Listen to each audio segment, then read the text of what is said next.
A very good afternoon, ladies and gentlemen. Exchange for Media Group welcomes you to the fifth edition of the India Brand Conclave. Co-powered by ABP News, Aapko Rakhe Aage, Colors, and Microsoft InMobi, Microsoft Advertising Intelligent Connections, with our associate partner being Dolby. My name is Bhavna Bhatia and I'll be your host for the evening today. Before I start, I'd like to inform you about the hashtag today, which is hashtag India Brand Conclave. And as you can see it on the screen as well, it'll be great if you can live tweet about the event. Please use the Q&A tab on your screen right now to post in your questions, and we'll try and get them answered by our speakers live after their session if time permits. We've got a great lineup of speakers for you today, so get set for an action-packed day. The theme for the virtual edition of the India Brand Conclave is brands capitalizing on change.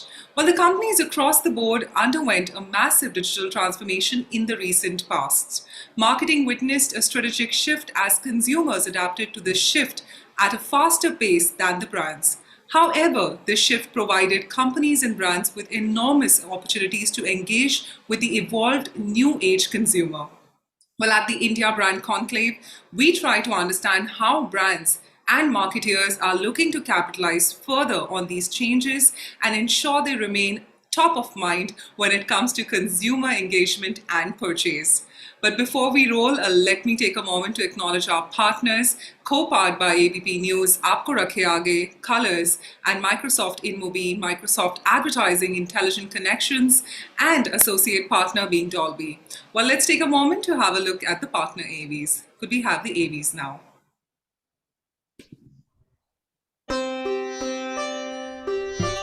Sunny की drugs छुड़वा दो वाहिगुरु। शुक्र है गुरमीत की job लग गई।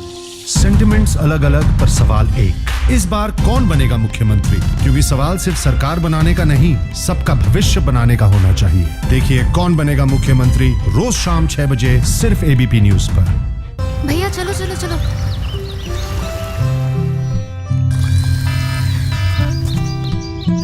Sentiments अलग अलग पर सवाल एक। इस बार कौन बनेगा मुख्यमंत्री? क्योंकि सवाल सिर्फ सरकार बनाने का नहीं, सबका भविष्य बनाने का होना चाहिए। देखिए कौन बनेगा मुख्यमंत्री रोज शाम 6 बजे सिर्फ एबीपी न्यूज पर।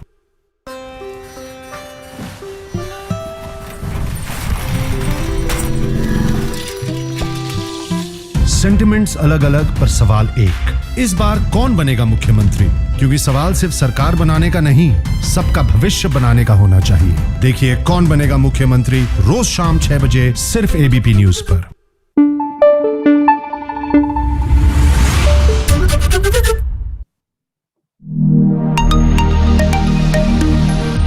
We asked a number of respondents what was important in terms of how they work with brands. Trust was number one. I've started every presentation and every talk with "This is why" and how we stand for trust. It's the most critical thing in terms of being able to establish trust and to merit it, to be worth trusting, right? Trust is a number one factor in choosing a brand for consumers. Marketers come to the New York Times because they want to borrow our credibility and trust. There is 3 types of consumers, I believe. Those that will never share their data, those that will share it and believe that they have nothing to fear, and those in the middle that need to have a clear value exchange in order for them to get their data. I think the new currency of a true relationship between a brand and its customer is going to be whether they're giving you their data or not. Big data, how do we take advantage of the information that is coming in from different devices and new technologies to understand how do we reach our audiences? Trust is built in droplets and sort of lost in buckets. We think about as Microsoft as a corporation. How do we engage with our customers across all of our different business units to make sure that we have the right level of transparency, control of data, so that as a company that the consumers can trust us. And of course you got to do this with trust. It starts within our mission and our business model. Learn more at microsoftadvertising.ai.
So, well, thank you so much to all our wonderful partners for their incredible support.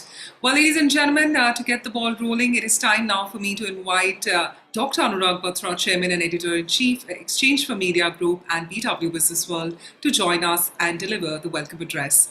Thank you, Dr. Batra, for your valuable time. Over to you.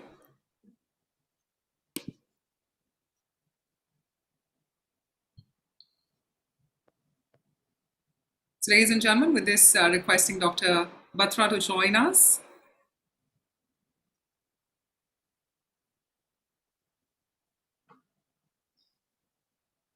So meanwhile, I'd really request everyone to keep hashtagging. It's going to be an incredible day ahead, and we're excited that you all are participating with us today.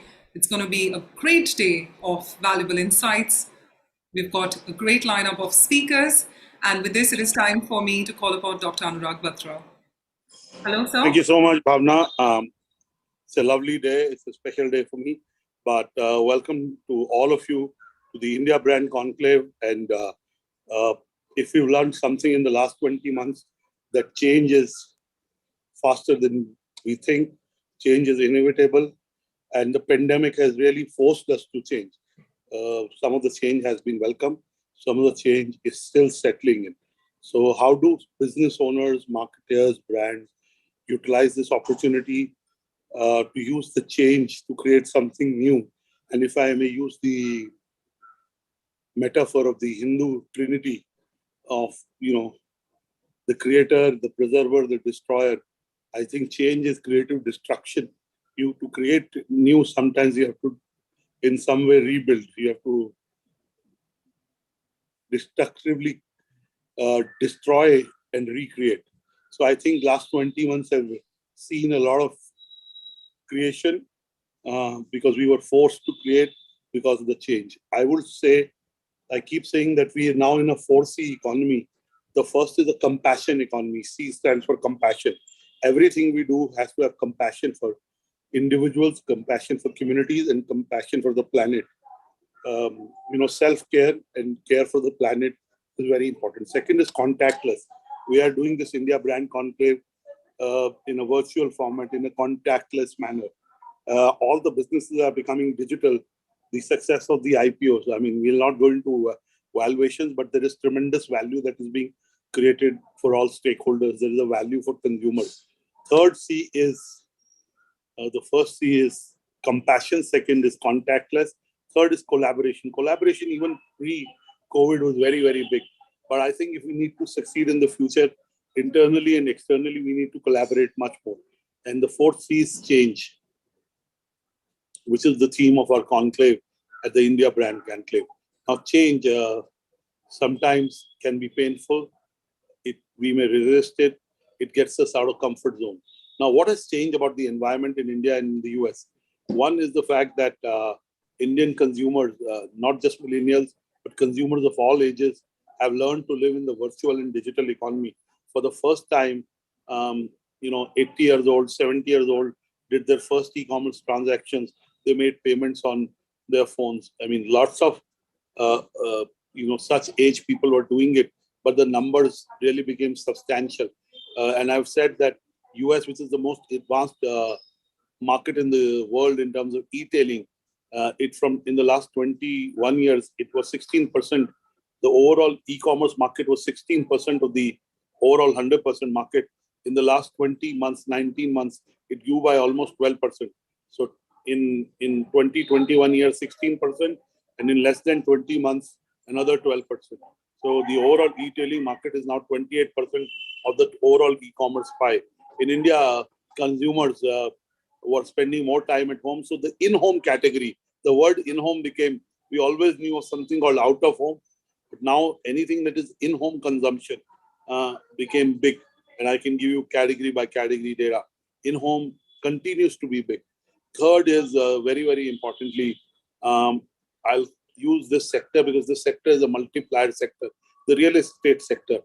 We were living in a sharing economy where you worked out of co-working spaces, you traveled in Uber, Ola, but more and more young millennials spend time at home.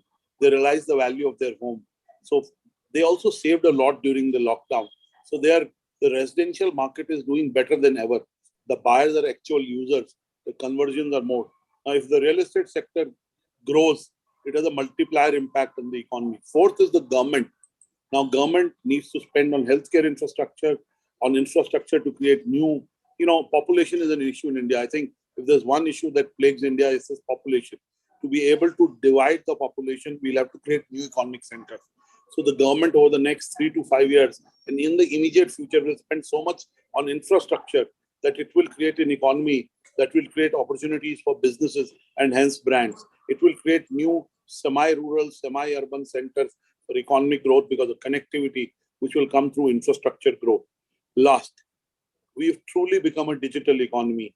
E-health, e-education are no longer concepts or sideshows. They've become mainstream. Health and immunity is no longer just an add-on in a product offering. It is the mainstay of whether it's service offering or product offering. Health and immunity has become more and more important. And I've said this and I've repeated, while we are doing this in a digital way, in a virtual way, the more virtual grows, the more digital grows, the value of human touch and the value of physical experiences grows. The next speaker is Mr. Gulbar Tarani. He's the CEO of MD and CEO of Philips Domestic Appliances. The need to look good has become very important because we're on a screen. So and of course, in the last few months, physical gatherings have come back. It's the wedding season. So grooming has taken on new meaning.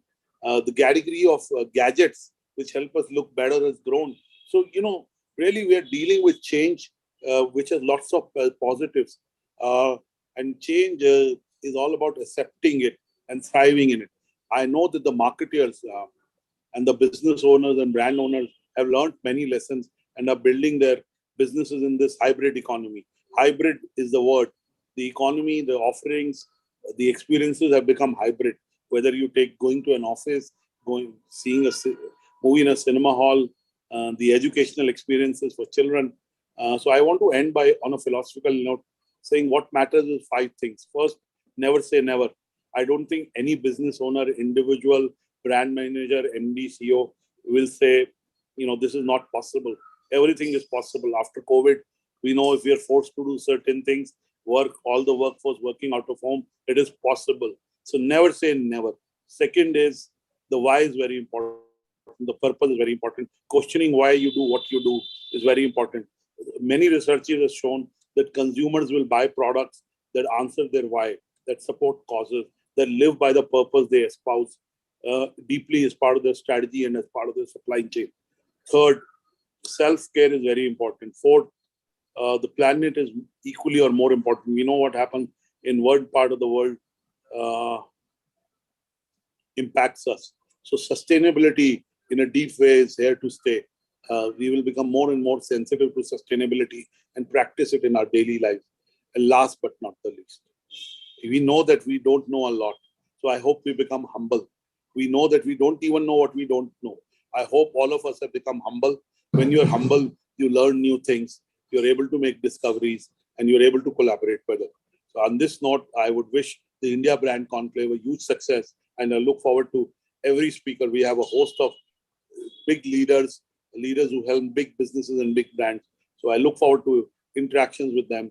And I look forward to their nuggets of insights, wisdom, and business playbooks. Thank you so much. Back to you, Bhavna. Look forward to Mr. Gulbar Tarani's address, post my address. Thank you so much. Thank you, Dr. Batra. Well, always so insightful and always enriching to have him start the event. Well, ladies and gentlemen, as Dr. Batra rightly said, it is now time to move on to our first session.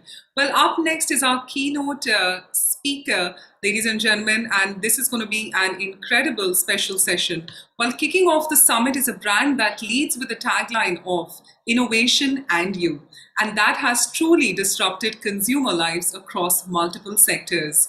Well, if you take a look around your living space, Philips products wouldn't be hard to find. Our speaker is a veteran in the consumer durables industry. Well, we have with us the MD and CEO of Philips Domestic Appliances India subcontinent, Gulbar Tarani, who shall share his insights on the topic, Need of the Hour, Capitalizing on Consumer Insights. Well, with this, I'd like to welcome Mr. Turani for our special address now on the stage and screen. Thank you so much, Mr. Turani, for your valuable time and being a part of our summit today. It's great to have you. How are you doing today? Absolutely fine. Thank you, Bhavna. And thank you, Dr. Batra. I think very good insights at the beginning of the session and the brand conclave. And, really agree with some of the things, Dr. Batra, and on some, we will have a chat in terms of how do I feel about some of the insights that you share. But, just talking about change is the only constant. And if there were few who didn't believe in this, last 2 years are more than enough to convert the staunchest, people who didn't believe in it to be in agreement that change is the only constant. The climate is changing, geopolitical policies are changing, consumer is changing, food habits are changing, society is changing, everything is changing. Right? And in this ever evolving, complex, changing world, brands and organizations have not only adapt the changes, but they have to thrive and actually leverage the changes.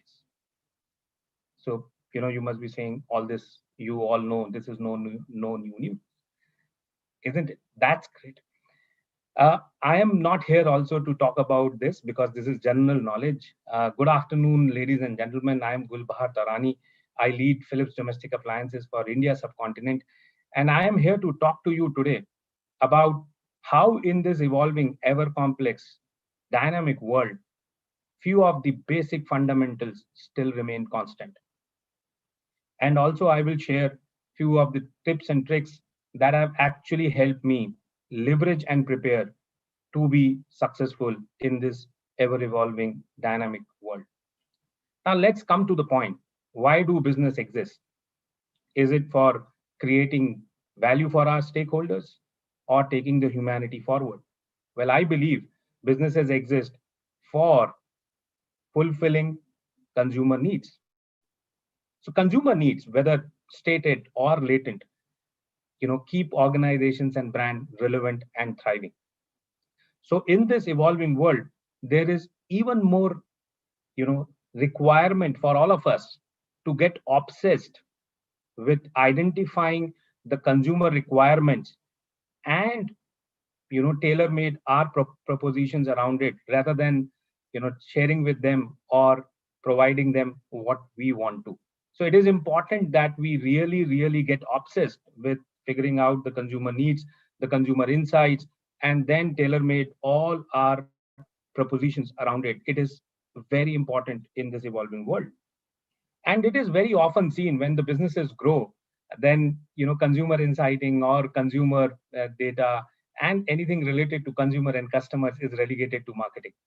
Well, I believe it is not the job of marketing only, but every aspect and every function, every person in any of the organizations or brand has to, keep an eye on all the evolving trends, on the consumer needs and the changing customer needs. It is important, and why I say so is because there are few examples which will tell us that organizations who didn't keep pace, who didn't invest it in terms of figuring out what's happening in and around, couldn't find their feet in this evolving dynamic world. Example, I would say we all know that there were brands in phone industry who were doing absolutely fantastic, but they couldn't anticipate the change of a smartphone, and look where they are today. At the same time, we have certain examples where, small changes, small innovations, basis the consumer requirement, have allowed brands to grow leaps and frogs. And for example, all of you must be aware, and now it's a phenomenon of HMV Karma. Now, in this industry where it was difficult to sell CDs, tapes and all, because streaming was very, very much easily available. Everything was available and cheap. And so why, what was the need? But looking at a niche segment where there was a need for all the great music that has been created in the past so many years, and then positioning it as a gifting tool, look at what HMV Karma has been able to do. if I go by reports as per um, Hindu Business Line, their musical licensing revenue increased by 25%. That's phenomenal. Now, if I look at some of the examples like that, one of the changes we see is in communication also, and I am talking about Amazon.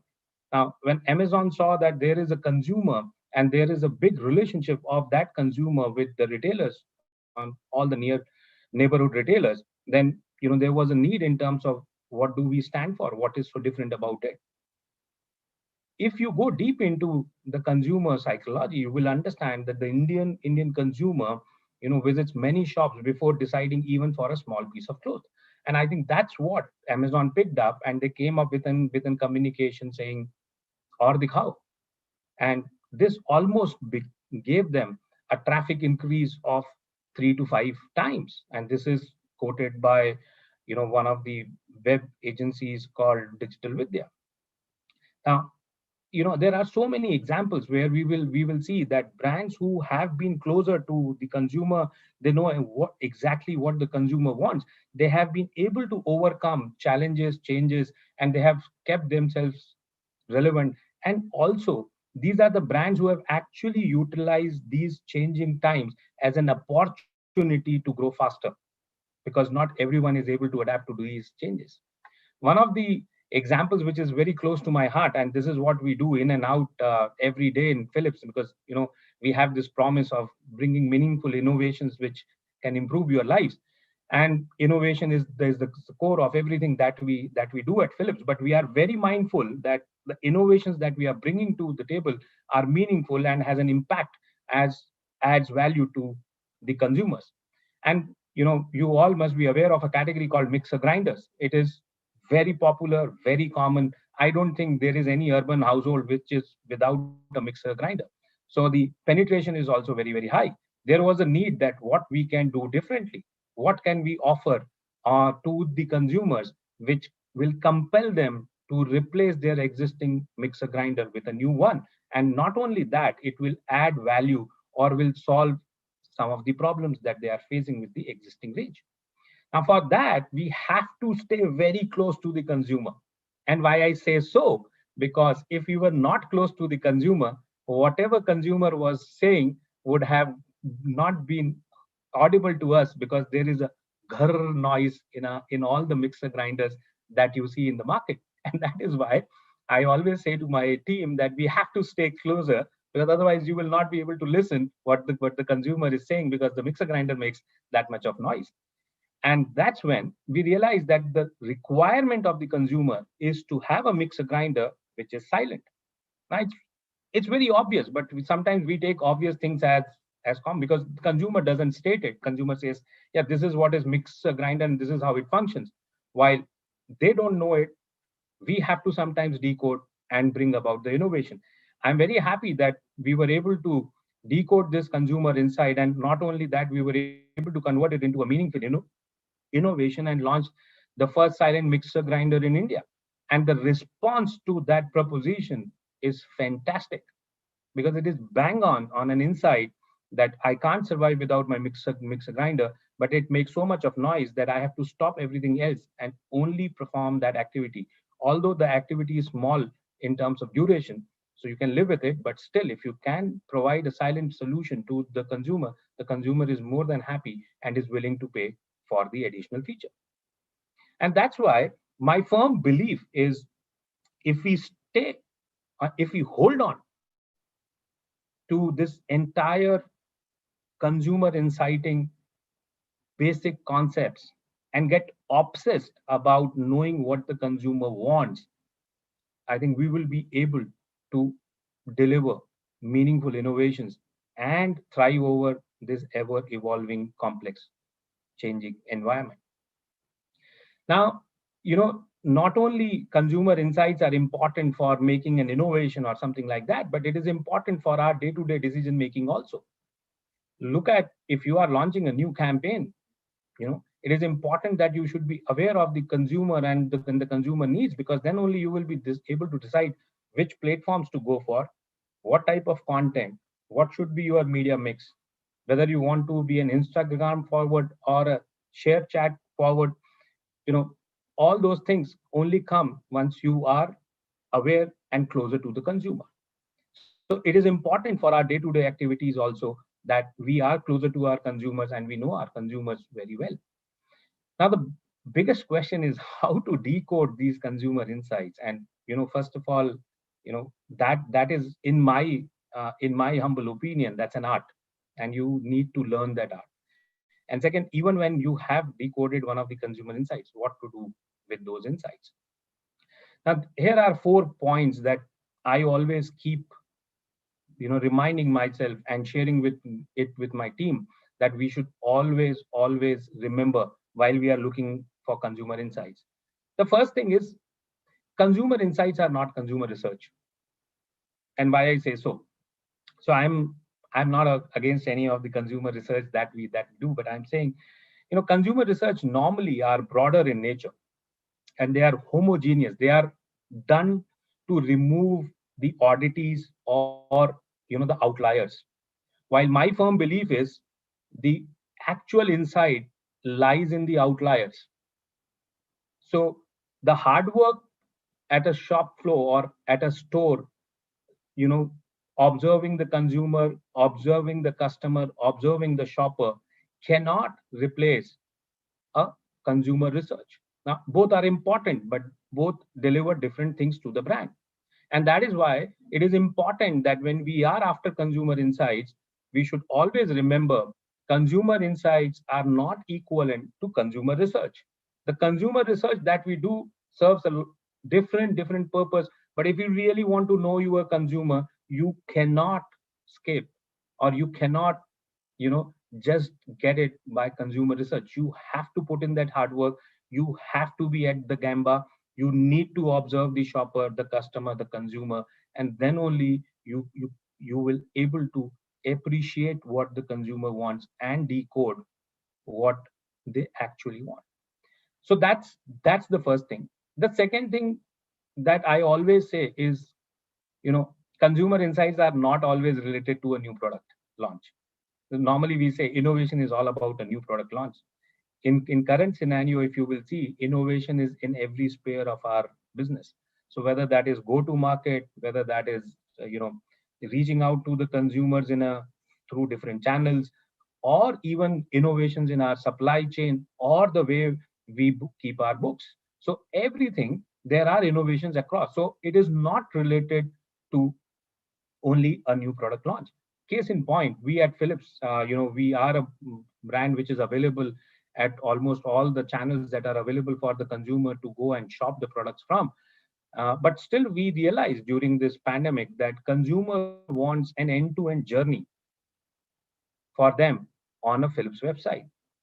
And that's when we realized that we need to empower our website and ensure that the consumers are able to purchase from our website itself. So it's direct to consumer. Now it's an innovation, but it is not related to product, but it is the way you reach out to the consumer, or it is the way you facilitate the consumer to buy your products. So that's why it is important to remember that consumer insights are not always related to a new product launch. Thirdly, and which is my favorite one, is like consumer insights are not limited to marketing. So it is not only a marketing or marketing team's job. I think everyone in the organization can bring relevant insights, because everyone have different touch points with customers and consumers. So it is important that organizations should be obsessed about the consumer insights, and every function, every person in an organization should be working to decode those. And finally, this is a thought, which if you guys believe that it is relevant for your work, I personally believe for all of us to stay relevant and succeed, it is important that we have a new consumer insight every day. Now, that doesn't mean that all the insights are converted into meaningful innovations or some disruption or something, but it is always important to keep that ask in front of us, because then what it does is that keeps us closer. Now, we may choose what to take forward and what not to take forward, but it is important that if we keep an ask of one consumer insight every day, that is going to help us. Steve Jobs very famously said, get closer than ever before to your consumers. So close that you can tell them what they need before they realize what they want. It is so true in today's time that we need to get closer to our consumers to ensure that our business and our brands remain relevant, and we are able to tide over all the changes and the complexity that the new scenarios are bringing in. So that was in short what I wanted to share with you. And over to Bhavna and Dr. Batra if there are any questions. Absolutely. Thank you so much. I believe Dr. Batra is facing a technical issue in terms of the internet. I'll just go ahead and, with the kind permission of the team, ask you a certain questions. So firstly, Mr. Durrani, I have to say one thing, that it was a pleasure hearing from you because of the experience you carry. Every word you spoke was a pearl of wisdom. So we got to really thank you from on behalf of Exchange for Media. So thank you once again for that. Mr. Durrani, moving on, we've got a couple of questions. So first up, I'd just like to ask you in terms of innovation, anything which you could highlight from Philips brand, which you would like to highlight in terms of innovation, which is going to be a short term, 3 to 6 months down the line, anything you'd like to, like the consumers to know more about. We're looking forward to that. And of course, we'd love to know more about the consumer trends as well, Mr. Durrani. So these 2 pointers first, and then I'll go ahead and ask the others. Sure. So Bhavna, see, all our innovations are for consumers only, right? But Right. we share them with the consumer at appropriate times when we are ready with them. However, consumers can expect more and more innovations from us in the spaces that we are working, and especially in healthy cooking, because I think health is one of the important, I would say, aspects of our life. So we are growing conscious about what is the importance of our health. We used to take it, at least I used to take it for granted, but last 2 years have taught us that health is the most important. And that's why we at Philips are working very hard to ensure that we provide more and more innovations to our consumers which help them eat healthy and tasty. Air fryer is one of the innovations that we introduced a few years back, but on the same lines there are a few innovations that the consumers will witness this year, and I hope that they like it and we are able to add some value to that. Now, looking at what else we are doing, we have a quite a bit of a diverse portfolio, and every space is something that is related to some of the other innovations, but I think health would be the one aspect which we will be running after in the coming days. Right, so it's exciting to hear, especially Simran from our team definitely loves and the air fryers. So I'm sure there'd be a lot of consumers out there who'd appreciate what Philips is doing. Also, another question, Mr. Durrani, just in interest of time, I'm going to be asking you another one. The category you are operating in is very competitive. How has the legacy of the brand, helped the brand in the last 2 years? So, being so competitive in the industry, tell us more about how you maintain the legacy over the years. Allow me a moment, Mr. Durrani. I'll just like to mute our participant. Yes, please go ahead. So, from a legacy point of view, last 2 years, especially, have been, quite hard on everyone, and that's the time when people were looking for more and more trust. And Philips is a very, very trusted household name. So that's where that's the benefit that we all have, because we have been we have been working in this industry for 130 years, and in this 130 years we have developed a credibility for the brand, and that has been very, very helpful. And secondly, as I shared, what was important for us is just not rely on the legacy, but look at how and what the consumer is saying to us. Actually listen to them, and then use those insights to ensure that we create propositions which are not only helpful for them, but they also are, helpful in terms of taking the trends forward. Okay, it is important that sometimes we have to stay ahead of the market. Sometimes this is a typical question in a marketer's head, that when the market is ready for a particular launch or an innovation or something like that. At Philips, we believe that if there is an innovation which we believe has value for the consumer, let's go out and launch it and try to create market for it rather than waiting for the market to get created and then go and participate in it.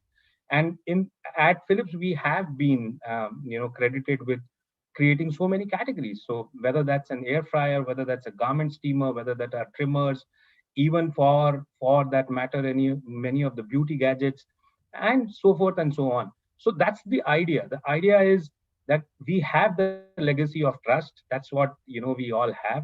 And what can we do to stay closer to the consumer so that we understand their needs and bring meaningful innovations, either what the market needs or even sometimes before the market is ready for that, and create market for that space. Right, absolutely. Mr. Tarani, I would love to ask you more questions, but just the final question, in interest of time, as a leader, your biggest learning over the last 2 years. Now, I know that this question is going to be definitely asked by a lot of the consumers and the viewers, the leaders who are looking up to you today. We'd love to know your learnings over the past 2 years.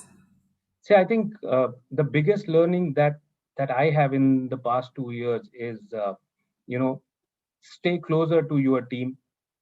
It is important that as teams, we actually care for each other, because last 2 years were some of, I would say, the most difficult time, at least I have seen in my lifetime. And it was important for all of us to stay closer as one team and also stay close to our consumers, because the consumer also wanted avenues to speak to you and interact with you. You will see that in the last 2 years, the digital platforms have gained a lot of relevance. Why? Because it's a two-way communication where you can speak to the consumer and the consumer can speak to you. So my biggest learning is stay closer to your teams and have conversation instead of one-side communication. So conversations have been the most important learning for me in the last 2 years. It really helps. It gives you a lot of insights, and it also helps you convey your messaging to the consumers and to the teams. So, well, with this, Mr. Tarani, I'd really like to thank you, and thank you for the conversation. And I hope the conversation stay more and more alive. And thank you for being a part of the India Brand Conclave. Once again, a big thank you. Thank you, Bhavna. It was a pleasure. Great having you. So, ladies and gentlemen, what an excellent start we've just had with Mr. Tarani. And it is now time to move on to our next session. Well, up next is our keynote speaker, a retail entrepreneur who's pioneered the concept of value fashion with a retail chain that believes in priceless fashion and makes it accessible to consumers in the interiors to Bharat. I'm talking about none other than Lalit Agarwal, founder and MD, V-Mart. Well, the topic for this session is pioneering the retail revolution in India's heartland. And with this, I'd also like to welcome Dr. Anurag Batra, Chairman and Editor-in-Chief, Exchange for Media Group and BW Business World, for a discussion with Mr. Agarwal for an engaging fireside chat ahead. Well, with this, I'd like to humbly welcome Mr. Agarwal and Dr. Batra on the screen. Firstly, thank you so much, Mr. Agarwal, for your valuable time. How are you doing today? Thank you, Bhavna. I'm perfectly fine. Good afternoon to everyone. So great to have you. We were just having a conversation with our leader before this, and there's so many takeaways we've been having already from the first session, and we really look forward to yours and Dr. Batra's interaction ahead.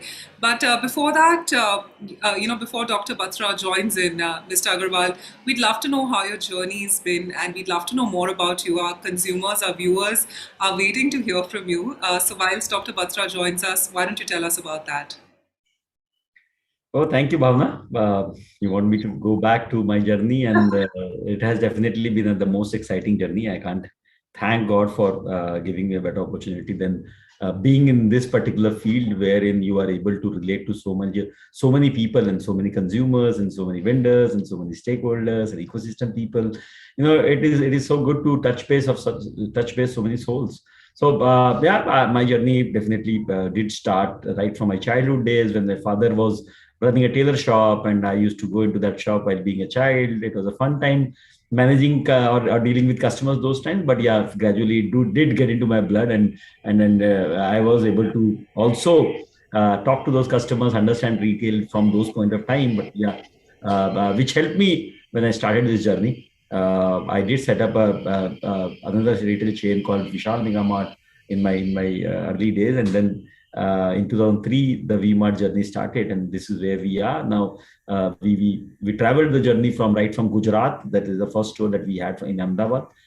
From where we started the journey, and then went into Delhi, and then North India, and then now in penetrating into smaller towns and Uttar Pradesh, Bihar.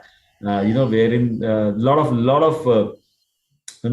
of consumer insight came in, and then customer also got graduated, and which we felt that small town is, or hinterland, or the small town tier 2, tier 3 cities are the bigger Indian population towns where large amount of population lives, and there's a huge piece which you could convert and change.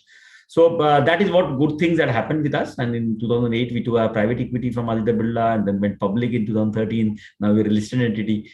So we have been all along through targeting those value fashion segment, being in that particular segment where customer, those aspirational as well as the middle income, the lower middle income people live. People who live in those small towns, hugely densely populated, but are not accessible to such good modern stores. We started our journey right from there, and we really got a good opportunity to serve them, and got a very good success out of that. So of late, this year, we also took over a business operation from Arvind Group, Arvind Fashion Limited, which is called Unlimited. And we also now are operating in 25 states with more than 377 stores as of now. So wonderful journey, and a wonderful amount of consumers that we are in touch with. So it is so heartening to be here. Absolutely. Thank you for that. Mr. Agarwal, of course, Dr. Batra would love to join us, but I believe there's an internet connection from his side. So with your permission, if I can just take forth certain questions in interest of the audience, would that be fine, Mr. Agarwal? Please go ahead. Perfect. So it was great to know about your journey. And, as you said about setting up V-Mart and what lies ahead, pioneering the concept of value fashion retailing in tier 2, tier 3 and 4 towns in India. Also, I'd like to know about certain challenges which were involved, in setting up such a beautiful and a tremendous journey, Mr. Agarwal. We'd love to know more about that. Bhavna, as I said, the whole world, when you start looking at an objective or a goal, and you start chasing that goal, and then you start believing in it, you see that most of the entire globe start coming to your help, and everyone reaches out in whatever way, in whatever form, and from all the corners of the world to try and help this cause. So, but yes, there has been multiple levels of what I would not call obstacles, but I would call hindrances, or those are the routes or the ways to go through, wherein there are some traffics and there are some jams which happens, and then you get those pieces, whether it is created by yourself or created by the environment or the financial capabilities or the competitor. So there will be different environment, right? From the times we started when we were small, at that point of time, even arranging funds for opening a store was difficult. You would collect funds from your friends and the families, which you would act as a private equity investors and then get into the business. So have that relationship. Get the relationship with your vendors where they don't recognize you. How do you get into it? How do you scale up from there? How do you build your brand? How do you develop your concept? How do you bring in technology? How do you enable technology? How do you manage a store, and then the second store and the third store? And then how do you manage a warehouse and a store separately? And then how do you build team across? When we decided to go into small town, definitely there was a lot of challenges. So small town itself in India had a lot of challenges, has a lot of challenges, right from the law and order to availability of basic infrastructure, even like electricity connection or internet connection, or finding a good space in those small towns, or having a logistic facility available to deliver those products at those locations. Would have been a great challenge. The law and order itself has been a great challenge, but I think largely there is no jungle raj. There is avenue, and there is definitely an opportunity, and there is a solution to every such kind of problems which comes your way. And we have seen the hardest of the place, the difficult most locations coming out very, very easy for us and coming out very, very good for us. So we have always seen such kind of thing. We also gone through a bad time when we took our private equity. We got some fund and we started investing heavily in our stores, and we expanded little fast. And when we expanded fast, we saw things getting out of control, because at that moment of time, that Lehman Brothers crisis happened in 2009, and then we had to shut down, and we realized that there are some mistakes that we did. Some locations that we opened were not in our favor, and we were not able to operate those. And we shut down almost 10-12 stores, a single largest shutting down of stores in that particular year that we did, and which made us also say no to a lot of things, like not going to locations which are out of our boundaries. We approached a cluster-based model, and then saying that we will not grow with external debts too much, and we will grow with most of our internal accruals. That made us do an IPO and stuff. Then we said that we will not leap out into multiple divisions, multiple lines. So we retained ourselves. We are focused into value retail philosophy. And then we said we are not a player for a big town. Let's experiment small town. And now we are a best value retailer, providing fashion to the consumers in the tier 2, tier 3 towns. So there are been a lot of challenges that we have faced, right from the size in which we are operating to the size that now we are operating. So what brought you here may not take you there. So there are those different processes and different formulas and different organization structures and different skills that you have to utilize. And how do you learn those going ahead? How do you learn those being in the ship? You were not educated to do all this kind of stuff, but now on the way you have to get educated and learn and create those capability, build that organization structure, empower your team, give them those kind of mindset, so that this becomes from a business to an enterprise. And how does that get converted, right, from having technology, people, as well as processes, which makes it happen. Right. It's very interesting, Mr. Agarwal, to know the business dynamics, from the time you started to the current time, and the kind of challenges, definitely a case study in itself. So kudos to that and congratulations. Well, we'd like to move on to the next question. Over the last 2 years, Mr. Agarwal, every company and brand has witnessed a digital transformation across processes. We'd love to know about the journey with regards to V-Mart on the digital front. Could you throw some light on that as well? So we have been off and on, definitely, as you understand that the journey started all along the way when we started our journey in 2003. Right. Even at that point of time, we always realized that this business has a huge future and it should be a scalable business. So digitalization has two aspects. One, believing digitalization internally to expedite and seamlessly operate internally, having those processes on digital mode. And then two is digitalizing the customer front, the front end of the retail. So I think largely during those times, we adopted the ERP systems right in 2003 in our conception stage. We wanted to understand, do things seamlessly, which helped us a lot in managing inventory, in understanding consumer experience, understanding consumer preferences also. So I think a lot of analytics we do, a lot of processes we have digitally. Our organization has been very keen, adopting digitalization. Now we have moved to also offering our products on the retail digital space, in trying to set up our own omni-channel piece. We believe that the world is moving towards digitalization. More and more digitalization will be adopted by the new consumers which are going to come in. So more and more omni-channel approach is going to come in. And so that is how we developed this app and this particular website, wherein we are offering even this experience to our customer base who wants to shop both online or offline. So we are trying to meet those digital expectations of our consumers, to try and slowly come up to those, but still there is a long way to cover for us. Right. Thank you so much, Mr. Agarwal. And Mr. Agarwal, good afternoon. Yes, good to hear the word omni-channel from you. And clearly, the word is phygital. And I was looking at the stocking of inventory at Walmart in the US. And, while digital is growing and e-commerce is now 28% of the overall e-tailing pie, which used to be 16% 20 months back in the US.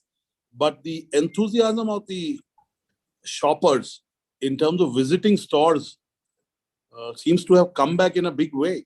What are your predictions about that in India? While we talk of D2C brands, we talk of e-commerce, we talk omni-channel, but there is a certain experience at every retail outlet, and consumers seem to be wanting that even more in a digital world. What do you have to say about that? So Anurag, you are absolutely right. When one world becomes too much, people want to opt out for the another world and the different world which they are used to. And habitually, people have been used to the physical and the brick and mortar world, and that will definitely remain. And especially with the kind of audience which we kind of cater to, that audience is largely the small town. Middle and the lower middle income group. The lower middle income group are the people who earn between 30,000 rupees to 50,000 rupees per month. For them, buying multiple times is not an option. They only buy 2 or 3 times for the fashion need that they do. So for them, I think still digital is a luxury or something to look at, but not experience and not buy from. But still, things are moving faster. Still, those people rely heavily on their own experience, because for them, even going to a physical store is out taking an outward journey for their family. It's a visit, it's an outing, it's an experience which they also want. So that is definitely going to be there. We have seen a high growth in the people coming back to our retail stores, coming in huge numbers, back to the similar pre-COVID levels once again. And I think that is going to be there. Anyway, people are tired of physical or digital. But parallelly, we need to believe that both the worlds has to exist. Both the worlds will be there. People are getting, and more millennials are getting more impatient. More and more millennials just want now and right now and today. So those fundamental habits will also catch up to some of those audiences. And whenever those audiences have those, and there are certain need-based requirement or need-based customer who is also there, either by a geography, he is not in the right location where he can get those products, or by particular timing that he cannot do it, he will want to definitely avail those services even online, because today digital or being on the phone is not a new thing, and it's not a luxury anymore. So it becomes a day-to-day phenomena, and all the retailers has to be prepared to cater to both the worlds simultaneously. Never will the digital channel become a majority of the consumption. It will always be at the minority level, but it will slowly, gradually keep growing from what today it may be around 2-3% in India, could grow up to 10% going forward in the next 2 years. Thank you so much for reassuring that physical stores and physical retailing, at least for the foreseeable future, seems attractive to shoppers and people who want a retail buying experience. My second question to you, sustainability has become very, very important, as I said, care for the planet. So the supply chains being sustainable, the brands that you source from, your own in-store brands or, private labels, as we call them, where are they manufactured? How is the facility in Bangladesh where they're being manufactured, or in China or in Vietnam? So, consumers today, when they buy, and at every level, sometimes they look at the supply chain to be able to look at if the supply chain partners have the same value system in terms of sustainability. What do you have to say to this trend?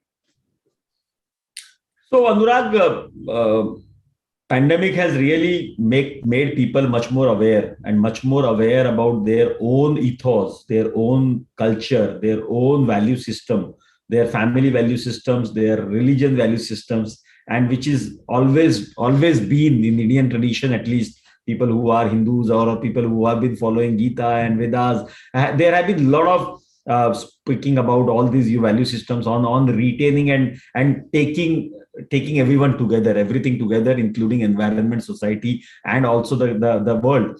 So I think more and more awareness is leading into more and more requirement for the consumers in terms of sustainable or ethical retailer or ethical product, responsible retailer. So more and more those lines are coming in. As a retailer, one has to start looking into it, and it should always be looked at, as we need to know that we are not here only to earn out of this earth, but also protect the earth and continue it for our future generation. So every retailer, every brand manufacturer has to do it. At VMart, we have a ESG compliance retailer a company where we report we also report into ESG. We look at the environment. We want to look our vendors into the environment, not pollute too much, reuse stuff, don't create too much of waste. Have the energy, save the energy to try and produce, or save the water to try and produce, and even use some recycling materials to product and bring in some product on the shelf. So we are focusing on those lines, whether it is a vendors operating in India. 95% of our productions are in India, and we have taken utmost care that the vendors are also compliant, are not bringing in child labor, are also not bringing in those bad or what I would say improper work environment. So I think we have taken utmost care on all of those. And also then, how do we work with community? How do we work on those people who live around my area, my store lines? How do we work with them to create an impact there? And then how do we also focus on governance, trying to bring in governance and the land of the law and adhere to all of that and more to it, so that we are able to sustain this business and this particular earth. The community themselves has to work towards it, so that we are able to keep doing the work that we are doing.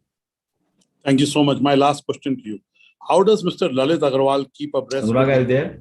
Yes, very much. I am there. Can you hear me now? Can you hear me? Yes, Dr. Batra, I'm able to hear you. I believe there's some internet connection on Mr. Agarwal's front. Just allow us a moment. Yes. My question to him is, you can ask it, that how does he keep in touch with what the consumer?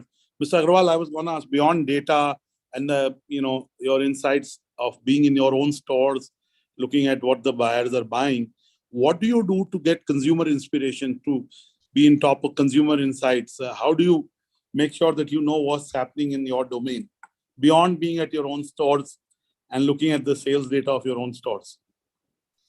I think it's largely, first of all, today is a world not only from your analytics should not be only inside out, it has to be outside in as well. And knowing the habits and change in the behavior, or change in the habits of the consumer, the kind of the way economy is moving, the way digital initiatives are being brought in by different people. So how are those being adopted by our consumers? How are we able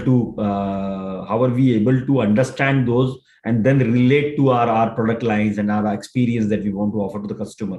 So I think large part of external analytics, understanding and knowing, or being on the road, being in the market, talking to multiple network people, multiple industry stakeholders, multiple consumers, so that we are able to first of all understand and gauge where is the world moving, where is my consumer moving, what does my consumer want, what is the pain that he has, how are we able to service them, and what is my competitor doing, and what is my uniqueness about what am I offering, and then integrating with what is my data and what are the data speaking about, and how do we integrate both to try and create a new offering and the next year plan or the next season's plan, so that we are able to do much more better in terms of both product lines as well as the experience that we are able to provide to our consumers. Because in today's world, there's so many things going on, where we are now hearing about meta and metaverse, and having a retail store in the meta world is also not going to be a new thing or a different thing. So I think you need to be aware, and you need to always know that this is a new world which you are bringing in, and whatever has changed in the last 10 years is nothing, but what will change in the next 5 years is going to be too much. So you need to keep knowing about all of that, so that you are able to, not only you, but as your organization is also able to cope up with those and be in the race before anyone can get in. Thank you so much, Mr. Agarwal. We'll let you go, and clearly the consumer experience, shopping experience is a part of our daily lives. It was purely physical many years back. It is a combination of digital and physical. But thank you for reassuring us and everyone on this broadcast that physical experience is here to stay, at least in the near foreseeable future, and that VMart is an ESG compliant and ESG sensitive company, because ESG is possibly the most important issue we at BW Business World, which is my other company, we started ranking India's top BW 500 companies on sustainability. This is the second year. We really believe we look at the return on capital employed, we look on ROI, we look at EPS. It is very important to look at what is the sustainability footprint of the company. So kudos to you for being sensitive. And yes, insights come from observation, insights come from data, and insights comes from getting inspiration. And you're right, NFTs and metaverse, there's a whole new world where, virtual ownership rights are equally important as owning things in a touch and feel way. It's a new brave world. I'm sure VMart will be able to reinvent itself and stay relevant to this evolving world. So congratulations on the success of VMart. Thank you for being at an Exchange for Media Forum at the India Brand Conclave. And I look forward to having an interaction with you face to face. Back to you, Bhavna.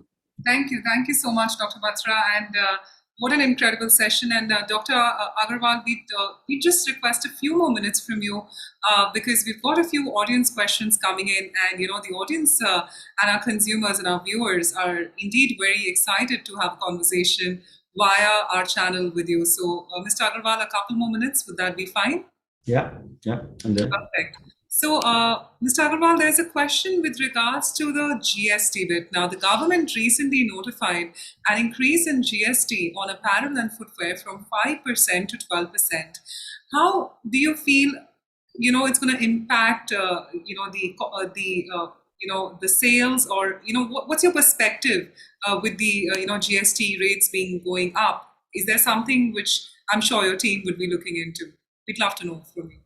No, it's bad news for a textile retailer and or a manufacturer. It is something which was going on for almost 2 years, but we as an association were trying to work with the government, but the government somehow felt that this is the right move, and they have taken this move of bringing it to 12%.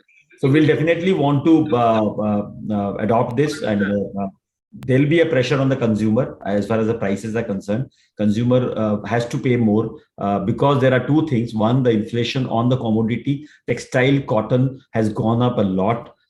So that has definitely already increased the prices by 20%. On that is the GST price rise. So there's almost a 25% price hike for the consumers going forward. It could behave both ways, and then because customers' pocket may not grow, and the customer, at least those customers that I'm catering to, there may be a challenge in the quantity degrowth. But still, I think with the economic outburst, with the pandemic, post-pandemic customer coming in huge numbers, and once again going into the bigger events and colleges and schools, and so those will once again drive consumption and make this particular rise also normal. And we should see this GST transition also being smoother for us. We are requesting government on certain things, but I think this is going to be a big change for the retailers as well as the manufacturers that we will have to adopt, and our consumers need to ultimately pay. We can't pay from our pocket because we don't have so much of margin. We will have to ask our consumers to pay from them. Absolutely. Also, there's a question, Mr. Agarwal, from Amit Khanna, who asked that how do you see supply chain and logistics by 2025? Now, I know it's a very broad-ended question, but we'd love to know in terms of the sector and the industry overall. Something you'd like to highlight. What do you foresee a few years down the line? Over to you. So, supply chain, apart from transportation and logistics, supply chain involves a lot. And that is what is right from forecasting to your order management, to your allocation management, and then to your logistic pieces and the replenishments and once again returning from your customers or from your stores back to your warehouses. So there are n number of pieces, and ultimately retailers like us more often do supply chain rather than retailing. So we are more a supply chain company than a retail company, and supply chain is a very integral part of it. Digital definitely is helping a lot in managing the supply chain. Digital will change the supply chain mindset, whether it is warehouse management, automation, robotics in the warehouse, or even taking use of the Google Analytics and Google reports to try and route your fleet and give your route to the fleet. supported by the huge infrastructure development which is coming up in India. The government is really putting a lot of efforts on the roads, on the waterways, on the railways. So I think there will be a lot to chew, and it will become much more easier than what it was. There are a lot of such companies which are getting cropped up. There are a lot of such companies which are getting a lot of valuations. So all those companies are going to ultimately work for us and work for the retailer and the consumer to make the life of the consumer more and more better. But yes, there is also a concern on, those 10-minute and 12-minute delivery lines and those logistics, which are definitely not easy to handle, but definitely a big challenge and a good challenge for all retailers to be in and have. So there is a lot of work happening on supply chain, on logistic, the global logistic as well as the domestic logistic. How do we try and work on both? The global supply chain and the logistic is going through the pain and the very, very bad times. And we are seeing a lot of inflation and a lot of challenges on those lines. There will be those challenges which will exist for next 6 months to 1 year. But yes, slowly and gradually things will normalize. We will once again come back to the normalcy. But yes, we need to always keep in mind that this is not going to go away completely. It will be there in your side. I'm speaking about pandemic. And so you will have to just try and understand whether it is Omicron or something else. We are there with some of the other new viruses, which is going to be effective in our supply chain. And we need to keep our supply chain, the vendor, the entire ecosystem intact so that we are able to take and give our customers similar experiences in any time or every time, wherever we are. Right, absolutely. Well, Mr. Agarwal, in interest of time, of course, there are a lot of questions coming in, and we thank our audience, in engaging with us. But we'll ask you a final question because we value your time of your session as well. Just one final question, Mr. Agarwal, because I feel that this is very important. Well, we often speak of two Indias, India and Bharat. What would you like to share with brands which are based in metros on targeting consumers in India's heartland? Now, we'd love to know your piece of advice since, you've set up your organization so wonderfully. And, coming from you, I'm sure it'll be a real good guiding force to all the brands who are viewing and listening to us today. So, final word from you, Mr. Agarwal. So, Bhavna, thanking the questionnaire, whoever asked this question, because this is something which is very, very important. As we understand, India is such a large country, and if we just look at one state as Uttar Pradesh, which if it would have been the country, would have been the 5th largest country of India. Now look at Uttar Pradesh and look at the kind of cities and number of cities that Uttar Pradesh would have, and the kind of density of population that city would have, or those cities in that state would have. So there are more than 300 or 500 such districts which are available in India, wherein you could actually go and do business. Now, this Bharat is a little different from what we call India.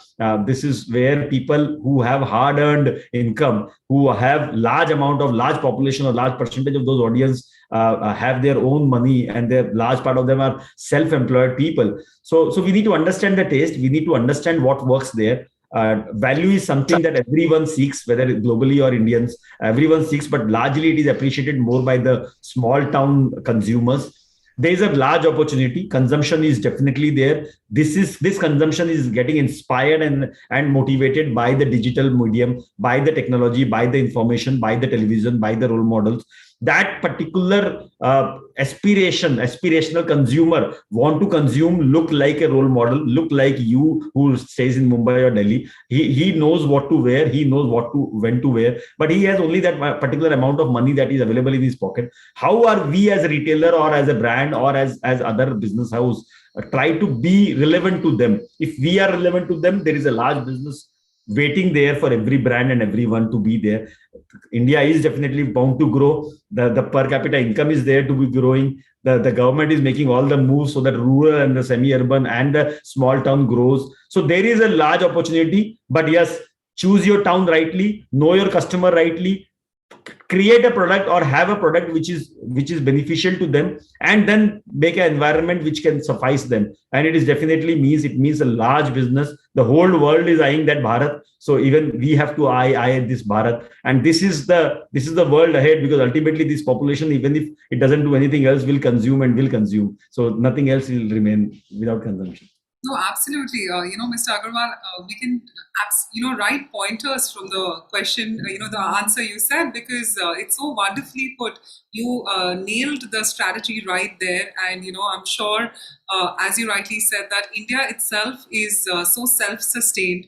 And if the world is eyeing Bharat, we equally need to. So on this front, humbly like to thank you, Mr. Agarwal. What a wonderful conversation. And thank you for being a part of India Brand Conclave. Thank you so much, Bhavna. Take care. So, ladies and gentlemen, so much to learn from today, and we're having a great time, being a part of this wonderful conclave. Well, before we move on to the first panel discussion, I'd once again like to reiterate our hashtag, which is hashtag India Brand Conclave. You can see it on my screen, and it would be great if you can live tweet about this event. Also, please use the Q&A tab, keep posting in your questions, and we will get them answered by our speakers live after their session if time allows.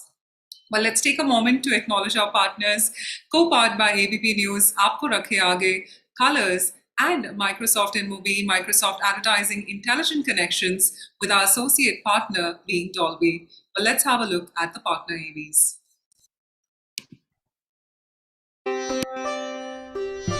Sunny की drugs छुड़वा दो वाहिगुरु। शुक्र है गुरमीत की job लग गई। Sentiments अलग अलग पर सवाल एक। इस बार कौन बनेगा मुख्यमंत्री? क्योंकि सवाल सिर्फ सरकार बनाने का नहीं, सबका भविष्य बनाने का होना चाहिए। देखिए कौन बनेगा मुख्यमंत्री रोज शाम 6 बजे सिर्फ एबीपी न्यूज पर। भैया चलो चलो चलो।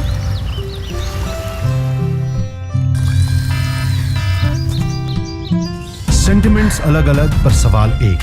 इस बार कौन बनेगा मुख्यमंत्री? क्योंकि सवाल सिर्फ सरकार बनाने का नहीं, सबका भविष्य बनाने का होना चाहिए। देखिए कौन बनेगा मुख्यमंत्री रोज शाम 6 बजे सिर्फ एबीपी न्यूज पर।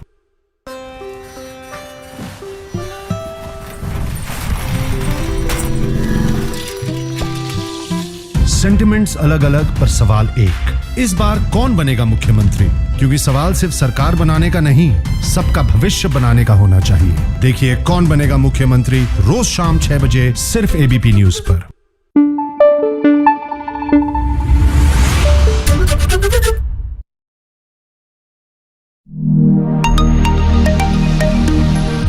We asked a number of respondents what was important in terms of how they work with brands. Trust was number one. I've started every presentation and every talk with "This is why" and how we stand for trust. It's the most critical thing in terms of being able to establish trust and to merit it, to be worth trusting, right? Trust is a number one factor in choosing a brand for consumers. Marketers come to the New York Times because they want to borrow our credibility and trust. There is 3 types of consumers, I believe. Those that will never share their data, those that will share it and believe that they have nothing to fear, and those in the middle that need to have a clear value exchange in order for them to get their data. I think the new currency of a true relationship between a brand and its customer is going to be whether they're giving you their data or not. Big data, how do we take advantage of the information that is coming in from different devices and new technologies to understand how do we reach our audiences? Trust is built in droplets and sort of lost in buckets. We think about as Microsoft as a corporation. How do we engage with our customers across all of our different business units to make sure that we have the right level of transparency, control of data, so that as a company that the consumers can trust us. And of course, you got to do this with trust. It starts within our mission and our business model. Learn more at microsoftadvertising.ai.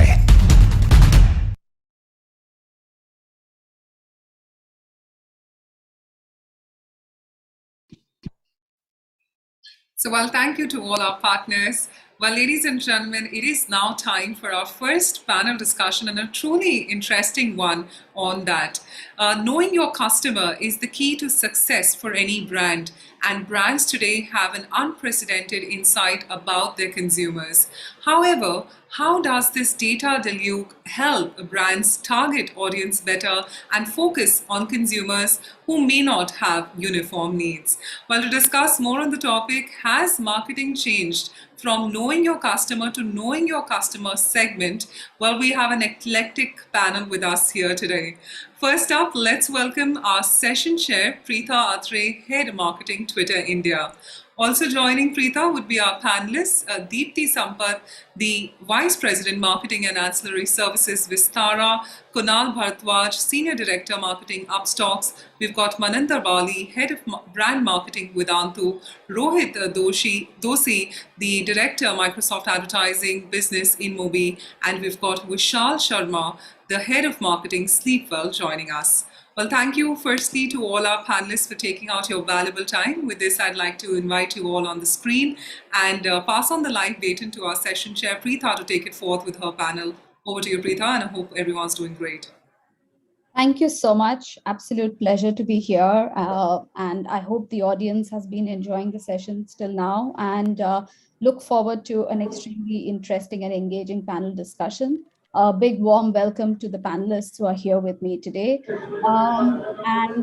We are here to talk about an extremely interesting topic. Like you said, marketing has changed and it's moving from knowing your customer to knowing your customer segment. In fact, the past 2 years have not been easy for anybody, and it has been extremely challenging for marketers. Customer behavior, the way the customers are, what the customers are looking for, a lot of it has changed, and we have had to adapt and be nimble and flexible to go with their ever increasing or changing requirements. No longer is it a one-size-fits-all situation. And personalization, especially when businesses are scaling or we're looking at marketing at scale, it will not cut ice unless we know our customers and our customer segments. In fact, this is something that's extremely interesting, is everyone around us is a customer of some kind of product. We ourselves are customers and consumers of products. And the way we speak and communicate with our family, with our friends, with our colleagues, with our business acquaintances, it's all different. We speak and communicate with them extremely differently. And it's these differences and this variety and traits which are important for brands to understand. And today, we've also moved away from the way we used to look at customer segmentation. Gone are the days of looking at it purely from a demographic or a geographic perspective. Today, we have to look at something much more deeper. We've got to engage with our consumers based on their common interests, their passion points. And in fact, we need to tap into these communities, which is like an organic army with varied voices, many faces, yet one common glue that holds them together. And people no longer just look at the product packaging and buy a product. They are actually looking for a lot more as to how is it relevant and how is it going to make a difference in their lives. So just a short introduction on how we look at this conversation and this topic. And before we kind of get into more deeper questions, I would like to throw this question open to the panelists and ask them if they could say a few words from their point of view as to how they have looked at customer segmentation and how are they reaching out to their customers, especially the journey in the last few years, and where is it heading over the next few years. I'd like to throw it open to Vishal, if you would like to start and give a few inputs or a few thoughts from your end before we move to other panelists. So very quickly, panelists and audience, so it's become very important the way customer segmentation is happening today. It helps you identify the right cohorts of your audiences, customize your right messaging or build the right narrative to those cohorts. It builds it gives you better opportunities to create new products and services around those segments of customers that you've identified. Also, ultimately it gives you the better return on money. I'll give an example. So for us, we quickly identify customers between active and non-active, loyalist and online, competition and non-buyer, those kind of customers. And then you can decide on what kind of dollar that you want to spend on and what kind of effort that goes into marketing, into addressing those segments. Ultimately, it all points trying to how segmentation is helping is, delivering a better return on a dollar. That's the ultimate question that every marketer has to answer. Thank you so much, Vishal. I truly agree. Return on investment is becoming ever increasingly more important. Not that it was not important before, but I think it's come to the fore and center of it. Dipti, would you want to add a few more points from your end as we look at this conversation? Yeah, sure. Happy to be here. First of all, good afternoon, everyone. Yes, I think it's very important, as Vishal mentioned, that it's very, very important to understand what, because customers today are not the same across. They're different type of customer, they're different type of needs. So understand, where they sit, what their wants and desires are. And accordingly, if you can tailor your product and your communication, there is a better ROI that one can get. Having said that, I think this is as a concept, this has been done forever. I think the way it is being done now is changing because there are many different platforms and many different tools that we have as marketeers today to understand and deep dive into the segmentation as well as the behavior today. So yes, absolutely, very, very important for any marketer to look at it in a holistic, overall kind of a way. And Maninder, how does this play out in an industry that you come from, where your customers are multifaceted? You have a younger audience who are your direct consumers, and you have an older audience, which actually is a key decision maker. And it'll be quite interesting to hear your viewpoint from a very different industry that you're from. Sure. Yeah. Hi, Preeta. Thanks a lot. That's a super interesting question, right? And like I said, nothing exists out of context. So my views on this are going to be hugely colored by the category that I operate in today, right? I mean, just for instance, we are there in 10,000 plus cities, right? When we talk about impact at scale, that's the kind of scale we're talking about. So not just different kind of audiences in terms of their age, but even when you look at their income, right? For example, something as simple as price, income elasticity, right? Typically, an elasticity of less than 1 would mean it's an essential good, and anything over 1, the ratio would mean that it's somewhat of a luxury, right? Just to put that in context, education in India for any parent it falls in like about 0.9 as income elasticity. What that means is that they're going to, and healthcare falls at 1.95, just to put that in context, right? So what that means is that any parent in India at any income level is going to want to invest more in education than healthcare itself. That's crazy. Now, when you try and understand things from this context, how you segment the market, how you segment the customers, and then your responsibility towards then delivering the right kind of value, not just communication, right? But actually the right kind of value. What is the service you're providing them? What's the shape and form that product actually takes for that kind of a segment radically changes, right? And one thing also true to our category is that averaging out doesn't work at all. When you got something so diverse, because the solution for the average is actually a solution for no one in our category, right? So in that sense, yeah, absolutely. The shifts that we're seeing in how consumers behave, and therefore the responsibility of getting segmentation right is a make or break, not just for the business and the brand, but also for the people themselves. Because if they don't get the right products, we can't create the right kind of value for them. And in a category like education, that's going to set the nation back a bit. That's so true. And like you said, you have to get your customer segmentation absolutely spot on. Kunal, how does this play out in your industry and where you're coming from? I know it's very different from where Maninder is. So how does that play out for you? Hey, good afternoon, Preeta. Thank you for the question. Good afternoon, everyone else. So I'm going to answer it in this way that, look, the world now and, the world of brands and consumers now is pretty much similar to a modern retail outlet that we walk into.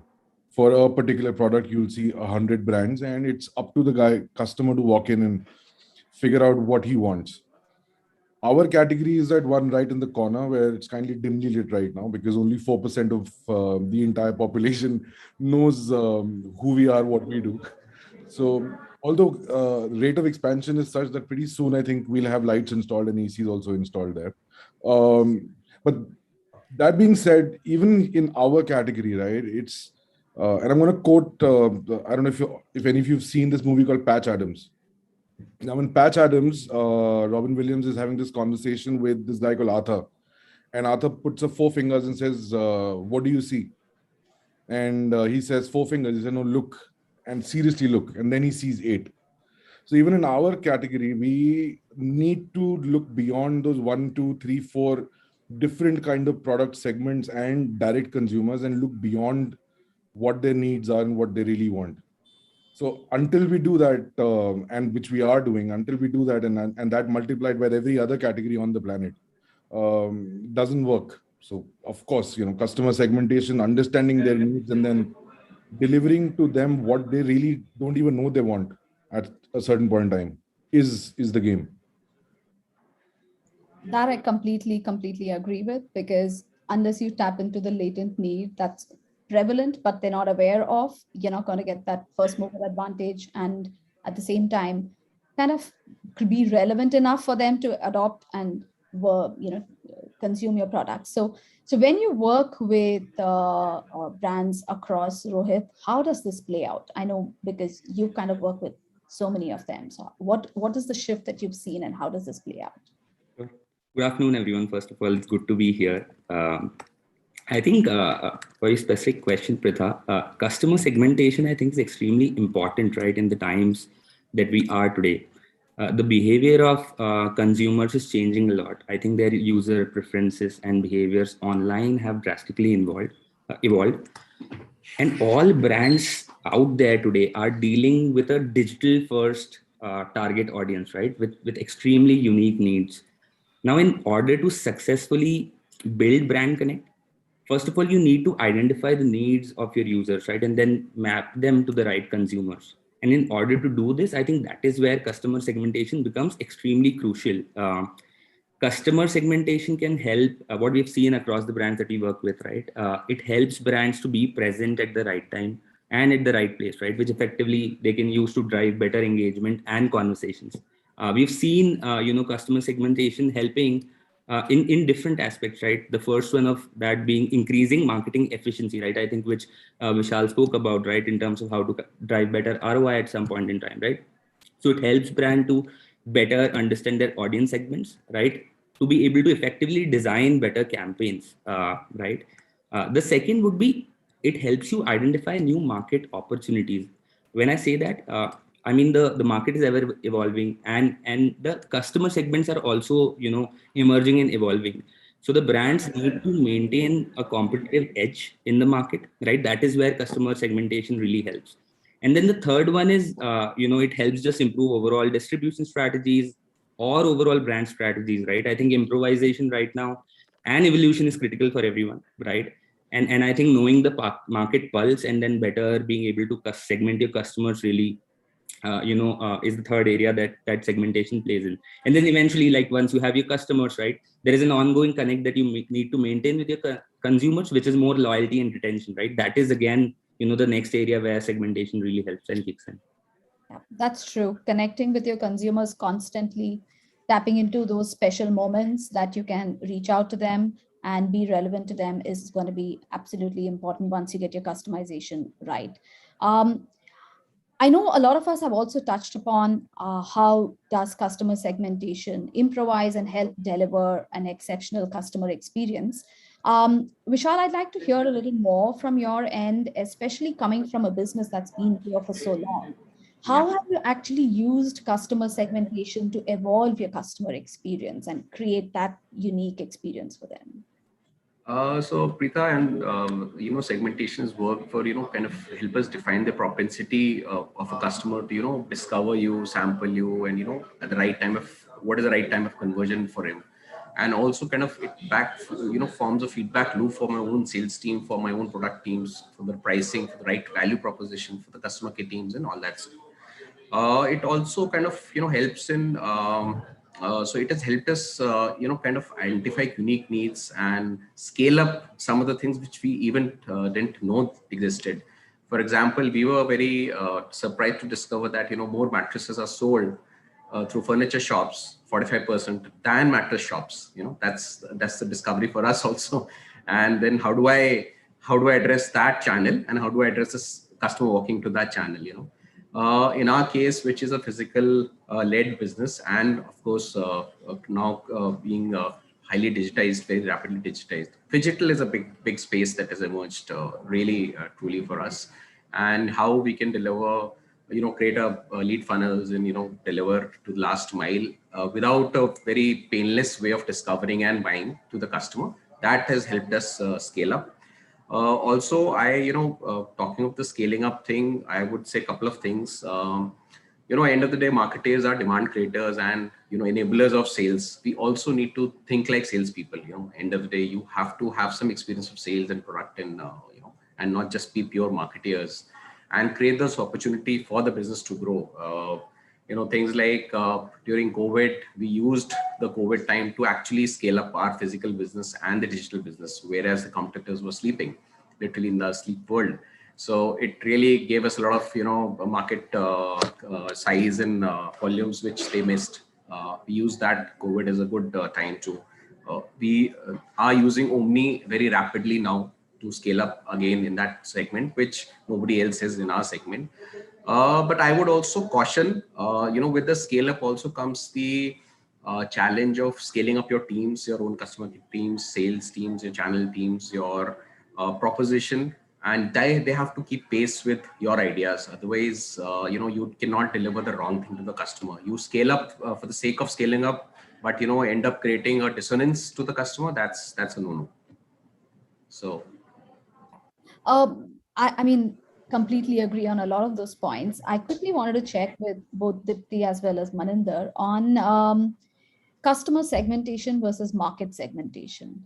In many ways, many people feel there's a huge overlap between the two, but how do you find that sweet spot so that you don't over segment and at the same time you kind of reach the right audience? So Dipti, if you could talk a little more about that before we move on to Maninder to add a few more points. Yeah, sure, absolutely.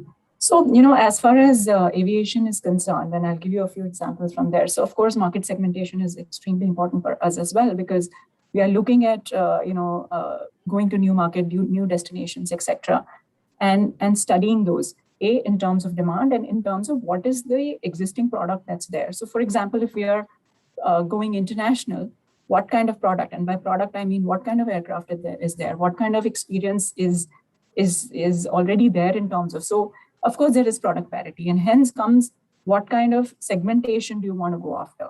So when we look at customer segmentation, there are 2-3 cohorts that we go after, maybe 2 cohorts that we go after, because you cannot talk to everybody. And looking at in the space that we are in, which is the slightly premium, service that we provide. We look at which customers are price sensitive, which are not, which are, say, probably a little bit more wanting to, experience and explore, say, a new product, and wanting a little bit extra service, say, at a little bit of extra price. So they don't mind paying that, especially when you're doing long haul. So, plus looking at what that market is, how is it, for example, how is media consumed there? What channels do we use in that market? So segmentation from, in terms of all your demographics, psychographics, etc. Plus, what is your customer segmentation and which market kind of will allow you, or how do you marry the two in those particular markets is very, very key, especially as far as, aviation, as far as airlines are concerned. Because as I said, there is product parity. The only thing that you can do is service differentiator and looking at what extra you can give. So for example, in our international flights, you would have seen our in-flight safety video, right? While it has nothing to do with, sales or anybody wanting to buy because of that, but it's a slightly different experience that we are giving, and so these are small things that you kind of marry. So because nothing like this was done in the domestic market, of course, but even in the international market, only 1 or 2 airlines probably did it some time back. So there is this like an opportunity that you find, and then you kind of connect, how this is. Apart from that, I think it's very, very important to look at the behavior of the customer. So what's happening in terms of market segmentation and customer segmentation, and in that space in terms of behavior, the kind of service or the kind of product that we offer differs. And that's where you kind of create a wow. So I think especially in a service industry that we are in, it's very, very important. That's so enlightening and interesting to hear about how you use customer segmentation to enhance the experience and service differentiation. So, Maninder, how does that work in your line of business? Yeah, no, super interesting points from Deepti. I'm going to come at it from the other end, right? For us, often the challenge, because we're sitting on enormous amounts of data, right? There's just so much of these tools and modeling that you can do, and there's no end to it, right? You can really split hair in terms of how deep you can go with the segmentation rabbit hole. The question that we find super useful is, always asking us, at what point do we stop? Because your question was around how do you find that sweet spot, right? It's a bit of an art and a science. And internally at Vedanto, at least, all of us are very, very mindful of what we don't want to be doing is boiling the ocean for the cup of tea, right? We want to know where to be able to stop, what is the right. I think Vishal spoke about it, which is super important, is the ROI, right? The ROI on segmentation has to be greater than the expense of this entire exercise on segmentation. And for us, it plays out in very meaningful ways, right? There are no assumptions made. For example, when you're teaching a kid from thousands of miles away, you can have different models at play. You can have a one-to-one model, where there's just the teacher and a student live. You can have a one-to-few model. You can have a one-to-many model, where you've got 300 kids in the same class. Now, if you don't get your segmentation right, you don't know which model to apply. If you're not very, very deliberate or rigorous with your analysis, you're going to use broad brushstrokes, right? That maybe one-to-many model is the right model in this EdTech category. And you're going to fail there because the needs of some parents with some kids is always going to be better served by one-to-one models, right? And so for us, when we talk about the experience layer through customer segmentation, in education, experience is the education part of it. The experience is the learning, so it's directly related to that. So for us, yeah, that's how we find the sweet spot, right? It's exactly knowing when to stop, what are the right abstraction of segments, and how many of those are actually actionable, right? Through our targeting. Can we even address those segments so that in our experience serves us well? That's very interesting points being made by all our panelists. I just want to go a little different from what we have been talking about, which is on segmentation and market segmentation and customer segmentation. The last 2 years, we've seen a huge shift in the way people are being reached out to, people are being communicated to. There's a huge growth in digital consumption of content. We've seen people have got more access to the internet and to devices, and content is becoming extremely important and relevant content more than ever. So Kunal, this one's for you.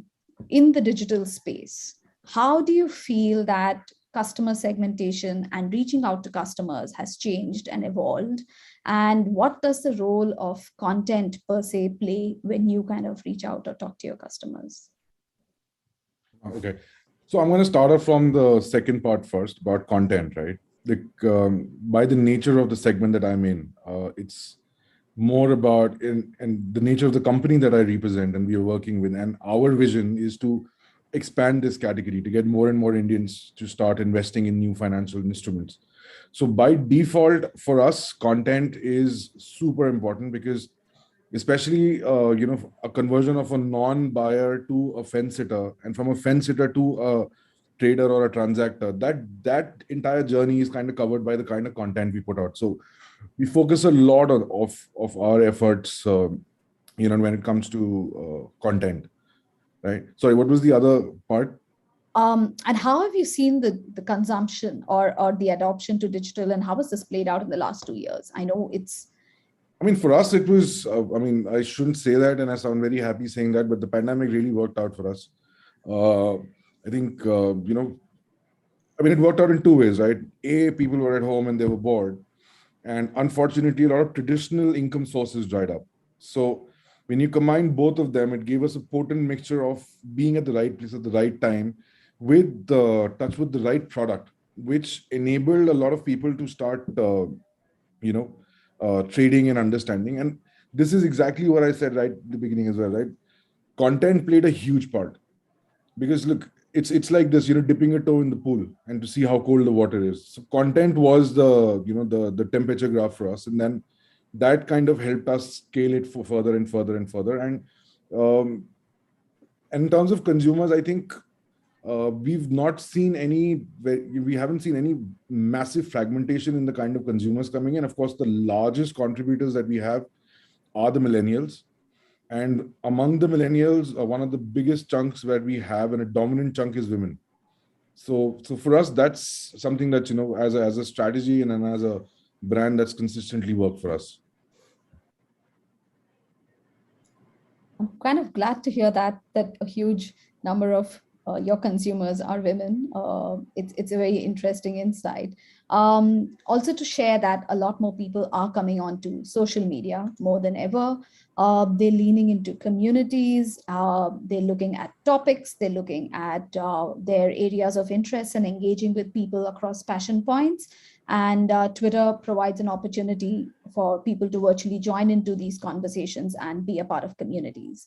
So Vishal, Rohit, when you kind of speak to your clients, how have they adapted and adopted to this shift? Because this shift has been a sudden shift. It's not something that people were obviously adopting and adapting to social and digital, but the last 2 years, it's been kind of drastic. A lot of them who were not too active in this space had to kind of pull up their socks and get more active, to be more relevant, and to be there to catch the eyeballs of their consumers.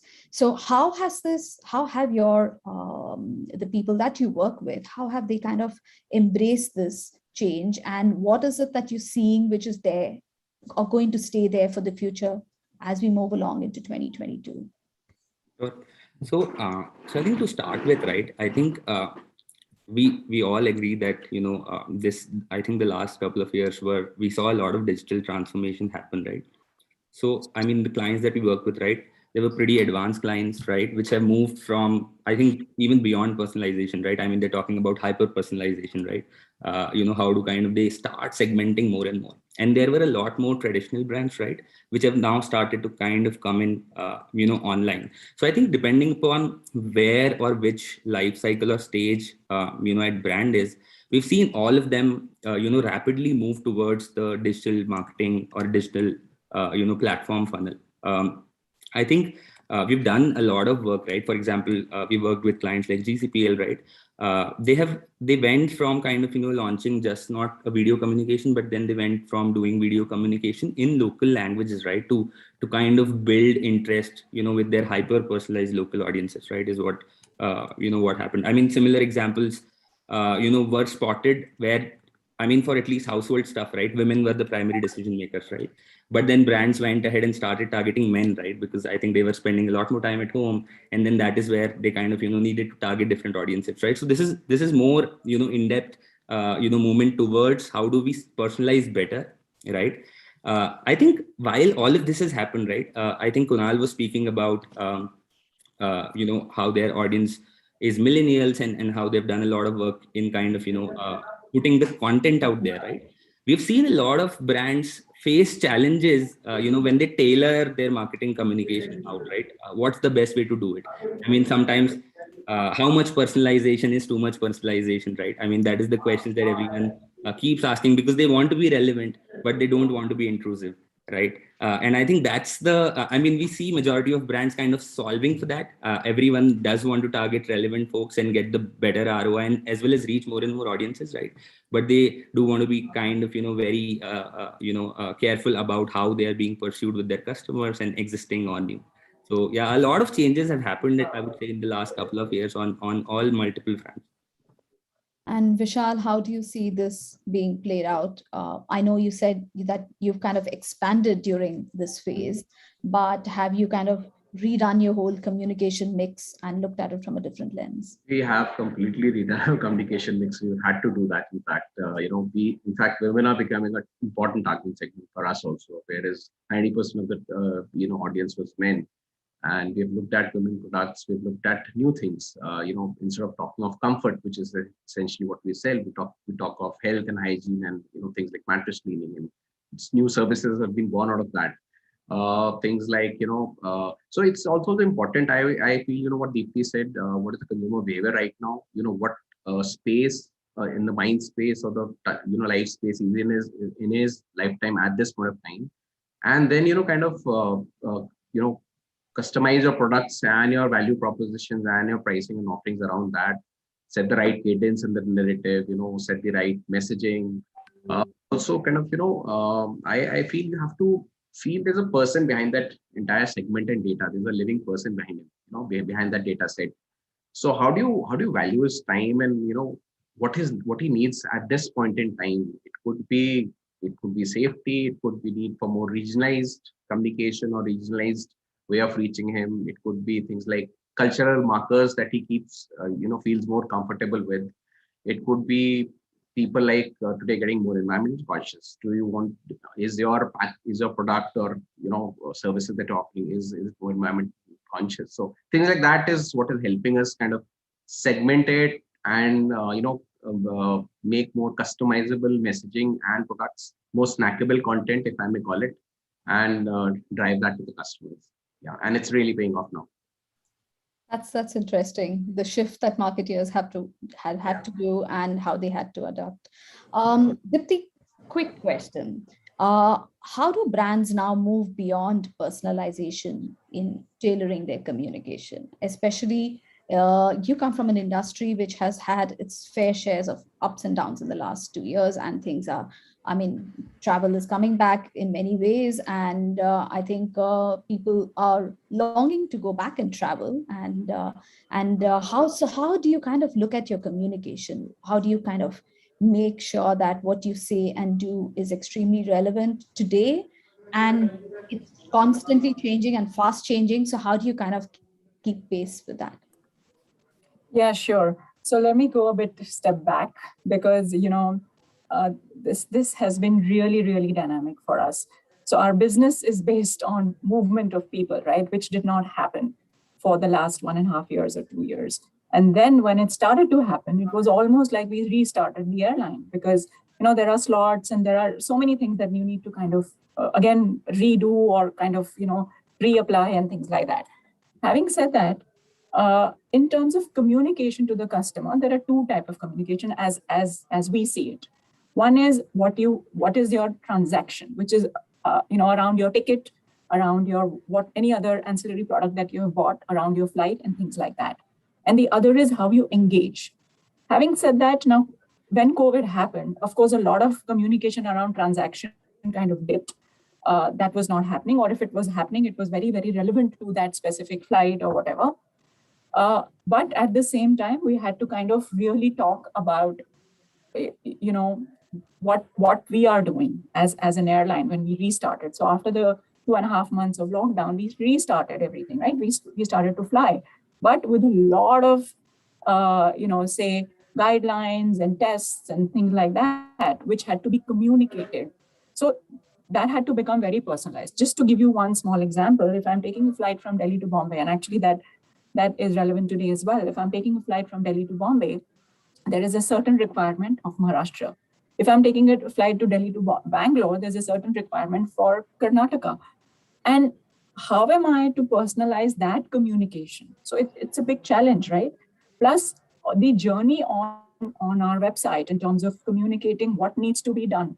So the government said that you have to do a self-declaration form, for example, and that has to be in the booking window. So there's a huge, back-end technology change that we had to make in the booking flow, which means it's a huge job actually for any airline or any service industry. So that kind of personalization we had to go to, and we still do it. If today I'm sending an SMS saying, your flight is blah, blah, blah, check the check the state guidelines. So that link has to be very personalized for that specific consumer, right? It's a huge challenge because government also kept changing. Now, other than that, beyond personalization, if you were to talk about, of course, there are many, many things. So you look at the behavior of the consumer, right? There are, and of course, we know our business class and we know our PY consumers, etc. How have they behaved? What have they looked at? What are their wants and desires? What did they kind of, so there are loyalty members that we have. What is it that they want every time? Who travels what? And accordingly offer. So to give you an example again, so how we have come to this going beyond personalization per to say, and to generate revenue out of it as well, is that if I have booked a ticket today, I actually cross-sell and upsell. And cross-sell and upsell is a very, a very generic term, but it goes to the detail of what level that member is, what business class he has booked now, or what cabin class he has booked now, and what is it that I can cross-sell. So for example, if I have booked a premium economy, obviously it doesn't make sense to talk about any other services or privileges that you get if you're sitting in economy, right? And especially if you're a Club Vistara member, then it gets even further tiered to that. So it's a combination of what your travel, what your transaction is, plus what your behavior has been or what your stature has been with us.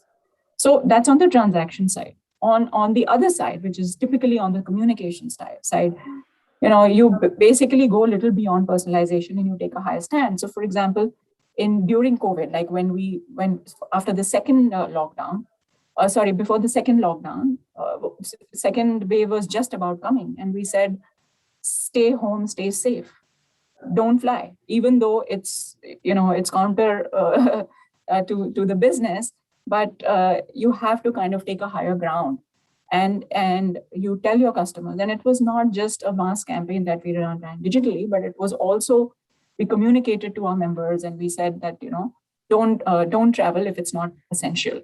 So sometimes you have to do that kind of a mix, and of course going forward, we only hope that we are able to sharpen, and we are able to look at what kind of relevant and timely messaging and timely service and product that we can offer. And again, it boils down to the same thing, that you don't want to over communicate. You don't want to, you want to draw that line. So keep it relevant, keep it timely, and arrive at what can happen at what time, at that particular time, given the circumstances. And that's the key. That's true. Nothing exists without context. And I know, Maninder, you have spoken about value and need-based segmentation and intimacy at scale. So how does this flow for your business, where you have an audience which is very diverse, and you have a market which is very spread out, and behavior, consumption patterns which are very different? So how does your communication and personalization and segmentation all merge and marry together? Yeah, I mean, like you mentioned, Preeta, the entire single-minded mission is impact at scale, right? We want to be able to get a child starting in India the best possible teacher, right? Which is not necessarily what happens, because you're trying to find somebody within your pin code, somewhere closer to you. So you're working within your means, right? You're not necessarily optimizing for what's best for the child. You're optimizing for what's possible for the child, right? So the ambition here is, of course, impact at scale. You want to be able to get the best teacher for every child, but you want to also do it for every child in every nook and corner of the country, right? Doesn't matter if the kid is sitting in Mizoram or in Delhi, right? It really doesn't matter. You want to be able to create that level of impact at that level of scale. We cannot do that, and that's where segmentation plays a huge part. We can't do that without having intimacy at scale, right? You want to be operating at scale, but you still want to be intimate. You want to be able to understand the fears, motivations, aspirations of every one of them. We're also part of a category where there is a huge distinction between the customer and the consumer. A lot of times the customer is the parent, the consumer is the kid. The kid could be 3 years old, the kid could be 15 years old. So there's massive differentiation, right, that goes. So again, everything that happens here is again basis first principles. Two principles that really hold us grounded is, one is, I think again Vishal had alluded to that, but data is people in disguise, right? For us, that's the job to be done very clearly. Understand who are the people behind this, what are their fears, what are the motion, aspirations. You spoke about unstated needs, right? Latent needs. That's hugely important, right? What you're reading through the funnel, what's the data telling you about these people? That's one. And of course, there is crazy amount of science to how we go to the market, right? In terms of media strategy, our targeting, when we go on OTTs, the role of content, how we choose between open auctions and PG deals. All of that happens, but there's an equally important part, which is the art of it, right? And like Sir John Hegarty said, all of the information goes through your heart, not your head. And that is super important to us. Right? What are you going to do with such level of insights if you can't then translate it into something that melts your heart, right? So for us, the litmus test for any piece of communication we're trying to craft is that, is it one, mind-opening, of course, but equally important, is it heart-opening? Right? Does it really warm those guys? Does it create a level of empathy with parents, with students, and not a one-size-fits-all, right? Even for the same person, for the same child at different levels, when they're studying in class, what's the kind of nudges? You know, we've all grown up in school systems where the only nudge we got was the teacher throwing a chalk at us. Well, that's completely changed, right? The pace of communication internally now with technology is completely changed. The kind of nudges and motivations that a child gets in class today are radically different, and no two children get the same nudge. And there are 300 students sitting, and they all feel like they're sitting on the first bench. You know, that's crazy. That's almost like magic, but that's what's happening in our category today. That's what we're delivering, right? At scale. Similarly for parents, right? Somebody who's worried about how their kid is going to be doing. How you don't have to wait 6 months or 1 year to figure out what happened and then do a postmortem on that, right? You're getting a daily analysis of how your kid is doing, and you can really do something about it in real time. All of this is part of communication, right? Not necessarily branding, but that's how we do it. So the most important point that enables us to do is we're not looking at demographics and all of that anymore, right? We're looking not also only at attitudinal data, we're looking at behavioral data. That's magic, right? When you look at behavioral data, people are always going to tell you something, but they're going to behave in their worst self, right? And that's what we're looking at, and that's what we are then picking out and saying, you know, what's actually at play here. Pick up the phone, speak to a couple of them, and then go back and then try something. So that's how we're going about it. That's extremely interesting, I must say. And we've always said in many ways that Twitter is the largest public forum of human thought. People keep coming and sharing their experiences, and a lot of the inputs that come and what people share actually influences behavior in many ways. So while we kind of look at wrapping up this discussion, I want to kind of throw this question out to each panelist. As we move into the next year, and we've seen a change over the last 2 years, and we don't know what the future holds for us, but I know it's going to be kind of dynamic. It's not going to be one of those phases where we like, oh, we figured it out. It's never going to be, oh, we figured it out. We don't know what's there on the next step.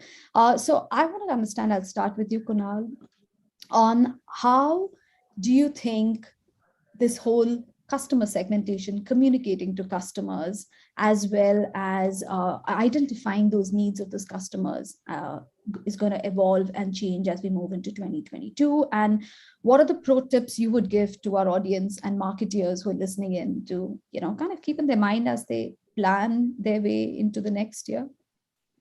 Oh, that's a great question. Thanks. All right, so let's start from 30,000 feet above and then come to land, so as to speak. Look, from a 30,000 feet perspective, when I'm talking about personalization, the flip side of the coin is expectations. And once a marketer, and this expectation is different for customers at different price points. So just to give you, go deeper into it, the expectation of a customer who's going to a dhaba to eat a dal makhani is going to be very different from the expectation of if he's going to Taj or Maurya. Similarly, a Go Air and a Vistara, right? Whether he's economy class of Go Air versus economy class of Vistara, the expectation in his mind would be at a certain level. So the trick for a marketer is to understand that expectation level, right? Now comes a question of, do I match it or do I go beyond? Now that invariably comes down to the numbers game, to go beyond, if the cost versus revenue number is in the green, then by all means go ahead, because that's the wow factor and the differentiating factor that you're going to build into your product. Then coming down further, especially in a digital first category, because that's where we're all moving, right? It's going to be the biggest folly of any brand to think that there is a loyal customer, whether of the category of the product or of the brand. Because if he's, for example, even if he's buying something as simple as a toothbrush, he's going to go to at least 10 sites and do the reviews, right? So therefore, once he does land on your site, there needs to be consistency in communication. So while there is of course there is this latent bug that all marketers and every brand has, that I'm going to be as personalized as possible, there needs to be consistency in messaging as well. So that being done, and of course, then the biggest thing, and I think that's something that we all need to figure out on when it comes to either segmentation or personalization or anything, that the biggest thing we all need to work on is to build trust with that guy.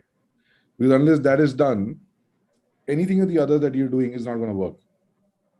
So yeah, I think pretty much that, and not go too deep into trying to understand each and every nuance of a human being, because unfortunately, all human beings are different, and we live anyways in a country where every 100 meters the country changes. So the tech guys are going to basically kill us if we go that granular. Totally agree. I mean, as a person who's traveled the length and breadth of this country, I can second, third, and fourth that point. But I really agree with your other points on building trust, consistency in your communication, and more importantly, being authentic in everything you say and do, and show up for what you say and not say something for the sake of saying. So I like, Rohit, if you could talk about how you encourage the brands that you work with, and what is it that you feel that they should look out for as we move into 2022? Sure. I think, we've had a great discussion, first of all, about personalization and segmentation, right? But I think while we do this, the entire personalization and segmentation cannot happen in pockets, right? There are different marketing platforms and digital strategies that marketers are using and kind of, for kind of meeting their customer goals, right? But I think all the platforms need to talk to each other. I mean, if it starts happening in pockets, then it's a mess, right? And I think therefore it is important to come up with that unified strategy. I would say 360-degree view of, what your customers are doing on different platforms and then communicating with them. And I think in order to do justice to personalization, I think it's a heavy task, right? As I would say, because every customer right now is unique. So I think there is definitely a lot of investment needed in building scalable ecosystems to be able to personalize properly, right? So I think brands do need to invest a lot in customer data platforms, analytical tools, and then not just tools, right? You need to also have the right people and the talent to be able to do this, right? So I think those are at least a few things from my side that marketers and brands should look out there as they move into 2022. So all data is good but it's not going to be useful if you can't mine it and get those insights from it. So that's absolutely true.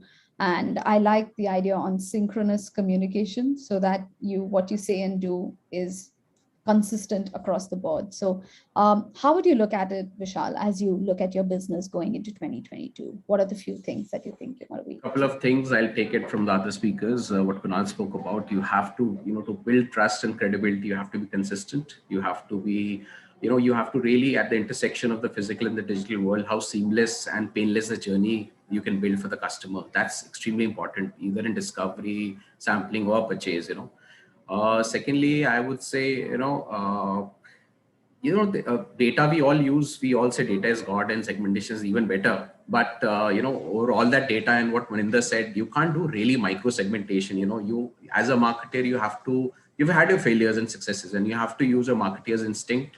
When you know your business, your sales guys' inputs, your channel inputs, and, put it on top of the data. And, with that mix, come to the human benefits, delivering human benefits, and not just, product and service benefits. When you start delivering human benefits, I think that is a win-win for both the customer and the brands.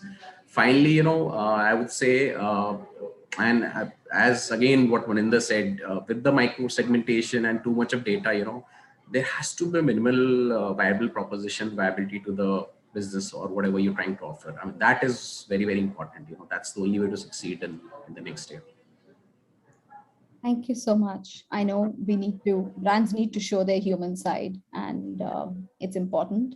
Dipti, how would you look at this, and what would you say, or your pro tips for marketing as they look at 2022? Well, I think what your product delivers is the key, because that's how you build trust. So if your product delivery, whether it's a platform, whether it's a service, whether it's any other product that has to be of a certain quality, certain service, and a certain stature consistently, because then otherwise the trust is lost. And I say this largely because we are in a service industry. A customer flying maybe 4 times, 5 times a month has one bad experience, will really talk about that bad experience more, or will remember that more. And then in the recovery of that is going to be far, far more difficult. So as far as trust is concerned, it's stick to the basics the value proposition that you are saying. So whatever that is, stick to that and deliver it consistently. Now, on top of that, if you want to create that stickiness, and if you want to create that personalization, and you're asking me, what is it that going next year? I mean, what is it that we will look at? On top of that, build a layer of how you can create that wow. And that's where your segmentation and customer behavior and etc. comes in. So, for example, we are delivering, say, a good service or a good product. On top of that, whatever service you're doing, you bundle it or you power it with however that particular customer has behaved, or whatever you know about that customer. That is powerful, right? So that's the kind of wow you will create. And then it comes back to the trust. It comes back to brand stickiness. So, you have to look at it like that. Otherwise you're just doing things for the sake of it. And you will see it like a cyclical thing, and it will keep going up and going down. I mean, today, every brand or every product must be doing their, scores. So like we do our net promoter scores, and we know every month, we know which area of which department needs that kind of improvement. So whether it is a crew that needs training, or whether it is the food that needs to be, bettered, or whether the aircraft has some issue in terms of broken seats or whatever, that kind of feedback you have to deliver that product consistently at a certain quality.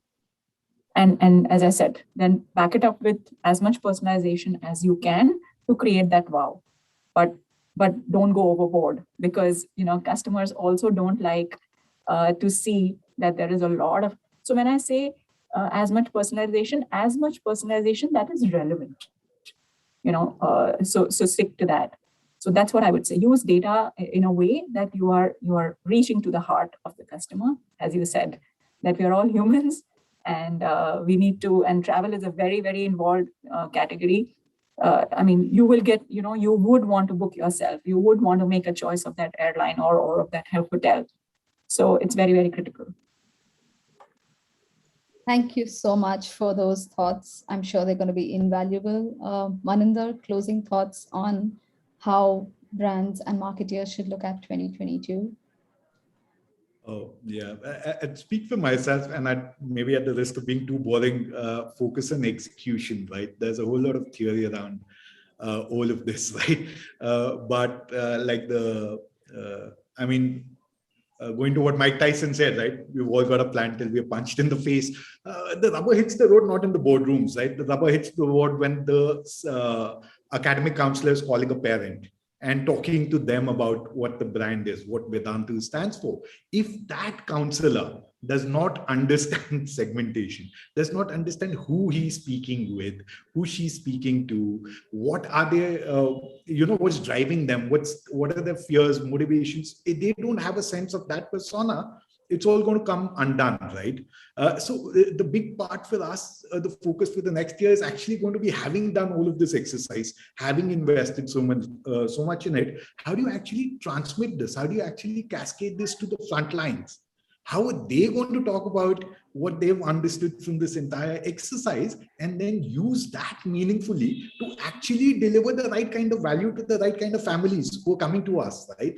They're reaching out to us with an aspiration that might possibly change the child's life. You don't want a gap there, right? You want the person to be understanding. So this is, my favorite. I think marketing is too important to be left with marketeers alone. You have to have this cascade. You have to have this understanding become a shared understanding within the org. And we are a 7,000 people organization. If 40 people understand segmentation, we're doomed. We're finished. So that's going to be the priority for 2022. Just focus on execution. I know the God lies in the detail, and you can never ever let go of that, no matter what you do in marketing, because if you don't get the execution right, your strategy may be the best in the world, but you're certainly setting yourself up for failure. So I would like to say thank you to all of you. This was one of the most engaging discussions that I've been part of. I hope our audiences did take away a lot from this. I certainly did, and I certainly will use some of these as I go into next year. So a big thank you, and hope to stay in touch with all of you. Thank you so much. Thank you. Thank you so much. Thank you. Thank you. Thank you so much, Preeta, for moderating it so wonderfully. And thank you to all our panelists for their respective perspectives. Thank you once again. Thank you. So, ladies and gentlemen, what an incredible and insightful and a meaningful discussion that was. And I'd like to reiterate our hashtag being hashtag India Brand Conclave. Also, keep posting in the questions. All you got to do is type in the questions and post it in the comments, or also in the Q&A tab on your screen right now to post in your questions. We'd love to hear from you more. And these questions will be then answered by our speakers live after their session if time allows. Well, let's also take a moment to acknowledge our partners co-powered by ABP News, Aapko Rakhe Aage, Colors, and Microsoft InMobi, Microsoft Advertising, Intelligent Connections. So with this, I'd like to call upon the partner AV right now to be played. With this, technical team, over to you. Sunny की drugs छुड़वा दो वाहिगुरु, शुक्र है गुरमीत की job लग गई। Sentiments अलग अलग पर सवाल एक। इस बार कौन बनेगा मुख्यमंत्री? क्योंकि सवाल सिर्फ सरकार बनाने का नहीं, सबका भविष्य बनाने का होना चाहिए। देखिए कौन बनेगा मुख्यमंत्री रोज शाम 6 बजे सिर्फ एबीपी न्यूज पर। भैया चलो चलो चलो।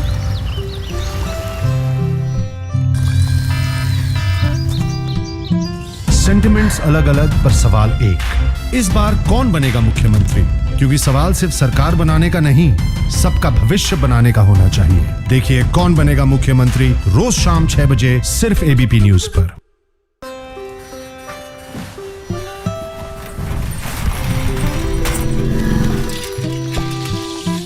सेंटिमेंट्स अलग अलग पर सवाल एक। इस बार कौन बनेगा मुख्यमंत्री? क्योंकि सवाल सिर्फ सरकार बनाने का नहीं, सबका भविष्य बनाने का होना चाहिए। देखिए कौन बनेगा मुख्यमंत्री रोज शाम 6 बजे सिर्फ एबीपी न्यूज पर।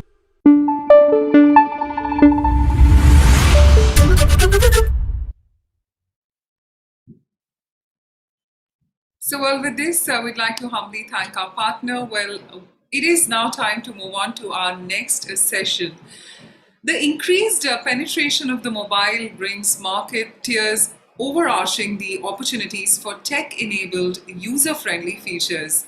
With newer formats like camera marketing coming up, marketers are now looking to leverage augmented reality or AR to gain popularity amongst audiences, and who better to speak about it than an app that is a specialist and has taken the younger audiences by storm. Well, we're talking about having Prasanna Raman, the business expansion lead at Snap Inc., who's going to share Snap stories in this session, Augmented Reality, the new business reality. Well, with this, I'd like to humbly welcome on the stage and screen Mr. Raman. Thank you for your valuable time. Great to have you. How are you doing today? Good, Bhavna. Thank you so much for having me. Pleasure. So we're looking forward to your session. Now let's get that started. Over to you. Awesome.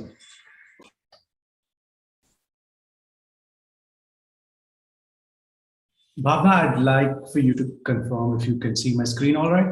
Yes, we can. We can. Awesome. Great. Firstly, thanks so much, everyone, for joining us for this session on augmented reality. Over the last year, I've been working very closely with some of our top advertisers in India and help them achieve business goals using Snapchat's camera marketing solutions. I think for the longest time, a lot of advertisers were like, hey, I don't have a budget for Kodak, so why would I have a camera marketing solution budget specifically? But then we had built proof points over the year for us to be able to prove to brands that camera marketing actually delivers great results. And with that context,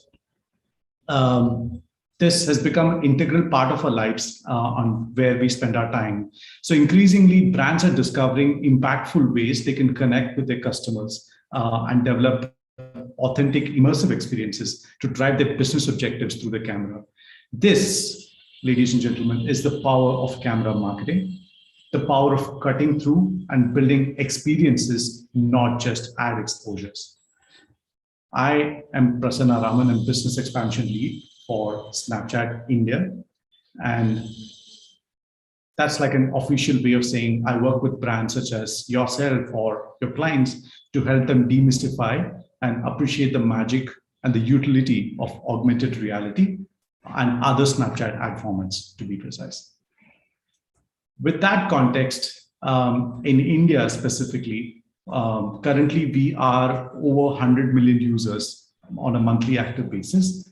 So unlike other apps that open to a feed, Snapchat opens to a camera, which is the heart and the soul of a Snapchat experience. And this is where people communicate visually, exactly the way they like it, and where people share almost 5 billion snaps per day. You can add GIFs, stickers, Bitmojis, and all kinds of context and expression to your snaps right there in the camera. And that's what these 100 million plus people do in India on a regular basis with Snapchat. I understand that not everybody on this call would be familiar with Snapchat, the app, as a consumer, but I know most of you would be. But for the uninitiated, let's look at the full Snapchat experience from a consumer's perspective, right?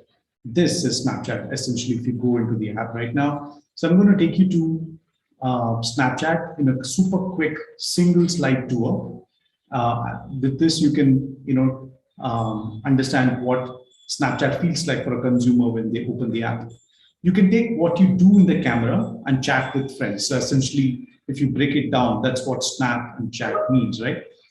Or you can post to the map and share a real-time view of what's happening. You can add to your story to keep your friends up to date.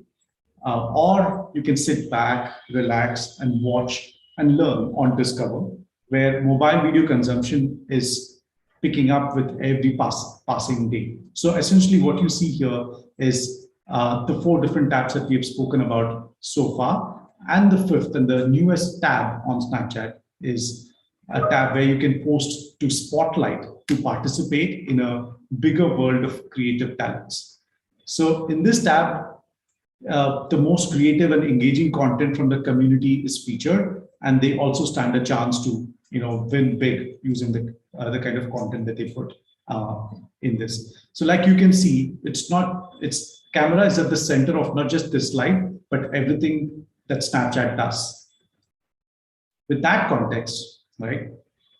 At Snap, our camera is well known for fun, playful, and expressive experiences, like you can see on the screen, right? So there's so much fun stuff that's happening where, with flowers blooming and, birds coming in, or in certain other cases, we let a dinosaur cross roads in Mumbai. So that's all the fun stuff that Snap camera can definitely do. And I'm sure a lot of you have experienced these. But that's not all that Snapchat does, right? As you may know, it can also be used to inspire Snapchatters to try and buy, whether it's shoes, bags, clothes, makeup, jewelry, or interior design. With Snap AR, you can shorten the gap between virtual and in real life experiences. This makes shopping super easy, better, and absolutely customized and personalized. Like you can see in this example, which is a shoe try-on lens plus. And to democratize creation of augmented reality experiences, so we have two solutions between Lens Studio and Lens Web Builder. These are two of our augmented reality development tools. And we are democratizing the creation of AR using these tools. And we are taking to the hands of anybody, like literally anybody that wants to create an augmented reality experience. First, touching upon Lens Web Builder, it's incredibly easy to use. And as you saw, earlier, it's like pretty straightforward for someone to use Lens Web Builder. So brands and agencies can build branded AR experience with pre-populated templates, and absolutely no coding experience is necessary. You can choose from a library of hundreds of 3D objects, animations, and effects to build your own custom branded AR lens. You can also upload your own 2D assets, such as logos and images, to further customize the AR experience. The templates and interface are intuitive to use and navigate, because we build a foundation with your businesses in mind. So you don't have to start from scratch, or you don't have to pick up an additional skill, to be able to build this AR. The same holds true for Lens Studio as well. While we built Lens Studio for a much more enhanced lens creation, it doesn't make it any more difficult to start with. It also has built-in features, including templates, custom shaders, and advanced tracking technology. The possibilities are just endless. In fact, we have seen creators churn out lenses in less than 15 minutes, and lenses which are super cool and very, very engaging. So creating an augmented reality experience is not rocket science anymore, because Snapchat has democratized the creation of augmented reality lenses using these two tools that we just spoke about. And when it comes to production, there are a range of creative approaches and complexities based on your brand's needs, and also other factors, including objectives, timing, and budgets, right? So if you have a campaign coming in 2 weeks from now, the level of complexity that we can achieve in the lens is limited. But when you are talking about a campaign coming in the next quarter or in a month from now, it's, obviously you can do a much complex build of an augmented reality lens. So there are different levels of complexities, like what you can see in this slide. So some of them are, which can be made real quick, and some of them do take time. And I'm going to talk through some of these examples in the slides to come. So now moving to the big question, which is, can Snap augmented reality drive business results for your brand? Now that you understand how AR has been demystified and democratized by Snap, I would like to talk about, why is AR important for your brand? I'll pause for a second and have you just take this in, right? To help you get a scale of things that's there here, there are a few numbers that you can see on your screen. AR is actually a daily habit on Snapchat, right? For Snapchatters, it's like a part of their life, and it doesn't feel like a forced innovation. And you can transform your face and your space around you in the world lens, and you can play with animals who can sit on your shoulder. You can light up night sky using sky segmentation. And we can create some of these experiences internally as well within Snapchat, and also work with some independent creators around the world. So almost around 1.5 million lenses have been created using Lens Studio by our creative community. So that's the kind of scale of the kind of demystifying that we have done with Snapchat tools that we have. Moving to specifically, how does Snap AR capture attention? So in this case, it's talking about augmented reality-based experiences vis-a-vis all other experiences. So AR actually helps your brand build experiences and not just exposures. This is something that we saw earlier.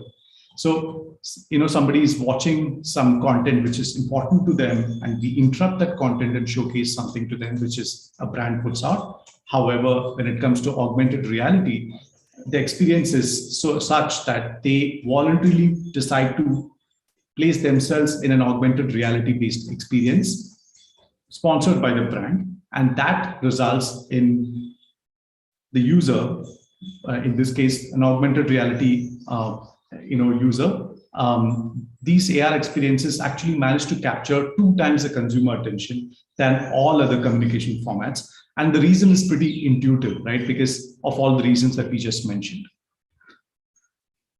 And if you ask me, around 2 years ago, we used to talk about using augmented reality as a means of making your brand future ready or trying out some innovation, right? But this study done in India shows that augmented reality is here and now. While we have, all the other numbers, I would like to specifically call your attention towards one specific number, which is, interacting with products that have an AR experience actually results in a 94% higher conversion rate than all other forms of communication. Isn't that amazing? Like, it's great news for a brand, because the moment you use augmented reality, you know that people are going to pay 2x the attention and also so much more likely to be able to convert for their product or service. To be honest, Snapchat ads is not just augmented reality. In fact, when I was giving you guys the quick one-slide tour of what Snapchat, the app, looks like for a user, our advertising products exactly mirrors the Snapchat user behavior or consumer behavior. So when consuming content, Snapchatters are served Snap ads or commercial ads between the user stories, or while watching content which is premium in nature on the mobile content section of Snapchat. Snapchatters can also choose to consume content from a brand through story ads, so which essentially appears like a tile on the stories section of Snapchat.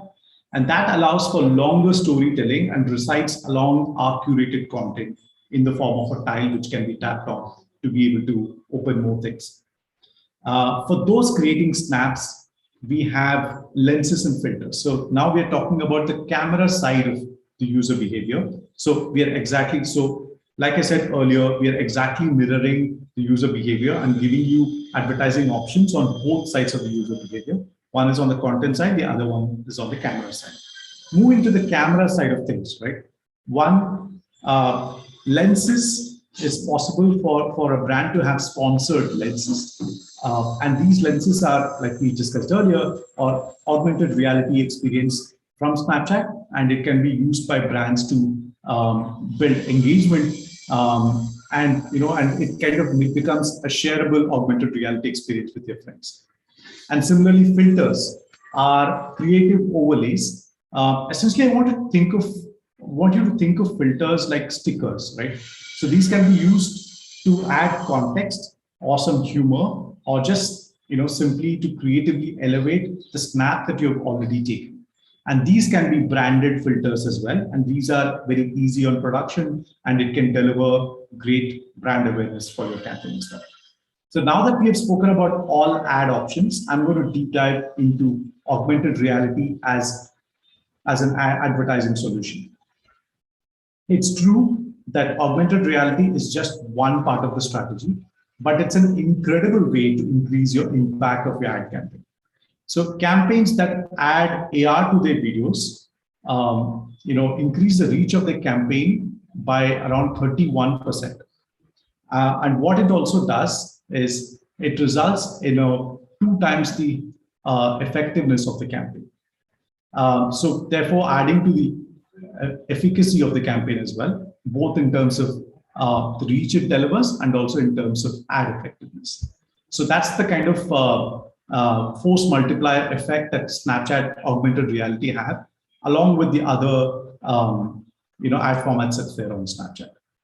So here is a study that was done recently, where it's kind of an analysis where we recommend that you always deploy different ad formats while running an always on or a seasonal campaign. What you see here is essentially data that Kantar has put together, which is a meta study of multiple brand lift studies that was done in a specific region across a period of time. And what we see there is essentially different ad formats together deliver stronger brand results across all key brand lift metrics, along with ad formats such as commercials and lenses, than just having just having a video or a still ad format. So the essence of this slide is always go for multiple ad formats, like we saw in the slide a few slides earlier about the different ad formats. So always ensure that you are putting out ads both on the content side of Snap and also on the creation side of Snap. Now, specifically, when you talk about lenses, just see what amazing impact is delivered when you add augmented reality to your advertising mix. I think I would call out the 58 percentage point higher ad awareness when AR is introduced into the mix, your attention towards that, because the relevancy across the overall campaign itself shoots up the moment you add augmented reality into the mix.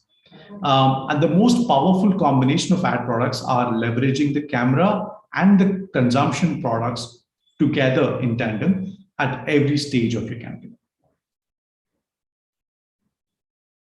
All right, so we have spoken about how we have demystified augmented reality. We spoke about how AR is important for your brand, but what about amplification of AR? In terms of distribution or amplification, brands are able to pay for impressions directly into the camera with Snapchat. So when you're paying for an impression, it's not a view and feed where somebody has to swipe up to activate the lens or in some cases filter. But this is an actual play of your lens, your branded lens, straight into the camera, right? So we feature the same buying flexibility as a standard video, which includes the bidding, reach and frequency, and also an impact buy in the form of national takeover, so that we can meet all of your objectives. And promoting a lens need not be an expensive affair. It could be, with a small budget as well, considering we also have biddable lenses with which you're able to promote for as little or as much as you want to promote the lens. So here's a quick example of how the lens ads appear, and here it's super personalized, right? So actually the lens picks the face of a user and ensures that it shows up in the user experience. So obviously nobody is going to skip an ad unit which features them, right? So which is clearly why augmented reality is working so well. All right, with that context in mind, I would like to go into some success stories of what we have managed to achieve with augmented reality for brands. So before we jump into success stories specifically, I would like to just showcase this specific real life example of how simple Lens Studio templates are in action, right? So this is a popular organic lens which was built by a lens developer called Serene Q using Lens Studio, and it attaches a crocodile to your food, right? So while this looks extremely technical and complicated, it's actually powered by our shoe try-on template, right? So we give somebody a template to be able to, to help people try on shoes, but somebody has decided to put a crocodile to somebody's foot. But the use case absolutely remains the same. So this is something which can be created in a fraction of a few minutes. And the same technology, which is available on Snapchat, was used by a brand like in a super, super smart way. And here is what they did. So that template, which we spoke about earlier, where we saw crocodile in the previous example. So that's the technology behind the sponsored shoe try-on lens campaign by this athletic footwear company, Hoka 1. So as a consumer trends shift to more virtual try-ons, this brand, Hoka 1, wanted to encourage shoppers to try on their new running shoes without needing to leave their living room, right? So to make this scalable, they used shoe try-on template in Lens Studio to help build out their 3D AR experiences. So once this was complete, they delivered the lens to their target audiences using paid media. And remember, this paid lenses appears right into the user's Snapchatter's camera. So which means it's a very seamless experience. And look at what the lens did for the brand. The share rate of Hakka 1.1's lens was nearly 6 times the Snapchat retail benchmark, and with an 82% more efficient cost per share versus the Snap retail benchmark.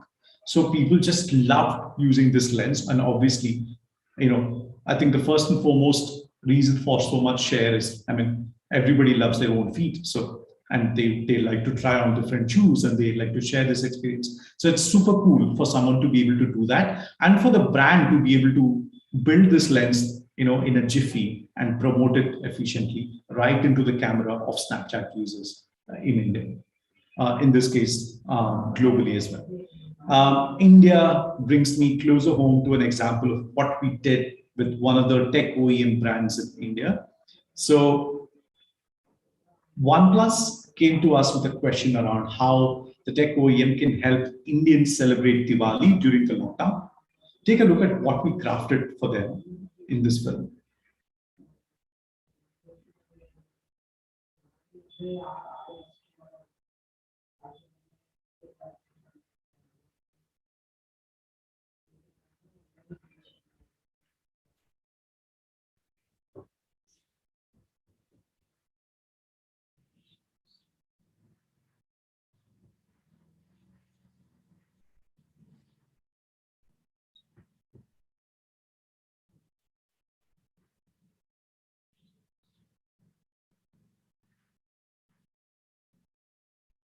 All right, so the results are here for you to see, and the kind of impact that we have had in this specific campaign.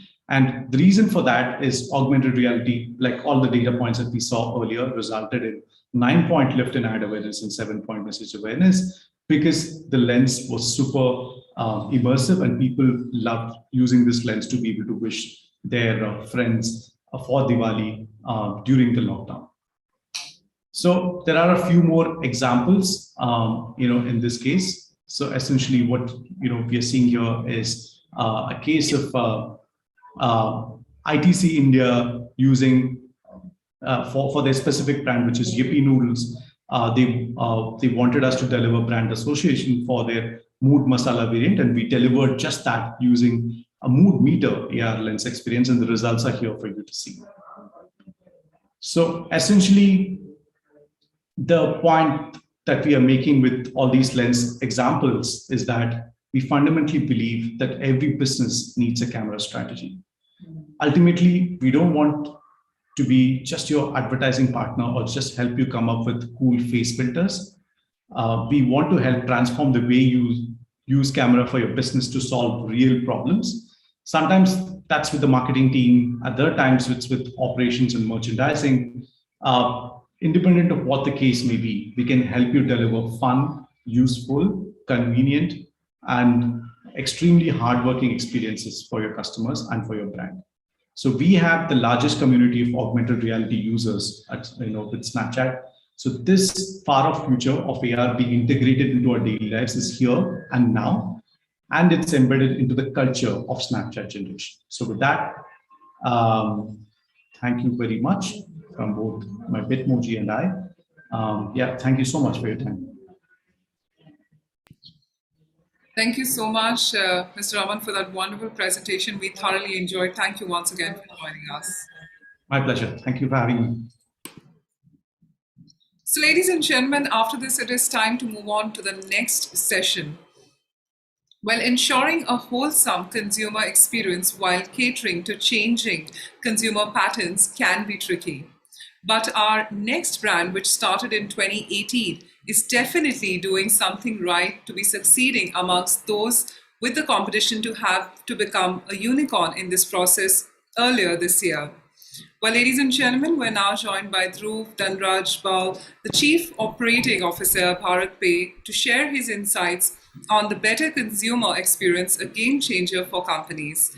With this, welcoming Dhruv on the stage and screen. Thank you, Dhruv, for your valuable time. With this, the stage and screen is all yours. I hope you're doing great today. I'm great, Bhavna. Thank you so much. And you guys seem to be having an amazing session.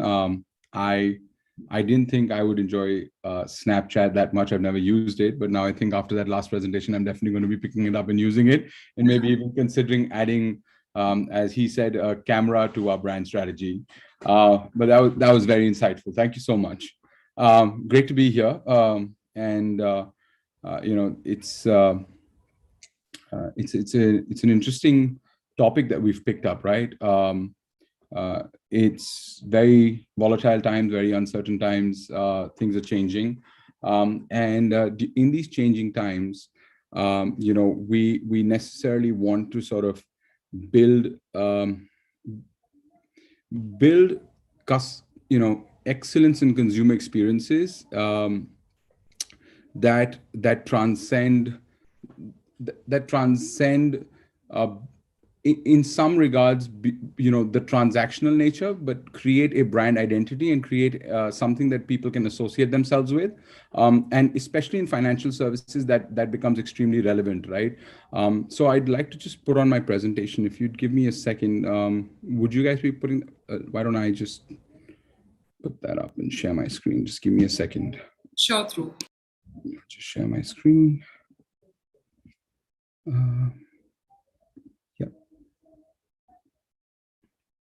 I hope that's visible for everyone. Yes, it is. Over to you. Okay, so financial services and brand in financial services. I mean, this is very interesting, and brand as a function of what it becomes because of consumer experience or customer experience, and how that becomes a game changer. So just to give you a little background about BharatPe, we're a little over 3-year-old company, backed by some of the marquee investors. We're in the financial services world. We started with the QR payments. From there, we went into POS, we went into lending, we now do deposits. Very recently, people heard about our foray into the banking world with a joint venture partnership with Centrum and the launch of the Unity Small Finance Bank. You also heard about us getting into the consumer space with BNPL, which is Buy Now, Pay Later, through our brand called Postpay, which was all over the place during the T20 World Cup. So we're doing everything. Someone recently said, "Hey, you guys are like the SpaceX of financial services. You're doing everything in a very short period of time." And I think that's the best compliment we could have had. We're doing a lot, but at the core of it is our customer. Our customer is two types. One is the merchant, which is our established business, which is what BharatPe is. And the other is the consumer, the newer BNPL credit deposit 12% club features that we are launching. But at the end of the day, even our merchant business, we behave like a B2C business. For us, everyone's a customer. So what we call MX, which is merchant experience, or CX, which is consumer experience, put together is one entity, and that's how we focus on it. But to take you into that world, let me tell all of you a little bit, a small story. When you look at customer experience, there is a metric called NPS. NPS tracks, how many people are truly promoters of your brand, what's the strength of the word of mouth of your brand, how many people do go and talk great things about your brand. Unlike customer satisfaction scores where there is an above average or a below average, NPS sort of differentiates people who are truly promoters or people who are really high up on that scale of satisfaction or who've had a wow experience. And it actually says anyone with an average or a just above average experience is not going to be someone who is going to promote your brand, but there will be negative word of mouth. So it's not that because they're not satisfied, they won't even talk about your brand. They will actually take people away from your brand. And so the ratio of, the people who are promoting your brand versus who are detracting from your brand becomes that target NPS. It's very easy to think about, brands that have this very visceral customer experience that people enjoy, and hence become promoters of it. I'm as they call, an Apple fanboy. So Apple is one of those products that people love. It could be in cars, it could be an Audi, a Mercedes, or a BMW. But do you, I would love, if this was a live audience, I would have, asked people to put up their hands and tell me, can you guess which is the brand that has the highest NPS in the world? And very interestingly, let me show that to you. The highest NPS in the world actually belongs to an insurance company.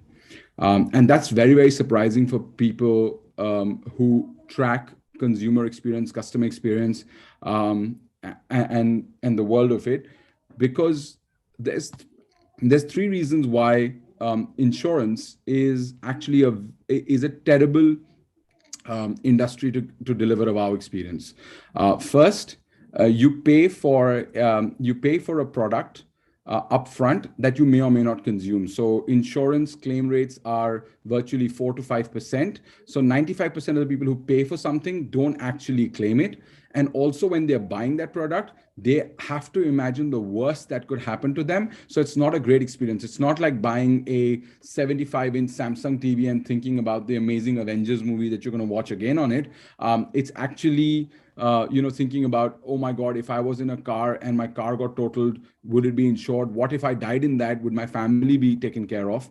So you're thinking about the worst thing and you're paying upfront for your biggest fear. The second thing is you only interact with insurance customers when something bad really happens. So something really bad happens, that's when they reach out to you. Otherwise, you never hear from, insurers and customers who buy insurance don't interact with each other. The third is most laws in most countries are written such that it's in the favor of the insurer. So they're actually protected by law to not pay claims. So there is a lot of fine print that can allow an insurer not to pay their customers. Now, in such a situation where you've gone to someone, paid them money upfront for your worst fear, you reach out to them in your moment of need, and they don't come through. That's just such a terrible customer experience to go through. Even then, Allianz as a company ranked the highest. When Allianz started trying to discover what was going on, they were so confused about what they were doing right. They actually hired a big management consulting company to come in there and figure it out. And that management consulting company actually came out and they started studying, all the data and all the call centers and all the claims. And they found that there was this one agent in their call center who was consistently performing better than everyone else. And this wasn't when they were the best NPS. This was when they were somewhere in the middle, but they wanted to get better. And when they went to that agent, they found that this was a German middle-aged agent, male, sitting in some call center in Germany, doing auto claims. So when people would call him when they got into an auto accident. And what was very interesting was, like, people give him very high satisfaction scores. And it was not because his claim rate was higher or he was paying more reimbursements. None of that was true. What he was doing was, the minute someone called in, the first thing he said was, "Are you okay? I can see on your file that you're married, you have kids. Is your family okay? Are your children okay? Were they with you? Do you want me to call someone?" The first 5 or 10 minutes of that call, he only spent in ascertaining so the emotional, the mental, and the physical health of that individual before he went into the claims experience. And that was enough for them to decide that this is what we're going to do for the rest of our customer base across the world. So if you now call any Allianz call center, the first thing they inquire about is your health. What are you calling for? So if it's a health insurance and you're calling to claim, let's say, you or your spouse has had a baby and you're calling to claim that claim for the child, they'll actually congratulate you first. They'll ask about the child's name. They'll say everything's okay. How healthy is the baby? Are there no issues? If you're calling regarding a sort of a shop fire, they'll sort of say, is your fire okay? How are you running your house? Have you figured out where you're living? Were you living in the same shop? So on and so forth. So the experience is something that they've sort of standardized and institutionalized. And so that's something that, they did. And what you started seeing was that level of customer centricity and that level of realization that everything isn't transactional. There is a lot of EQ layered on top, emotional quotient layered on top of your business to consumer B2C relationship that you deploy is what was there. So we started asking that same question, saying, okay, what is it that people actually expect of a financial services brand? and especially a digital financial services brand. And we actually came up, we ran a pretty massive survey across our customer base. And what we realized by condensing the entire voice of customer that we collected was three things. They want trust, they want accountability and responsibility, and they want excellence. And I'll just touch on all three with regards to financial services. So when it talks about trust, they want trust about data security. They want trust about that the money when collected will go through, your success rates are high, that when they want the money will come back to them, that, for example, if they were investing the money with BharatPe at the 12% rate of interest that we do, which is a market-changing product, but it's in the P2P lending space. So there are certain inherent risks. The trust that we are upfront about those risks, but also that we have put enough checks and balances in place to prevent, any losses that would come across. Similarly, on accountability and responsibility, really, being proactive and reaching out to them, telling them that, look, this went wrong, we are fixing it, we'll come back to you. I think a brand that does this beautifully in the financial services space is Zerodha. I think, a big shout out to Nitin and Nikhil for what they've built.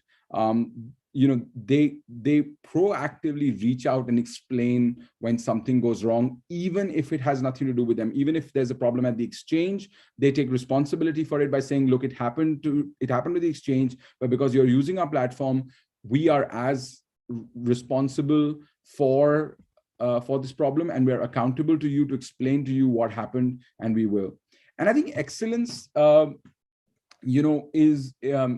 tend to think about the word like excellence is always wow.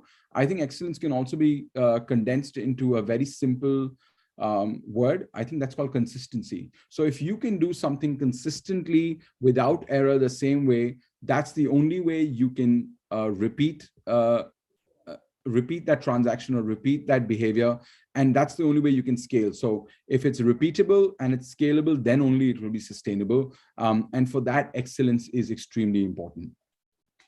So we took this at BharatPe, and we actually leveraged this to create it as a growth tool at BharatPe. So our mission became, how do we improve experience so that we solve three problems? Problem number one, our word of mouth increases, so our cost of customer acquisition reduces because people start telling each other about the product. We don't have to send very big feet on the street. Recently, there was an article about how one of our competitors has nearly 1.5 lakh people in the field trying to acquire customers and acquire merchants. And we run a pretty lean ship, even though we're giving them a run for the money in the market in terms of market share or wallet share.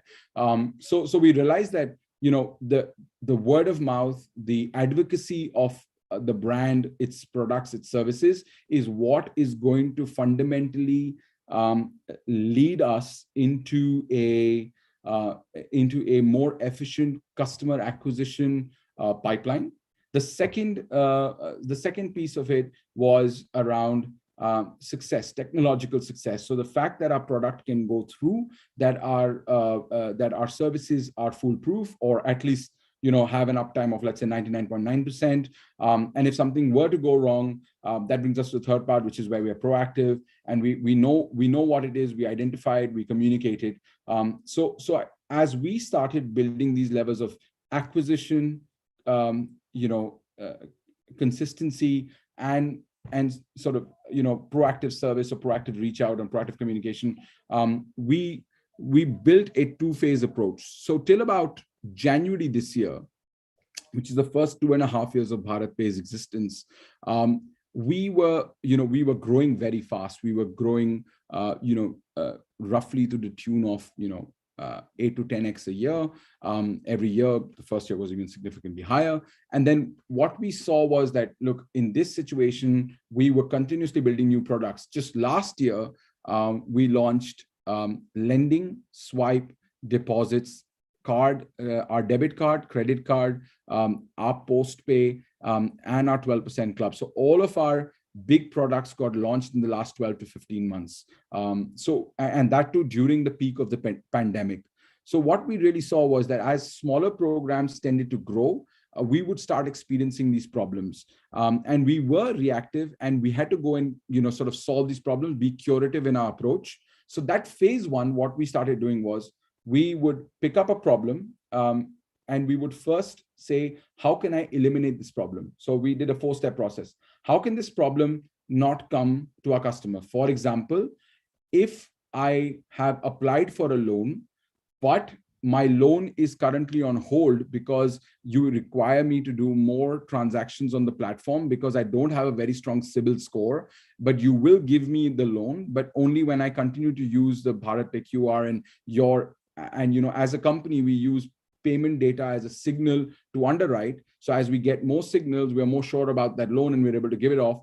How do you communicate that? Are the communication channel working? So we saw, for example, that, the app page did not give enough information, so people were calling in, or the SMSs that went out weren't very well written, so we improved the copy of those SMSs to make the message clearer, or that the messages that went out were not in regional languages, they were written in Hindi or English, and we realized that a lot of our base was coming from the south of the country, from the west of the country. So we started changing, introducing a lot of these changes, and as we did that, we brought down the incidence of certain kinds of cases.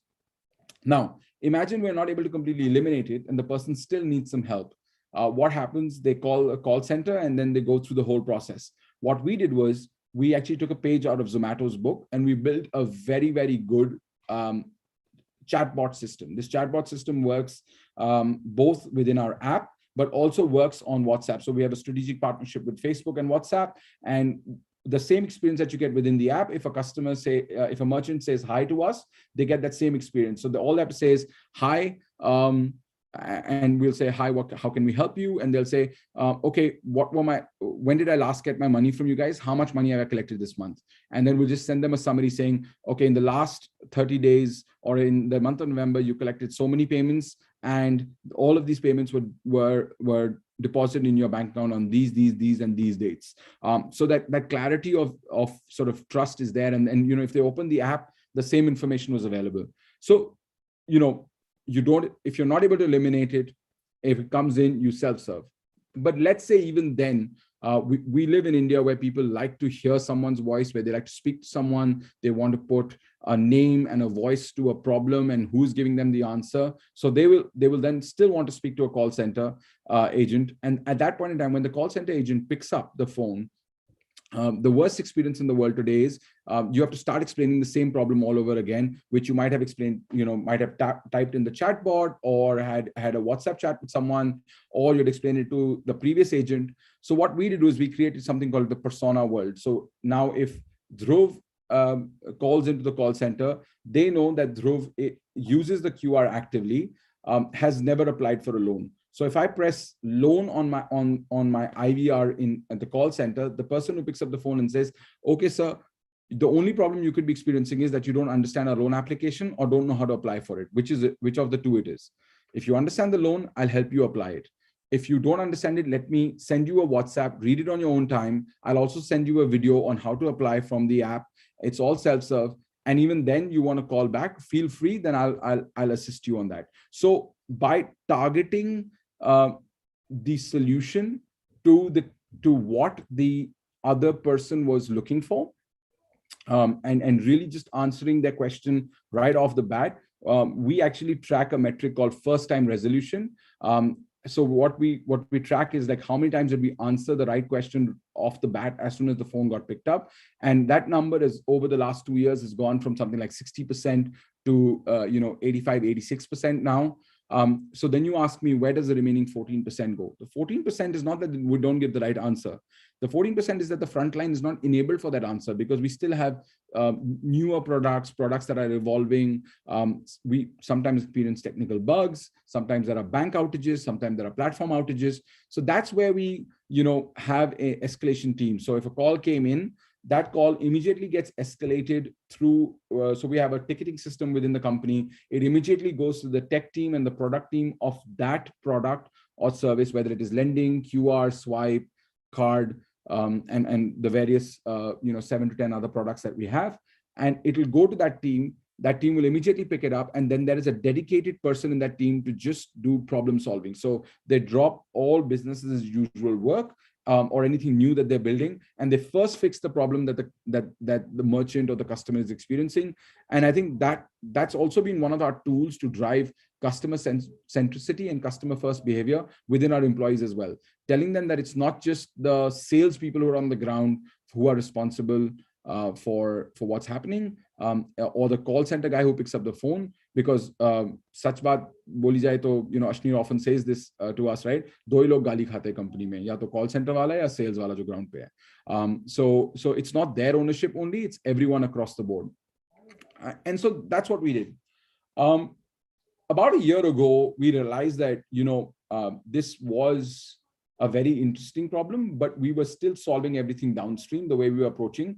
All our KPIs were good, our OKRs were good, the metrics were great, but it seemed like, we were still sort of catching babies in the river. I'll tell you a small story. There are two friends walking along a river. Suddenly they see a baby, being swept downstream in the river. So both of them jump in, grab the baby, bring it to shore. Suddenly they see another baby. So one of them jumps in and helps the baby. There's another baby they see. So they jump, the other friend jumps in and they do this 7, 8, 10 times. Suddenly they see another baby coming. One friend jumps in and one starts running up the river. So he says, hey, where are you going? We need to save the baby. He says, no, I want to first go stop that idiot who's throwing babies into the river. So really that's what the realization that we had. That was our eureka moment. And we decided to sort of, go upstream. I'll just plug in one of my favorite books. It's written by Dan Heath, called Upstream, and this story is in the first chapter, and I picked it up from there. When I read that book, that was the epiphany I had. So we changed our strategy. What we started doing was, we have now put in triggers into every product, where what we have clearly identified and said is, look, in every product, there are a few adverse events that can happen. So for example, if you're using our 12% investment product, if you added the money and the money got cut from your bank, but didn't get added to your 12% club, then for us, that is an adverse event. If you try to withdraw the money and the money didn't hit your bank account, or you didn't get the funds credited and we didn't get a confirmation from the bank that the funds have been given to you, that is an adverse event. You try to log into the app and you're not able to log in, that is an adverse event. So we started tracking all the adverse events in the company, and we have a very clear tracker of that. And every time an adverse event happens, we start an omni-channel communication. So depending on, so we have something called like a karma score, which is the goodness of the merchant score. So if it's a very high karma score merchant, we basically go back to that merchant and we say, hey, you're a very good merchant for us. You're experiencing this problem. And maybe that person gets a phone call or even a visit from our sales agent. But another person who's an infrequent user of our product might just get a WhatsApp or an SMS from us and says, hey, you might have experienced this problem. We're on it. We're trying to fix it. And if it doesn't get fixed in the next 24 hours, we'll call you. Otherwise, if it's fixed, we'll just inform you over WhatsApp. So that the whole, parametrically triggered events leading to automated communication channels and automatic task allocation to individuals saying, okay, this happened to individual A, so you must go and do task X with them, is something that sort of we experience. So that's really been our journey. So what we've seen is we've actually seen at one point about 2 years ago, for every 100 merchants who were active on our platform, 25% of them used to reach out to us. Today, that number is close to 7%. So in the last 2 years, we've brought that incidence rate down significantly. That's a huge cost reduction, but it's also a great customer experience that we've given, especially during the pandemic, when people already have anxiety, when people already have stresses of not just whether the business is going to come or not come, or if it comes, how am I going to manage it, but also of their personal health and safety. During that time, we took it on ourselves to continuously make our service better so that their anxiety and of managing their money at least wasn't there. And because of that, we've seen a significant growth. So today we have 7.5 million, about 75 lakh merchants on our base. At any point in time, more than half of them are using one of our product. We have close to 25 to 30 lakh of them just active on our QR and swipe payment businesses. And as I said, we behave like a data science company. We don't charge for payments. So all of that data enables us to then help these merchants with capital needs, which is primarily give them loans through our unsecured lending program, through our distributed retail lending programs, gold loan, and a couple of other lending programs that we're about to launch. But also there are merchants who are flush with cash and they're looking for better returns, and we give them a 12% investment product. We also give them a card where they can easily use the funds that they collect at their own convenience, both offline and online. And we've also now allowed them to choose between a debit and a credit option on that card. So you know, we've not only built great products, but we've also tried to build great experience across each product and gone deep into that. And I fundamentally believe that's been a huge driver of our growth across the board. So yeah, that's the story that I wanted to share with all of you. And just to end that note, we recently did an NPS, and some of the leading banks and the private banks in the country have an NPS in the range of 55 to 60. BharatPe, very interestingly, we thought we're very self-critical. We thought we will be in the negative range, but actually we have one of the best NPSs in the country in the financial services domain. So I think the crux is that what we have been doing as a strategy, as a way of life, we call it the BharatPe way, has worked out very well for us. Absolutely. Thank you so much, Dhruv. What a wonderful journey you've shared, and so many insights we've got from your session. Once again, a big thank you. No, absolutely. I'm happy to take any questions if there are. No, so Dhruv, we're falling in short of time. Apologies Great. on that. Great. Hopefully I didn't keep you guys too long. Absolutely. Thank you so much. Absolutely. Thank you so much. It was a pleasure being here. Thank you so much. So ladies and gentlemen, with this, what an incredible session this turned out to be. I'd like to once again acknowledge our partners, co-powered by ABP News, Aapko Rakhe Aage, Colors, and Microsoft InMobi, Microsoft Advertising, Intelligent Connections, associate partner Dolby. Well, let's have a look at the partner AV.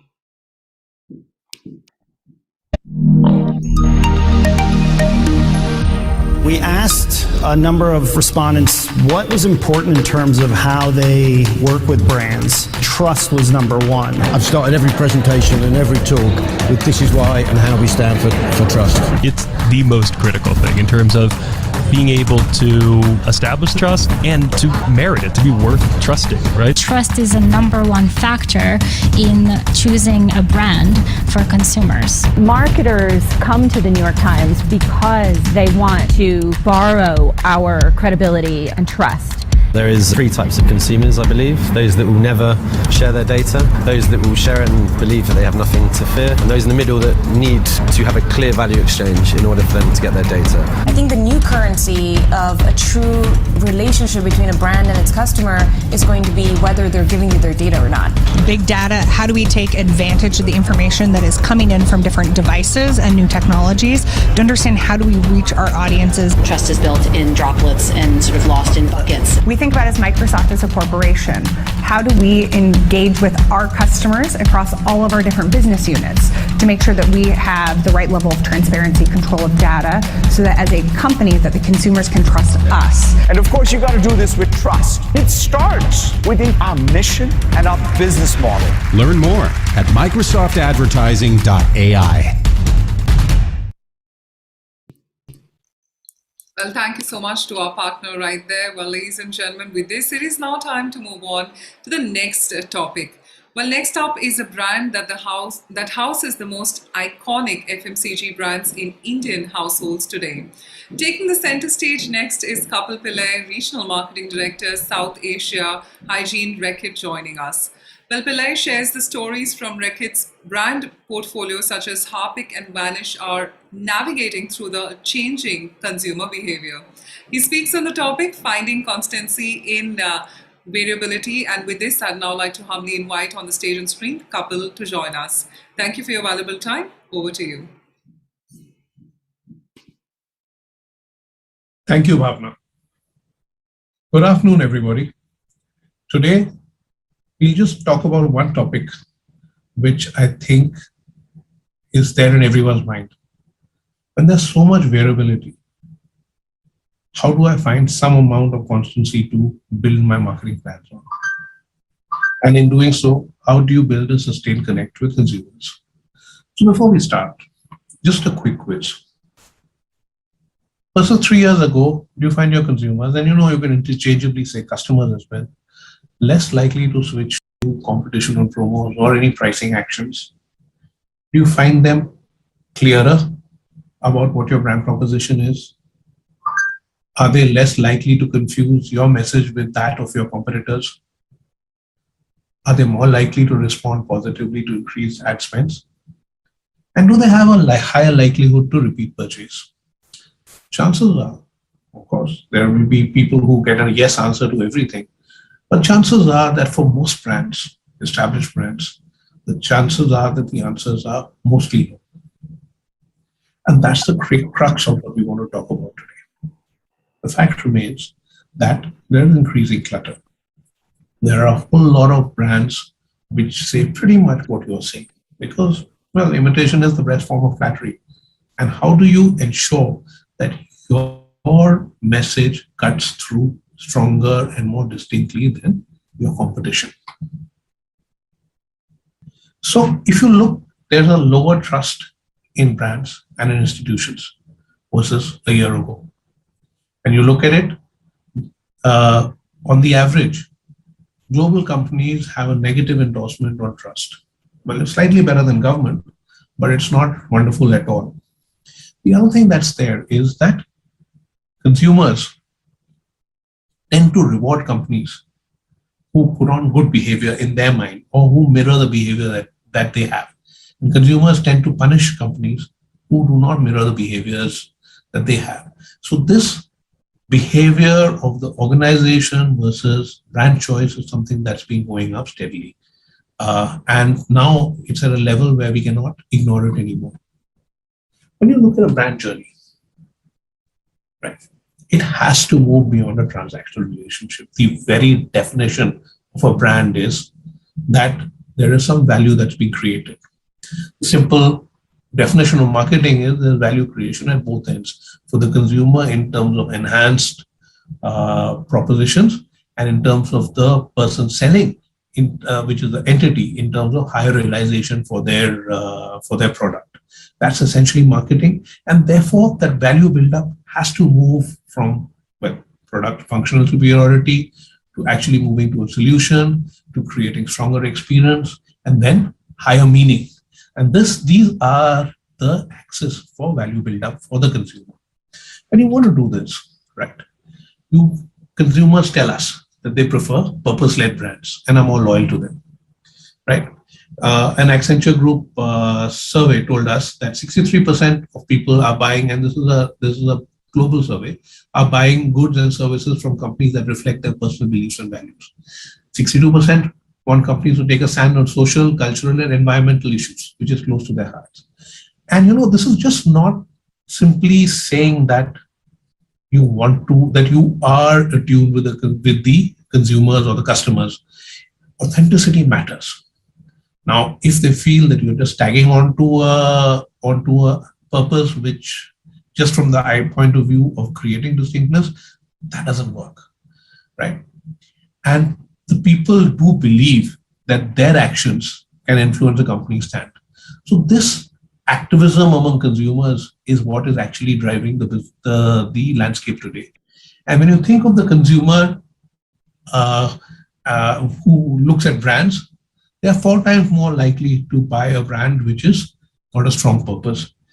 They are more likely to protect and not walk away in times of misstep or public criticisms. They are far more likely to champion them. Now, this makes it sound that, that purpose is a great thing to have for any brand, right? Because the data says that, okay, consumers believe that this is This is what they would identify with. This is what they would pay more for. This is the belief and faith in the brand. But what exactly is purpose? Right? And this is really fairly, this has been fairly talked about. So is it simply just doing CSR? Is it doing social good campaigns? Is it just simply driving sustainability? Is this what brand purpose is about? Actually, no, those are action outcomes. So when you actually want to talk about brand purpose, it cannot be just something that, the flavor of the year or flavor of the month. And this is what we are going to tag on to, and this seems to be connected with the brand in some way. And let's kind of tag on to that. It's not that simple. Okay, it has to start with what you truly believe in, right?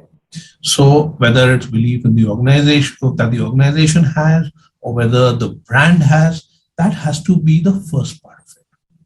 The second is what your brand is good at, right? And there's no point getting into a purpose-led conversation if your brand does not deliver on those promises. And right. And this is, I think the third is the really important time. What will really make a difference? Because again, what you believe in and what you're good at, if it does not make a difference to the consumers that you are addressing or the nation that you are selling in, then there's limited relevance that purpose has. And that's what purpose is. So that purpose leads to these outcomes, some of these outcomes, and there are many more as well. But there are also business outcomes. And I think the first is that there is much stronger brand cut-through. So when you have a purpose-led brand, you go and talk to the consumers, there's a much clearer consumer articulation of what you stand for. And essentially that indirectly means that you could conceivably spend less on communication and get the same results, or spend the same amount on communication and get better results, right? There's also more loyalty because the understanding is there, because you are seen as your brand, a brand with purpose, is seen as a distinct brand away from the others. So that loyalty also comes in for those who identify with it. And most important is a higher willingness to pay, which allows you to charge a premium and therefore accretive to your bottom line. So when we look at purpose, right, and from a Reckitt's perspective, the first we start with purpose at the core. There's no point in actually looking at a brand without understanding, without identifying first the organization purpose. Why do we exist? That's the first question that you should seek to answer with purpose. Then would come the vision and the fight, which is what is it that we aim to achieve and how do we plan to achieve the vision? Only after that comes the values, which is what we stand for and what governs our behavior. And at the very end is what we have traditionally followed as marketing. How are our products different from others? From a Reckitt's perspective, our purpose is really clear: to protect, heal, and nurture in the pursuit of a cleaner, healthier world. And when you define this as your purpose, your vision also kind of falls into place. A vision is a world where people are healthier and they live better. And our fight is also very, very clear because this is what we do on a daily basis to ensure that we are living our purpose, which is making access to the highest quality hygiene, wellness, and nourishment, not a privilege, but a right. And when you put it this way, you realize that there are so many parameters to this, which is firstly, access, secondly, quality, and thirdly, making sure that it's not something that that only a few people can afford. So there's no point having access if only a few people, it's a privilege for people to access it, right? And that is what defines our Reckitt's values. When you define your products with this lens, you find that consumers identify much more strongly with it. This purpose and this fight also defines our values: putting consumers first, seeking out new opportunities, striving for excellence, and building the shared success, right? Taking an example, now how does this come out? And I think I want to take an example of Vanish to explain this. For those of you who don't know, Vanish is a brand which operates in the laundry space. It's a detergent booster in its core form, and it ensures that the power of the detergent is unlocked and you get a fantastic wash. Now, for a product like this, it's not core to laundry, it is a booster. How do you unlock purpose? So we said, what is the problem? And this has to be in a way which is relevant to us. Mass clothing today is impacting the planet in many different ways, right? There is, as a result of production of clothes, there is massive greenhouse emissions. There is water pollution, not just from the production of clothes, but also from the repeated washing of new clothes and so on and so forth. The water apparel industry consumes 93 billion cubic meters of water every year. And when you think about how many nations would be solved if this was repurposed, it becomes really clear. 350,000 tons of clothing are sent to the landfill every year in just the United Kingdom. When you look at other countries, when you add it up, that's a massive amount, right? So what was the problem? In a world where clothes are facing unnecessarily short lives, first is that frequency of laundry has gone up. People are washing much more often, more than 6 times a week. And not only that, they're washing at higher temperatures, because clothes get dirty, they don't get washed properly. That washing at increased temperatures helps mitigate that, but it also reduces the life of the clothes, leads to more leaching, and creates impact on the quality, in not just the texture of the fabric, but also the fading of the clothes and so on. Now, the other thing is that people believe, as a result of this, that clothes quality has declined. And therefore, there's also this thing of spending less money on clothes. When you look at the reasons to discard a garment, there are top two reasons are that the material has worn out and couldn't remove stains. The reducing clutter to wardrobe and all no longer wearing are secondary issues. So that helped us define our purpose. We are on a mission to help clothes live many lives. So there are two parts to this. The first part is that you wear your clothes more often, and then the second part is find reuse for clothes that you choose not to use. This is where, and the most important thing about purpose, it has to link up to your product. We have amazing products with superior science that extends the life of clothes. So Vanish, through all its products, can double the life of your clothes.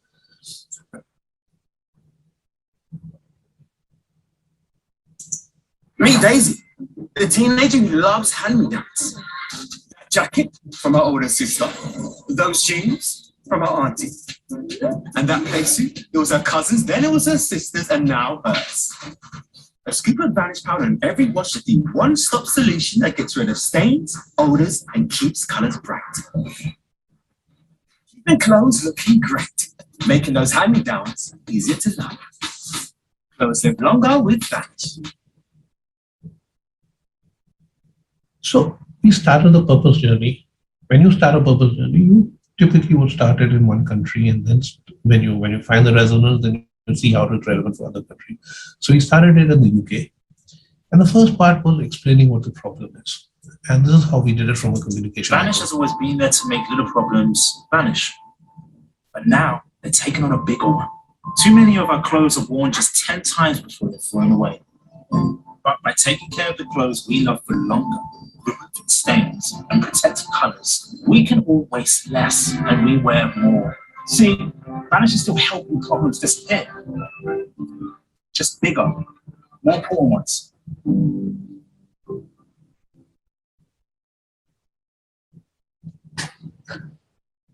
And then we went to London Fashion Week. And at a place where people are talking about clothes and new clothes and the latest, this is what we do.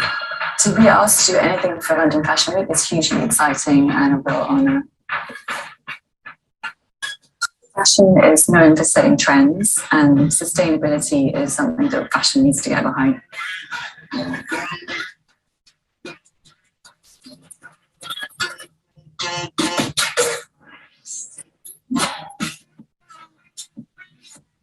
I think people have no idea that this amount of clothing gets thrown away, that this just becomes like a pile of rubbish.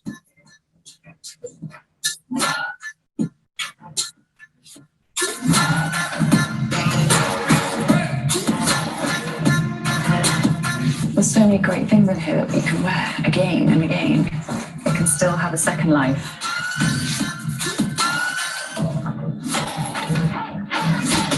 The design process, it really does make you appreciate your clothes.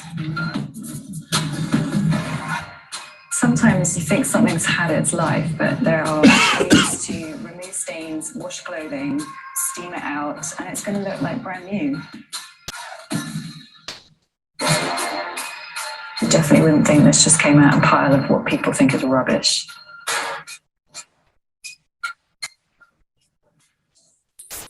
Reusing, reworking, restyling, it's so important.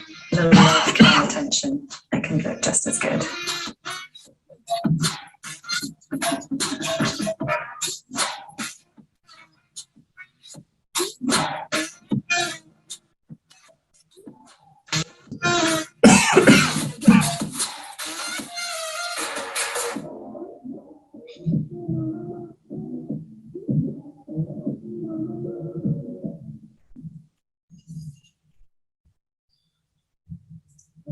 In the UK, 350,000 tonnes of clothing go to landfill every year. Vanish presents Generation Rewear. Watch episode 1 now and help clothes live longer. Yeah. In the UK, 300. Yeah. So I think, you can see how Vanish approached it. There are two parts to it. One part is setting up the problem. The second is creating a context for the clothes that we choose to discard and how that can become sustainable fashion as well. And I think that worked really well for us in the last year. What Vanish has done in this year has gone one step further in partnering with the British Fashion Council to explore how to make the fashion industry more circular and more socially equitable. As a result, the clear target outcomes have been aligned on. The first, reduce volume of new physical clothing, maximize utilization through product circularity, which is the entire reuse, and now a lot of material gets wasted, and finding out ways of reducing that wastage. How does this link back to Vanish? That no matter what you send out to the market, it will stay longer and live longer because of Vanish. So that's how Vanish built up a purpose message in the UK, and now we are taking it all over the world. On HeartPe, the mission is far larger and far more problematic. The fact remains that 1 in 3 people don't have access to a sanitary toilet environment. That's almost 3 billion people. And that's where our mission is, a world where everyone has a toilet together with the dignity and safety it provides. Right? And this is completely in sync with the UN SDG 6, which is clean water and sanitation. So how did we go about this? For us, India was a key market because India is a place where sanitation has been a backstep. So we have spent over the last many years, we have been talking about sanitation. We had school outreach programs, we had communication, we helped redefine what a clean toilet means and made the entire act simpler, more democratic, introduced the concept of dignity of labor in bathroom, where anyone can clean a bathroom without feeling minimized. But that was just one part of it. In 2014, after the Swachh Bharat campaign was launched, we was really part of that along with Dettol, and we helped drive the concept of an ODF-free India, open defecation-free India. So we partnered with the government of India to create the awareness for sanitation and defecation in toilets. In 2019, we launched Mission Pani. The first year, in line with SDG, the focus was almost 90% on water and 10% on sanitation.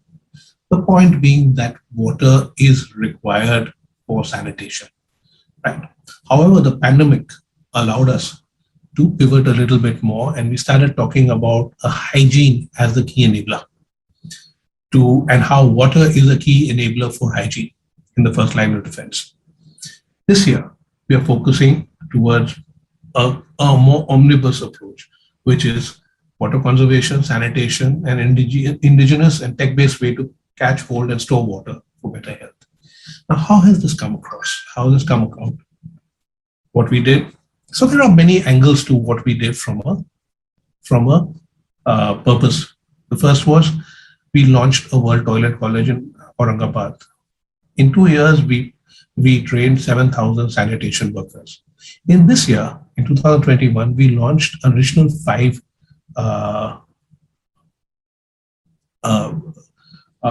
World Toilet Colleges. And as a consequence of this, in 2022, by 2022, we'll have trained 2 lakh sanitation workers. And when you realize this, a trained sanitation worker will ensure that the very critical aspect of ensuring that the toilets that have been set up through the Swachh Bharat mission are clearly maintained and are sustainable is going to be enabled by this. One of the biggest issues with our ODF program has been that toilets fell into disuse because there were not enough sanitation workers to drive that, or people didn't know how to clean those toilets and refresh them. So that's one of the big things that we've done. We've talked about in this year we've put the focus back onto sanitation, and we are now supporting the government on SPM2, and we are focusing on the use and the managed part of the BUMT. Government helps to drive the building of sanitation enablement, which is toilets. We help to manage the use and the management of this. The last mile, which is treatment, is something we are also looking at partnering with others. We've also renewed partnership with FICCI and ISC, India Sanitation Coalition, to ensure that this message goes further. We are focusing on indigenous technologies, right, and using water conservation to support the rejuvenation of World Heritage Sites, right? So it's not just about sanitation, but water conservation, the way water can be repurposed. We are looking at ensuring that this comes together in a compelling way. Over the next 1 year, you will also see new communication, driving home why sanitation is important and how BharatPe can help partner in this. So coming to the end, so if you look at purpose, it has to be done right. It's like the 5th P, right? You cannot just do purpose if your product, your pricing are not correct. It's not a one-stop fix for a product problem or a brand problem, which is not really clear. The most important thing is to not expect it to work like a promotion. So you say, oh, I've started purpose. In the next year, I will start getting a higher willingness to pay. The first part of purpose is it has to be coherent and consistent, right? It has to be authentic. Brand purpose doesn't refresh regularly. They evolve. So build the entire brand around the purpose. If your brand exists already and you want to identify a purpose, make sure that the purpose can be at the core of that. Context is everything. There's no point in defining purpose in a way which is not relevant to your consumers, right? Open defecation is a problem in India, and therefore something that needs to be addressed from the Indian context. In Europe or in the United States, this would not be such a problem, and the focus would be, the purpose would, in terms of sanitation, would focus on other things like public toilet use and cleanliness over there. So that context is really important. The value has to be tangible. It has to be solving real problems for real people. If it's something which is arcane in a different country, in a different set of consumers whom they don't identify with, there's really not, it's not really going to help driving a purpose agenda. When you choose a purpose, you have to be choiceful between distinctiveness and polarization. Now, the quest for distinctiveness often leads to making choices which cause rejection with a certain set of consumers. Now, this polarization needs to be choiceful. If you're not ever going to be selling to those consumers, you don't hope to be selling to them, you could potentially take it. But doing polarization for the sake of distinctiveness is not a great idea. With that, I'll wind down. Thank you very much. Thank you so much. Well, ladies and gentlemen, with this, it is time to move on to the next session. Firstly, thank you so much to Kapil on the wonderful session you just executed. It is now time to move on to our next session. Well, we live in an era where change is the only constant and has become literally accurate. Brands of today that want to stay here for a long haul need to seize every opportunity that come their way. For a brand looking to achieve equity and loyalty, the strategy of co-marketing can help generate more visibility and sales by advertising to another brand's audience. Well, for this, we're joined by Sameer Seth, Director Marketing India, Dolby Laboratories, sharing an insight on how co-marketing can help build brand equity. Well, with this, thank you so much, Mr. Sameer Seth, for joining us and giving us your valuable time. How are you doing today? Over to you. Very well, Bhavna. Thank you so much. I think thanks for setting up that wonderful context. Much appreciated. And good evening, everyone. At the outset, thanks to you all for making time to be, on this journey and this conversation. So I have an interesting, topic to talk to you about today, and this is the concept of co-marketing or collaborative marketing, as it's called. Let me just pull up my slides while I do that. Just allow me a few seconds. Okay, I think the slide should be up now.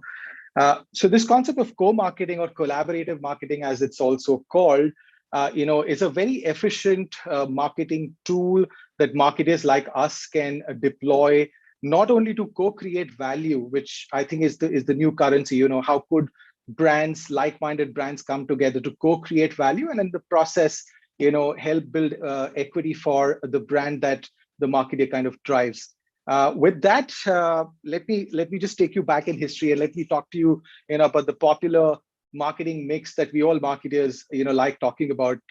Having said that, with a word of caution, consumers today, no surprises, are getting increasingly elusive, and the cost per contact that all marketers have to keep an eye on has increased multifold, and this is even more pronounced now in the digital economy that we are moving towards, where experiences increasingly are getting delivered online, with us all having a shelter in place and not sort of moving out as frequently or as often as we used to in the non-pandemic days. So talking about marketing makes the popular 4Ps concept, which I think was introduced in the back in the 1960s, came at a time when there were comparatively fewer media channels, right? I mean, the popular conventional channels, like television, radio, out of home, and print, had lesser, challenges for the marketers.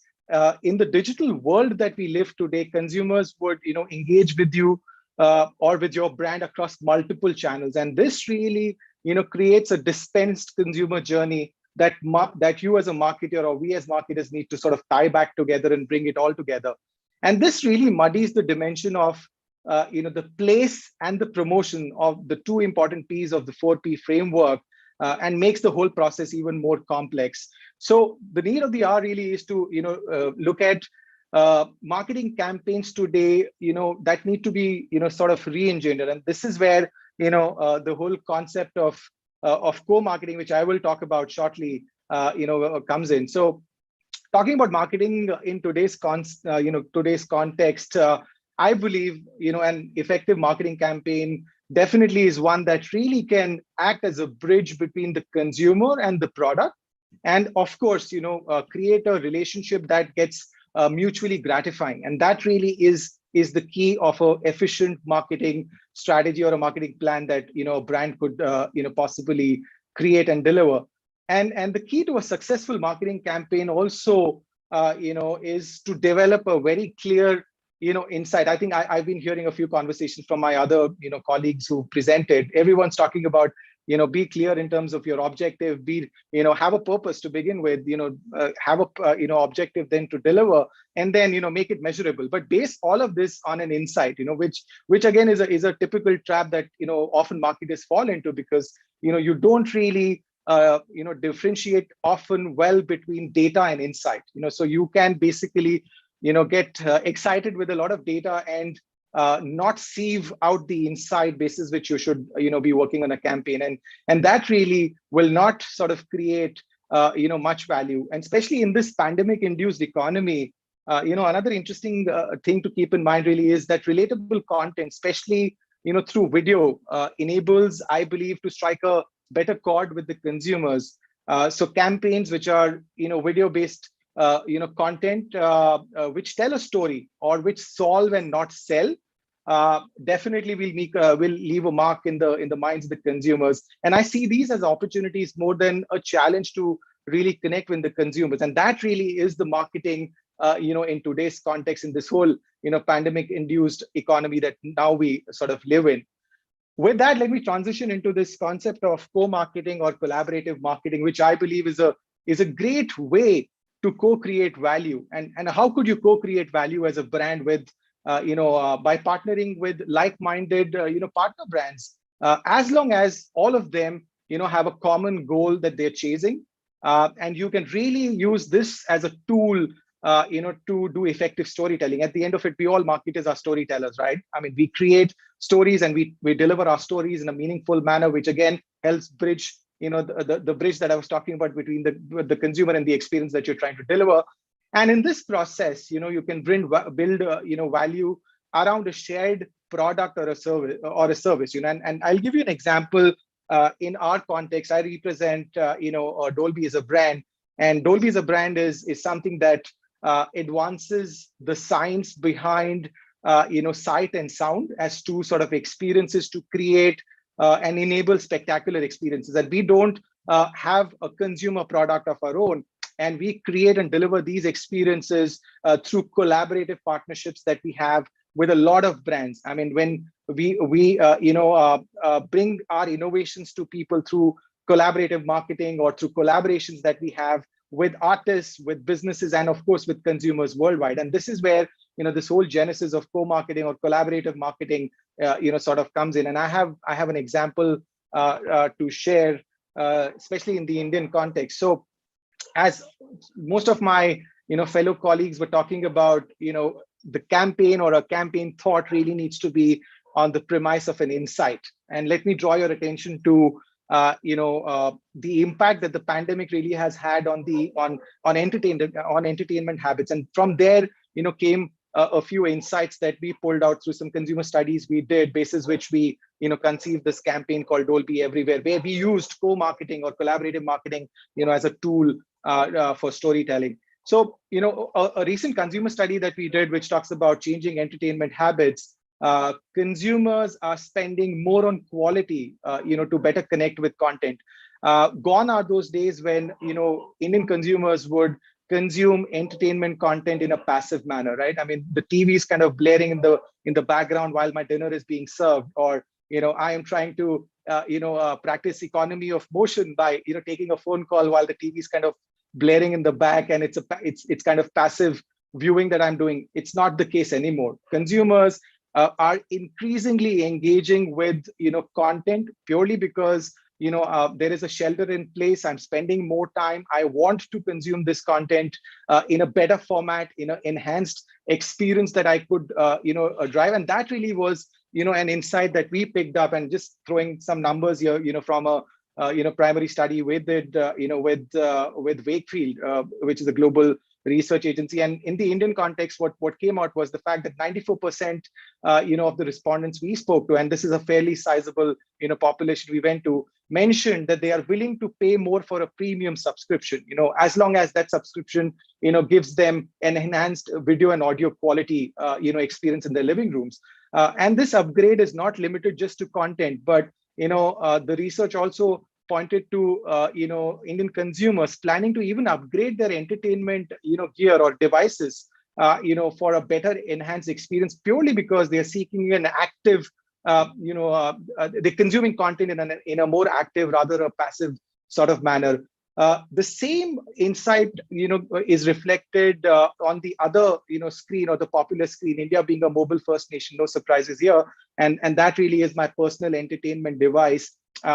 Again, we did another study with the cyber media research among the smartphone users in India, and that study also revealed that during the course of the pandemic, audio quality has become a very, very important consideration or an attribute that a consumer considers when he or she goes out to buy a new smartphone. So it's contrary to the popular belief that I would buy a smartphone because it gives me a better battery life, or it gives me a better resolution camera, or it gives me a better processor.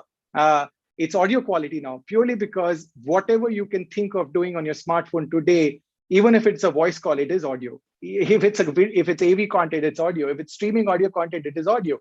So suddenly the consumer behavior towards entertainment consumption has changed. There is more emphasis on enhanced quality, for both entertainment as well as streaming audio sort of experiences.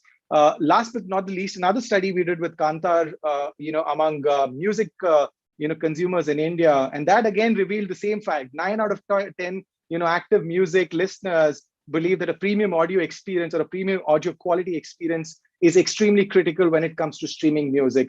With these three studies, all these three studies point to a very strong consumer intent for enhanced visual and audio experience across screen types. I mean, living room, on-the-go experience on mobile, and so on and so forth. And drawing insights from these three consumer studies, the Dolby Everywhere campaign that I'm going to talk about highlights, the Dolby experience that we bring to life, across these scenarios. So from Insight came, some of our objectives, which I want to talk about. So first and foremost, the objective of the campaign that we recently unveiled was to educate the consumer about this Dolby difference that is available to them in various scenarios, like the living room, at work, or as you work from home, in the cinemas, the purest form of experience that we all are longing for, with cinemas opening up now in India, or on-the-go experiences. We do consume a lot of content while we're on the go, or while we used to take flights in the recent past. I haven't taken a flight for about 2 years now. So I'm missing those on-the-go experiences.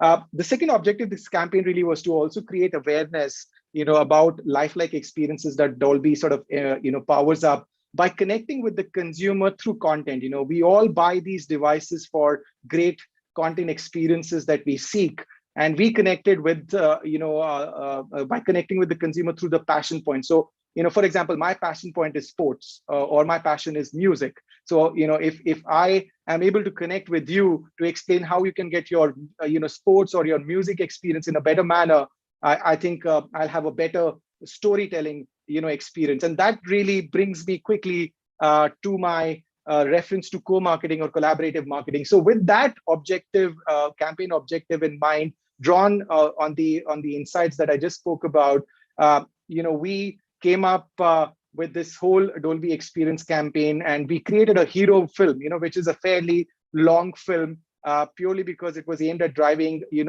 education more than driving awareness. And we created cut downs from that big, 3-minute film, and we partnered some of the leading, entertainment brands, in the country. And I'm super proud of what we sort of co-created. As I said, co-marketing is all about co-creating, partnering with like-minded partners, where you can cross-leverage your collective might to make a meaningful, a story that you could deliver to the audiences. And this cut downs that we created, which you see on the thumbnails on the slide, entertainment in Dolby with, content on Netflix, or sports, in Dolby in your living room on an LG OLED TV, for example, or you can experience the best of entertainment, infotainment content on your Lenovo PC, or the purest form of entertainment in the cinemas with PVR cinemas, or music or streaming music, because consumers are seeking a focused music streaming experience. So why not experience it in your living room on an Amazon Echo Studio, or on the go on Hungama Music. So we partnered each of these brands, which are really making meaningful experiences in the spaces they operate, and we created these cut downs. Again, working with a lot of partners can be challenging, but I think it was an absolute marketer's delight to have big brands and like-minded partners kind of come together and with a common objective, which was really to align, to execute and amplify this whole seamlessly. So this is where we all sort of came together and kind of amplified. So with that, I'm going to take a quick pause, and I will play a quick video. It's always better to have video do the storytelling, as I said, video-based content marketing. So I hope the audio plays well, and I'm just going to pull up the video for you all.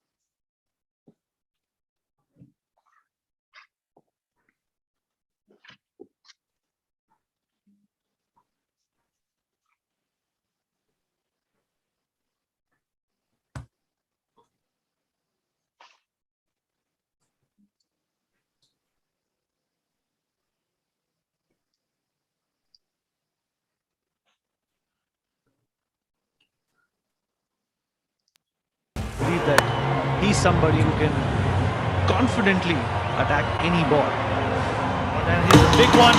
Will it cross the boundary? Will it land in the mark? No one is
So I think what we managed, to do with this co-marketing effort with like-minded partners, which I spoke about, was more importantly, our partners love it, and they felt that this was something that each brand, for example, LG, super proud of what they told us as feedback. The fact that this was a co-marketing effort towards educating consumers on what really is this Dolby experience that they get when they buy an LG TV that comes with a technology, or for that matter, how can you get an enhanced video and an audio experience through Netflix as a brand, and so on and so forth. So I think that it really worked from a partner marketing or a B2B2C marketing standpoint.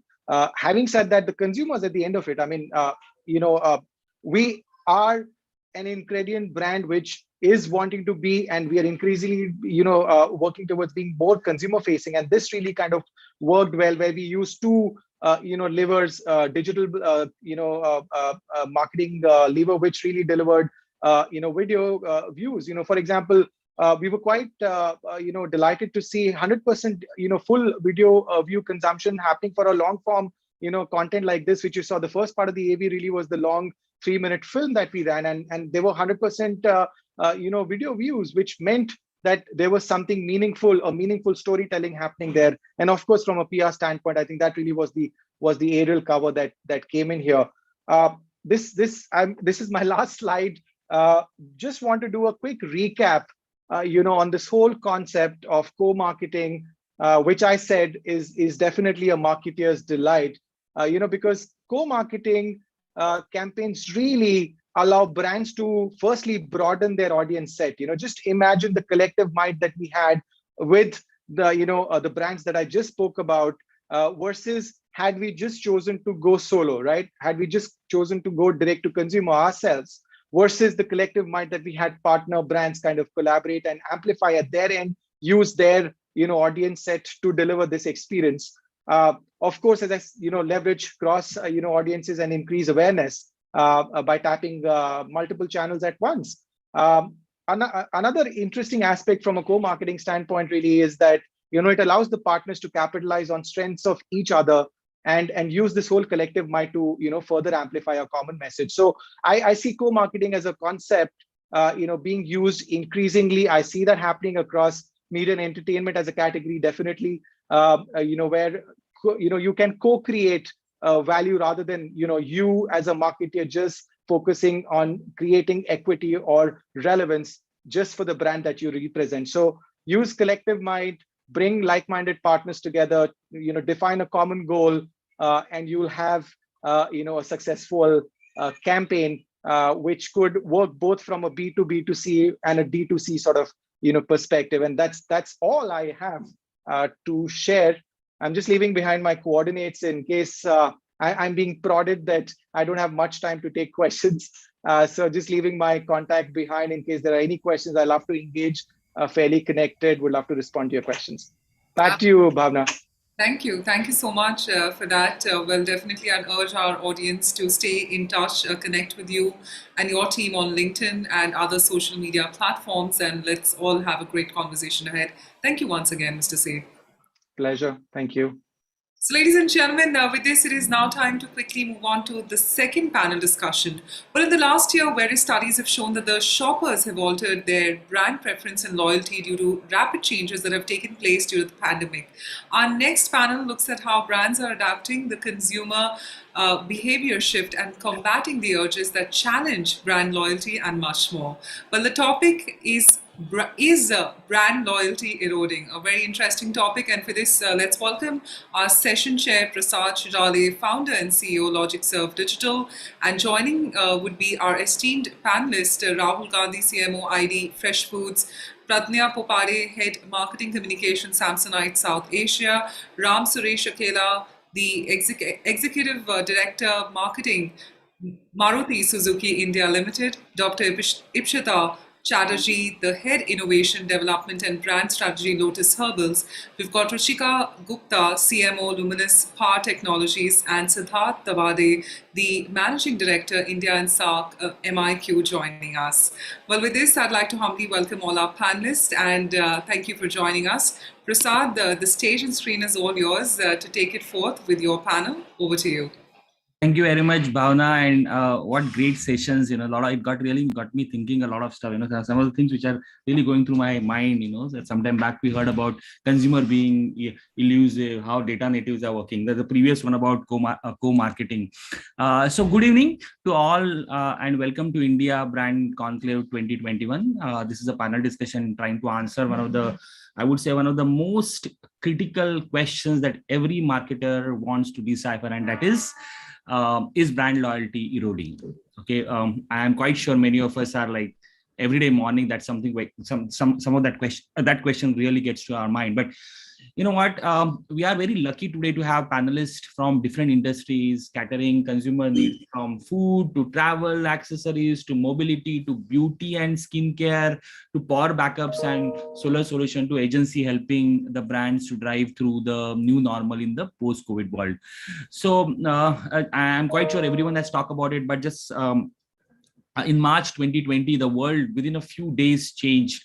The way we work, the way we learn, the way we communicate, the way we entertain, the way we shop, everything has changed. And I know I always keep saying that we are consumers first before we are marketers. And when I look within myself, I see a lot of change. And suddenly one of the most critical thing happened to me is that suddenly the apart from many other parameters which were really relevant earlier when it comes to brand loyalty, availability became more important than the probably one of the important thing for every day I have it a cream biscuit. So when I used to walk into the store and ask, earlier I used to ask with that brand name, and during the availability was a problem, I started asking saying that bhaiya kuch cream biscuit hai. Okay, so that's what a lot of things change like that. But so let's understand, is brand loyalty eroding? But before that, I would sort of like to know more about according to you, what is brand loyalty? How do you define? So Ruchika, you want to go first? Yeah, sure. And I think, so good evening, everybody. And I think Prasad, you set the stage very easily for me to continue on. I've always believed that we are first consumers and then marketeers. So what is loyalty to me in my own life is going to be, driving brand loyalty for consumers as well. And I think the biggest foundation for loyalty has always been trust. It needs to be a brand I trust, and it needs to be recommended. So, if you break down trust, and I'm referring to the Kantar study on the barometer exercise that they ran all through COVID and in the middle of this year as well, they have very nicely broken this up into two key elements on trust. One is, do people who I trust this brand? So an expert recommendation, for example, forms a huge part of trust. And second is, the overall brand reputation in my mind. Do they do good things? Whether it is through a CSR perspective, do they do good quality products? Do they make it easy for consumers to understand the product or anything like that? Is it a good brand for me? And these two pillars for me remain constant. I don't think COVID or irrespective of anything else is going to change these two pillars or foundations, as I refer to them as. Yes, the manifestations would change. The media could change, the way I access it could change, and everything like that. And temporary blips in usage might change as well. But is the brand that, eventually winning my loyalty, a brand that I trust will always remain the same. So that's what to me loyalty is. That's a very interesting one, Ruchika. And if with that, I think it's very difficult to build the trust and very easy to break it once one incident which happens. Okay, and that is your reputation. So that very well said. I think let's understand from you, Ram, about your definition of brand loyalty. Trust is something probably Ruchika has said, and any other parameters that you probably talk about. Ram? Yeah, so good evening, and thanks, Ruchika. I think I kind of agree with you almost completely. But again, I think the first thing to understand about a brand is that it's much more than just a logo, a product, a website, or just a service. It's like this organic thing, which is, that is a community in itself. Most of us as marketeers, we are tempted to view brand loyalty in terms of all the financial transactions that a customer has with the brand when they buy something. But actually something far more profound is happening. The fact is that customers just don't buy a product with the currency that they provide, but actually they're buying into a brand with their emotional currency. And this is that they're investing their trust, their faith. And as Ruchika mentioned, the trust is a very important aspect here, and also their expectations of satisfaction from the product. So I feel that this trust and the expectation is what actually defines brand loyalty, and it defines brand loyalty differently across different categories and different industries. For example, a high involvement sector like ours, this trust and the experience actually very important aspect when it comes to brand loyalty. That's a very interesting one. It's not about a financial transaction, but emotional currency, which is a very interesting one. And I think one of the things which many of the brand talked about during the COVID is about empathy and trying to sort of connect to that emotional one. But two important points, definitely trust and emotional currency. Would like to know, Pradnya, from you, your definition of brand loyalty. What are the important things? Well, I completely agree that it's a trust, but I'll have to, I would like to break down the trust. I think there are two very key important for the trust is the characteristics of the brand and the competency of the brand, because the trust will get established with these two factors. And as long as the brand is able to deliver the competitive product with its essential characteristics as to why it is there, why it is selling, and why the consumer is buying, that will define its existence and its purpose. And as long as that purpose stays and the brand evolves with the shifts happening, consumer, demographical, technological, or social, as long as that purpose is intact with the overarching competency and the characteristics of the brand will stay strong. As many years that's there. We are 111th year running now, Samsonite. And I think Samsonite is really strong in terms of its competency and the, characteristics of the brand. Very interesting. Trust, emotional currency, and sort of purpose of the brand. Okay, that's what we are coming to. So these are evergreen, always there. Okay, and that comes to my next question to remaining three panelists. Okay, is if these are so truth across, I don't know, thousands of years, maybe in whichever way, marketeers did marketing, whichever way. So has this year, I have this, 20 months that we have seen. Is it really that brand loyalty is really eroding? Yes, no. If yes, why? If no, why? How? Rahul, you want to take the first space on that? Yes, no. What's your take? Is brand loyalty eroding? I think if you take the 20-month context that you're giving, the answer that I have in my head is no. Yeah. But that answer is a bit, I want to qualify that answer a bit. It actually is a bit category specific. So there were categories that were affected by COVID and there were categories which were not affected by COVID.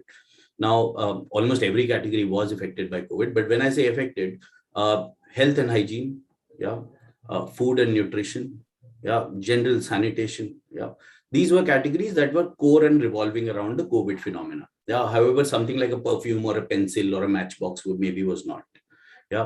Now, what happens is that in categories which were affected by COVID, so for example, food, which is the category that I'm in, or say sanitation, which is a category where Dettol or Savlon were playing it.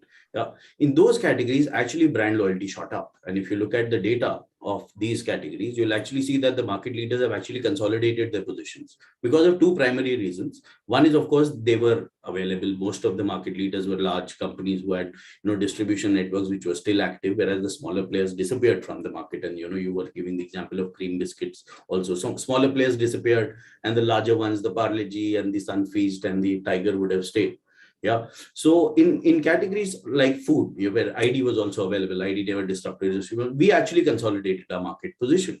That was one reason. The other reason was that, in a scenario of fear, and COVID was actually all about fear. COVID was actually when we stopped trusting our neighbor. We didn't want to go near the neighbor. We didn't want to touch the neighbor. We would definitely not touch a third-party delivery boy who's coming across. So what we were actually losing is we were actually losing trust in humans, in people in general. And when that happens, you tend to trust people which are closer to you. You tend to trust the market leaders. You tend to trust the players who are large. Okay, I'm going to go to this XYZ restaurant only because I've been there so many times. I'll buy only this brand. I know it charges me 20% premium, but that possibly means that these guys are following better practices at the factory. And I know I will follow Lifebuoy because Lifebuoy is a brand that I will trust. They've been with me. So in categories that were affected by COVID directly, like health, hygiene, sanitation, food, brand loyalty actually did not erode. It actually became strong. But in general, in categories where COVID had no effect, those were categories where the phenomena that has been lingering on for the last many decades of globalization, urbanization, nowadays it's so easy to launch a product. Yeah, because information is so widely available. You can get in touch with a third-party vendor so easily. You can contact him over phone or WhatsApp so easily, and you can bring a competition into the market, populate it with e-commerce, and give the consumer 200 choices instead of one choice. And if that is not affected by COVID, so in a 20-month scenario, in categories that were affected by COVID, brand loyalty is not eroding; it's actually becoming stronger. In a longer-term scenario, where categories were not affected by things, I think brand loyalty has been eroding. It has been continuing. And brand loyalty is eroding because you have 20 choices.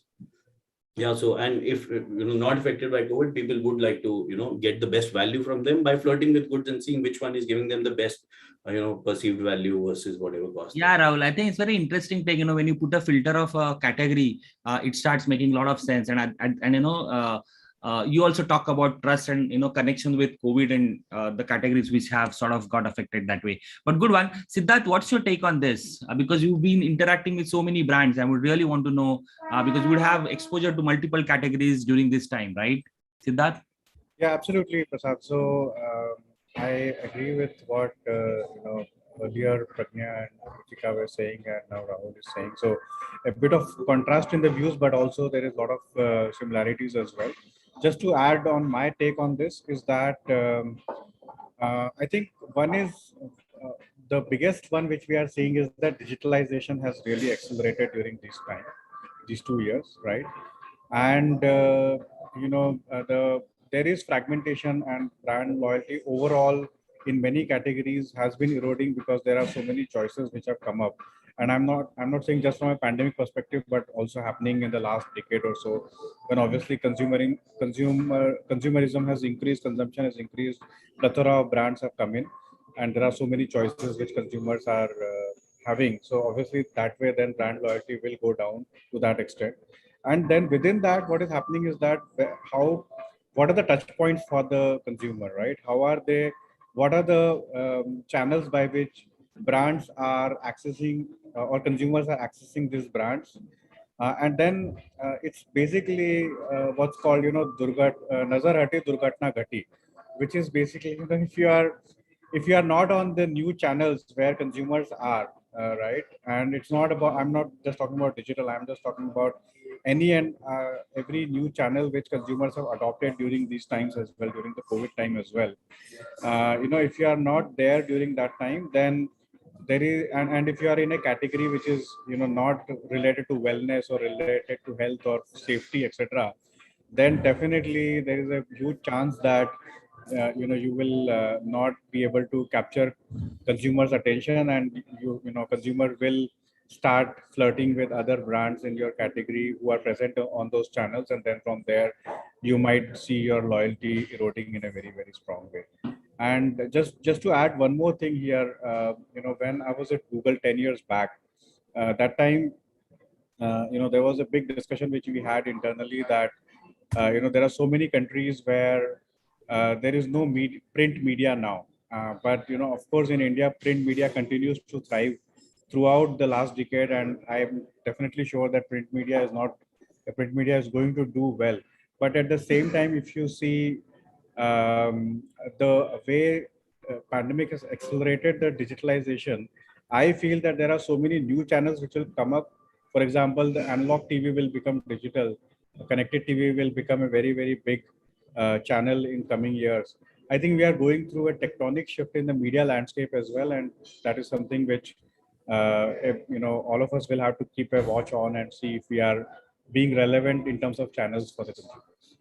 Interesting. I think another sort of a filter that I saw is the touch points. Okay, if you miss out on the touch point, then the brand loyalty could be in problem. And I would really like to know, Dr. Ipsita, your views on the topic. Okay, has it changed? Has the eroding happening, not happening, and why?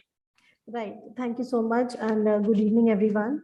I totally agree with my fellow panelists about how brand loyalty has shifted and changed over a period of time, and categories play a very important role. But before that, I wanted to talk about the choice overload that exists today in the market. So we have so much choice overload, and according to one of the leading evolutionary anthropologists, He has said that, our brain can make only 150 meaningful associations or relationships. So with the kind of choice overload, there's a decision making fatigue that exists in the market, and that's why brand loyalty is not eroding per se, but it is being now categorized into 3 forms of loyalists, which is the heart, the head, and the hand loyalists. For example, a heart loyalist in the past 20 months would have a lot of heart and would echo and invest in his loyalty with brands which echoed with his sentiments, with altruism, with philanthropy, and also look towards mindful experiences from the brands. Similarly, the head loyalist would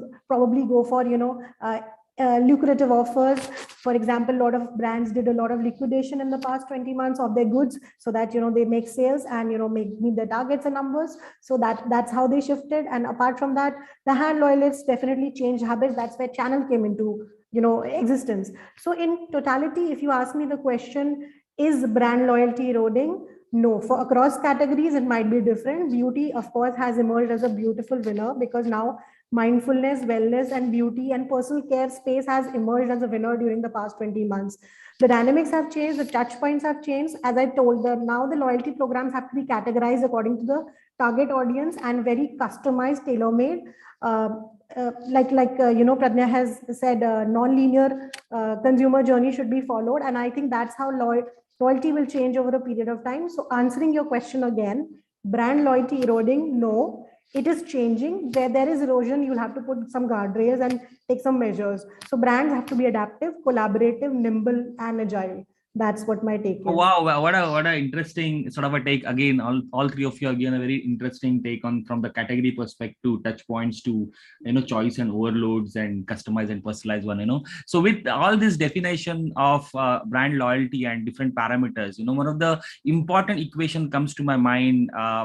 Probably would have read in one of the Kotler's one wherein customer perceived value equals total customer benefit minus total customer cost.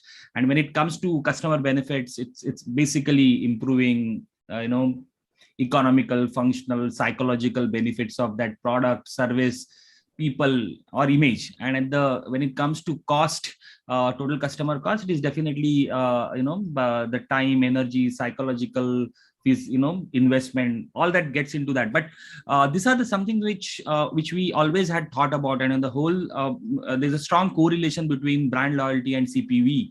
But as I was hearing to you, some of the parameters may have changed during the COVID time, okay, and or probably if the parameters may not have changed, but the weightages would have changed a lot. Okay, for example, safety, security, availability, convenience, empathy, okay, all those parameters started becoming more relevant than probably image, okay, whatever. Okay, it again depends, you guys can tell me, it all depends on the on the category and things like that. But Pradnya, the next question is to you. Samsonite, it's I assume, and you mentioned 111 years legacy brand. Okay, so how is the brand, and I really want to know the brand stories from your side, so how is the brand responding to the new parameters, new weightages when it comes to brand loyalty, and what your experience has been? Pradnya? No, she's not there. Has she dropped out? Maybe, yes. So probably I think when she comes back, we'll ask the similar question to her. But Ruchita, I have to check. Ruchika, I have to check. You are there, right? Okay, Ruchika, I really want to know, when it comes to power backups and home electrical segments, the channel is important, and influencer, okay, and they are very important when it comes to connecting with the consumers. Okay, so how did you react when conversations were hampered during the lockdowns? So I think Prasad, that was for a category like ours, while we are a B2C organization, our business revenues are thoroughly rooted via the middle stakeholders, which is the channel. And when the lockdown etc happened, there is another way of looking at brand loyalty itself, right? Because there is also a channel loyalty. Each one of these shopkeepers and the owners have their own set of loyal network of customers and everything, and they were not the most digitized channel guys. I'm talking of most of them are typically not really connected except for phone calls. That was something that was completely taking them by surprise as well. So very quickly, and I, like Ikshita was talking about it, the only successful brands are those which are agile and nimble. So I think within 2 days of the lockdown getting announced, what we had very quickly moved into was to support the channel in managing their communication to their customers.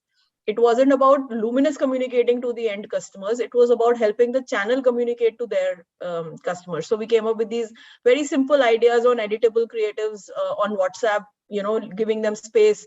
We did videos teaching them how to put in their own name and number into that creative and then sending it out as WhatsApp to their own customer databases. We moved on to editable videos where, simple videos of the fact that, this is how you can service your battery at home, or this is how you can do it at home. And imagine it coming to the end consumer through the guy that he trusts, right? Rather than just the brand telling them, because brand is obviously ready to help. And we were sharing it on the regular YouTubes and Facebooks and all of the world. But Gupta Traders sending it out to his own customer database helped him a lot in building. And then in reverse, it helped us, drive a very, very enhanced amount of channel engagement for our brand, because the channel recognized the fact that the brand was not trying to, say that, get out of my way and I'll deal with the end consumer myself, or in any which case not recognize the difficulties that they were going through. So I thoroughly believe that it helped us a lot by, taking that view rather than a very conventional view of a lot of brands were doing a lot of digital stuff, right? We also did. It's not that we didn't do those things. But this additional thing that we did with the channel, I believe contributed much more to our success in this 20 months period. I completely agree with you. Okay, because this channel has always been helping to you, and during this change, if you help them, okay, they are going to help you. This is such a beautiful thought. Pranay, I think we had lost you during this time. Yeah, my question was to you, so I'll repeat that question. So I heard that you mentioned Samsonite is 111 years. I mean, it's almost a legacy brand now. Yeah. Okay, and so how did, and there's a travel was affected late, at the initial, a bit of now also, but how did the brand respond to the new consumer? Okay, because that's probably we wanted to hear about your experiences on that. And we heard how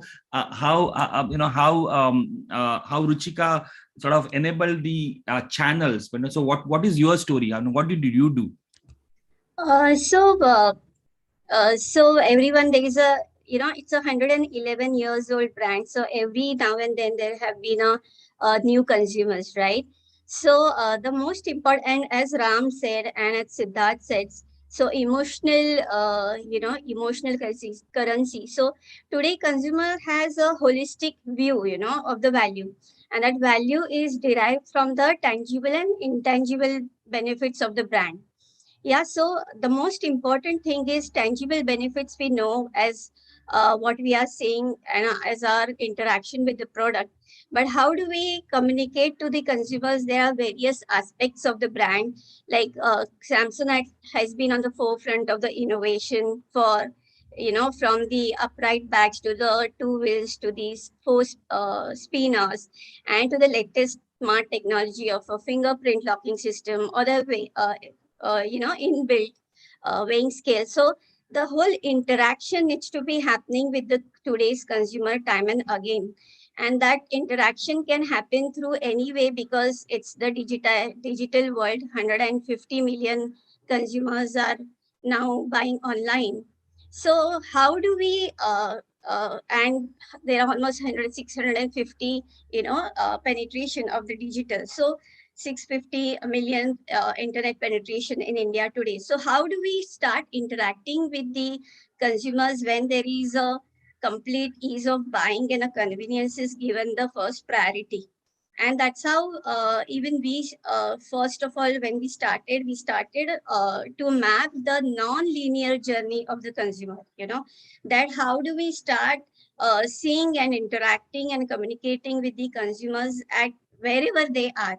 So there is a model called See, Think, Do, Care, and actually it's a Google model for the only the digital platforms. But we thought of adapting that to the all multi-channel platform and going by what we can do in a C phase where consumer is just trying to search or discover the product. What kind of a communication? How do we optimize on a search? We also launched our direct to consumer website in a pandemic because we saw that the other platforms were not really pushing the premium product, and Samsonite is a premium product. So how do we really gauge and make whatever we can make in the market in the pandemic? So we start off mapping the journey from see, think, do, care.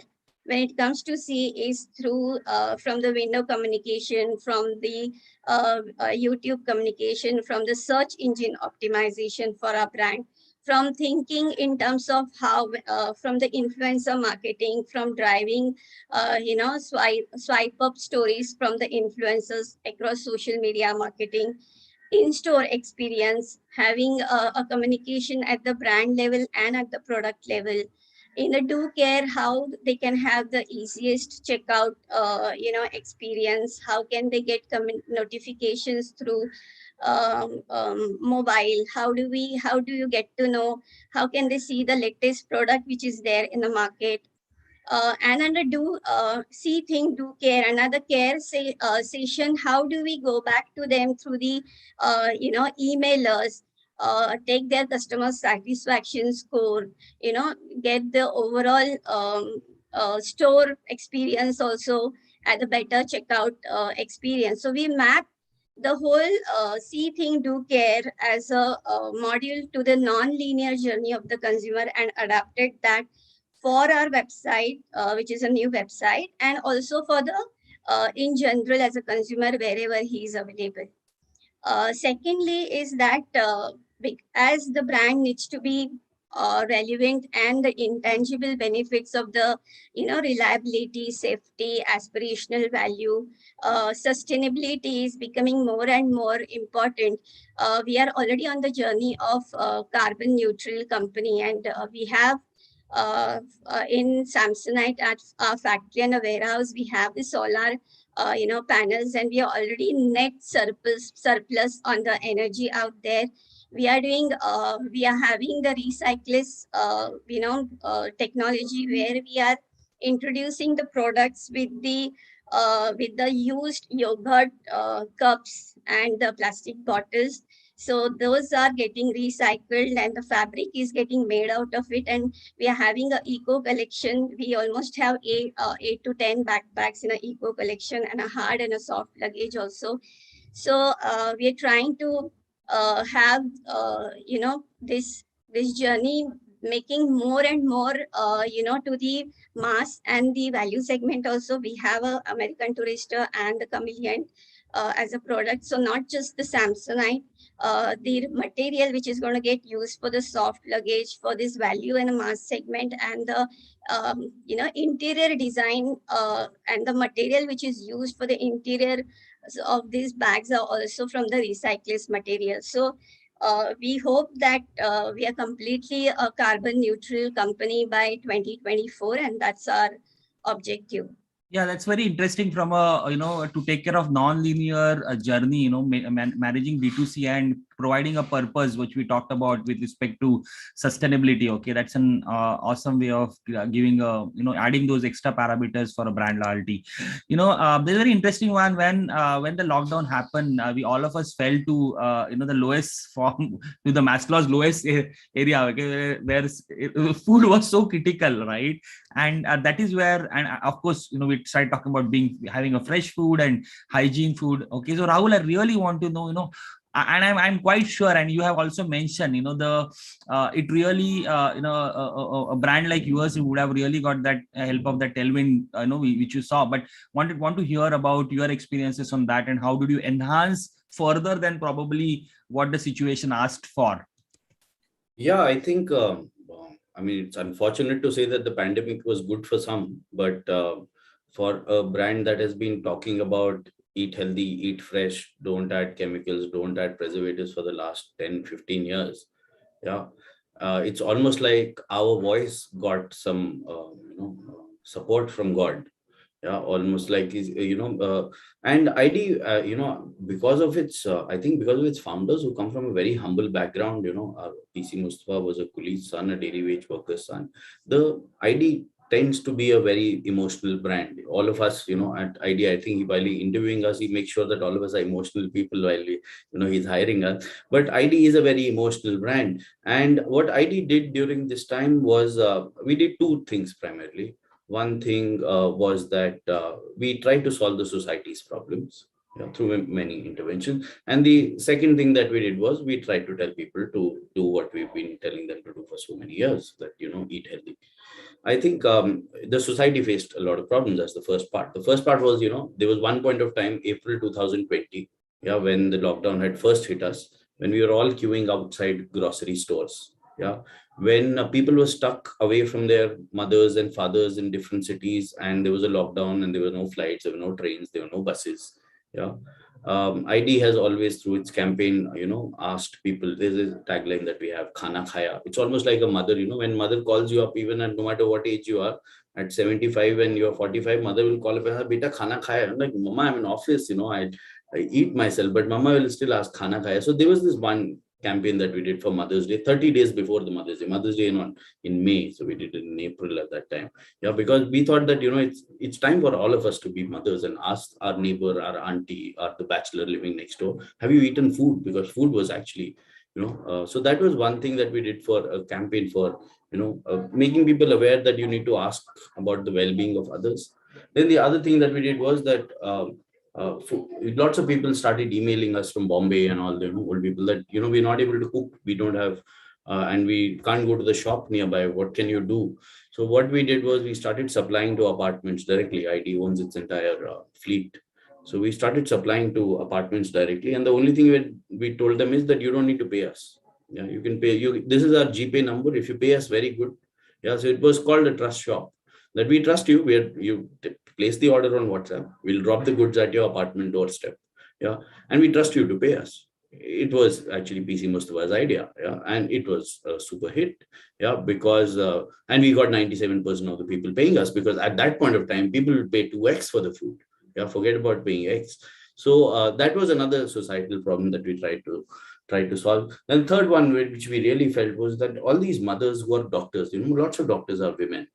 They were away from their family, fighting for somebody else's life, ignoring their children at home. I don't know who was cooking for the children at home, putting their lives at risk, putting the family at risk, and fighting for whom? For their duty. And we, all of us, felt very strongly about it. So we did a campaign for Dr. Mothers at that point of time. At that point of time, ID was also getting used a lot. People, there was kitchen fatigue. Women at home were cooking for 6, 7, 8 people who were always at home at all point of time. Somebody's parents came, somebody's in-laws came, and there was kitchen fatigue setting in. And ID, because it's ready to cook almost. You can get the meal out in 5 minutes after you use ID. So it was kind of tailor-made for us to fit into that situation. So we did a campaign that had gone viral. And the other thing was, I think rural India suffered a lot during this point of time. I mean, all of us are urban and we could always figure out hospital beds and oxygen cylinders, but there were basic masks and other things that were missing in rural India. So we tied up with IIM Bangalore and we tried to, give some medical supplies there. So this was what we were doing for the society. As far as what we were doing for the brand, I mean, we did a campaign for a batter, a product commercial, where we are saying made fresh every day, don't eat food without preservatives, eat home cook, eat fresh. And as far as business is concerned, we saw that D2C channel was growing a lot. E-commerce had, for all companies, shot through 250, 300% year on year. So we tied up with Big Basket. They have a brand called Fresho. We have an ID Fresho batter that we launched with them. So there was some business opportunity, some work for the society, and the same old that, we also launched bread, by the way. We clean label bread, no emulsifier, no class 2 preservatives, no flour treatment agent, no antioxidants, no nothing. Every chemical that you see on back of the pack is not there in ID bread. So we were doing our duty, I thought, launching healthy I foods, think talking good things. that's very that's very interesting one. Solving the society's problem and what you talk about. Life is all about mirror. If I trust someone, someone trusts me back, right? And we all talked about trust is so critical. I think I'm quite sure many of your consumers really love your brand because of the trust that you showed at that point of time. I just want Siddharth, I have a question for you, but before that, I really want to get, because people are talking about their industries, and Ram, I wanted to ask you this question because something which was sort of I listened to, the personal mobility, the importance of personal mobility or movement from shared mobility to personal mobility. Okay, how you have seen the change and what is it that Maruti is working on? Yeah, thanks. So as you were mentioning, the consumer behavior actually has seen this massive shift in the last couple of years. One, of course, were something which were actually the trends which were happening, which were visible over the last few years, but got accelerated. I think it has been mentioned by a fellow panelist. It's about the relevance of digital became more important during this period. But some behavior got actually altered and changed, which is primarily the shift from using cabs and shared mobility to actually personal mobility. And it's primarily driven by this health consciousness which came in, and as Rahul mentioned in this first part, and also with our experience, and if we go by the past, in these uncertain times, we always found that customers tend to gravitate towards more established and trustworthy brands in such times. And this is also most true for high involvement categories like automobile purchase, and actually something like that happened this time as well. It's also because this customer brand loyalty in these categories is earned through years of dedicated service and being there with customers.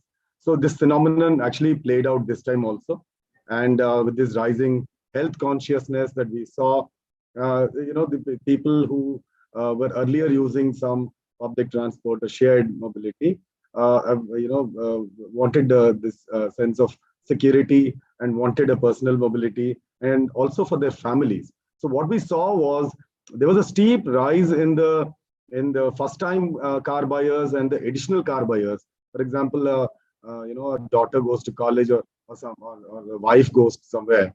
Even there, they wanted to have a second car in the family to manage that security and the health concerns. So we saw that in almost the replacement cycles, however, I think got longer. So we got almost 80% of our total sales were being contributed by the first-time car buyers and the additional car buyers. We're talking about brand loyalty here. And I think one of the measures that we have to see that is how many of the customers are actually predetermined about the brand that they want to buy. And, it's a whopping 67%. Every 2 out of 3 cars that customers purchase a Maruti Suzuki are predetermined about the brand. And if I add, another brand within the Maruti Suzuki family, which is that they're considering, then it almost goes up to almost 80%. So there are almost 8. I think we have lost connection with Ram, or is it my connection? I don't know, but I think let's wait for him to come back. But meanwhile, Siddharth, I would like to ask, hello, is it me only? Can you guys hear me? We can hear you. Siddharth, I wanted to, I think that's what you said was just through my mind. Okay, Nazar hati, Durgatna gati. Okay, one touch point lost and brand loyalty lost type of stuff scenario that you're talking about. So we heard about different touch points. Okay, if in next probably 1 or 2 minutes, do you want to sort of take us through some of your examples and importance of touch points? Yeah, so for example, we have a very good case study with L'Oreal. So during the pandemic time, they wanted to reach out to them. I'm sorry. You're back. Okay, we had lost you meanwhile. I think Siddharth started talking. Yeah. Oh, I'm sorry, Siddharth. You would like to continue, or should I just finish quickly? Yeah, please finish now. Yeah. So we have this value of customer obsession, which we have as part of our organizational values. For example, in these uncertain times, we found that the customers were also faced with various financial and other uncertainties. And bang in the middle of the pandemic, we launched two big initiatives.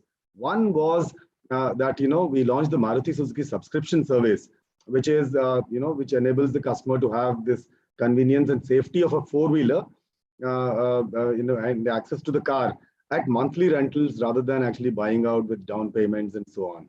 So another one is that, while we've been working on digitalization over many years, we also found that one particular touch point, there was a break in the digital journey, which was the finding a loan, or a customer finding a and kind of shopping around banks and trying to find out the right product, the right EMI kind of a thing.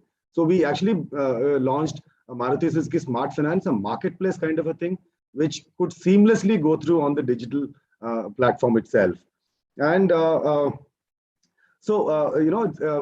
we say that the automobile industry, for car buying is more of a phygital experience. It is not completely digital. It's a high involvement category.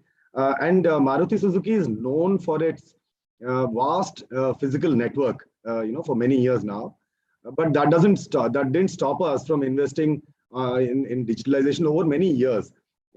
And we took on this one-of-a-kind dealer digitalization program, and we were having this 6,000 plus digital assets that we created through our hyperlocal program. And when this pandemic struck, I think we were already prepared and ready to reach out to customers through these digital assets. And again, one more thing, we also saw these rising fuel prices, and customers looking at other fuel options like CNG, for example.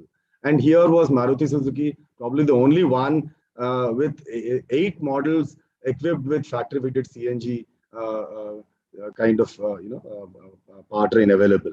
So what I'm trying to say is that customers also understand and realize that such massive, big initiatives cannot be taken overnight. It's about brands which continuously invest in customer-focused innovation, and then are able to actually deliver the desired experience at the right time. So this is exactly what has happened in our case, where our investments and understanding of the customer actually helped us, and the investments that we've made over many years actually kept us in good stead during this pandemic time. I think interesting from the total customer cost perspective, I think you're making sure that the convenience, availability, and CNG, actually getting the cost down increases the brand. And we're talking about it. You also talked about touch points. Siddharth, we are sort of short of a bit of time. So if you can, within a minute, if you can cover. Exactly, very quickly, Prasad. So basically, we have this very interesting case study with L'Oreal, where during the pandemic time, when consumers were not able to go to the salons and take the hair care or beauty care advice and get their services, etc.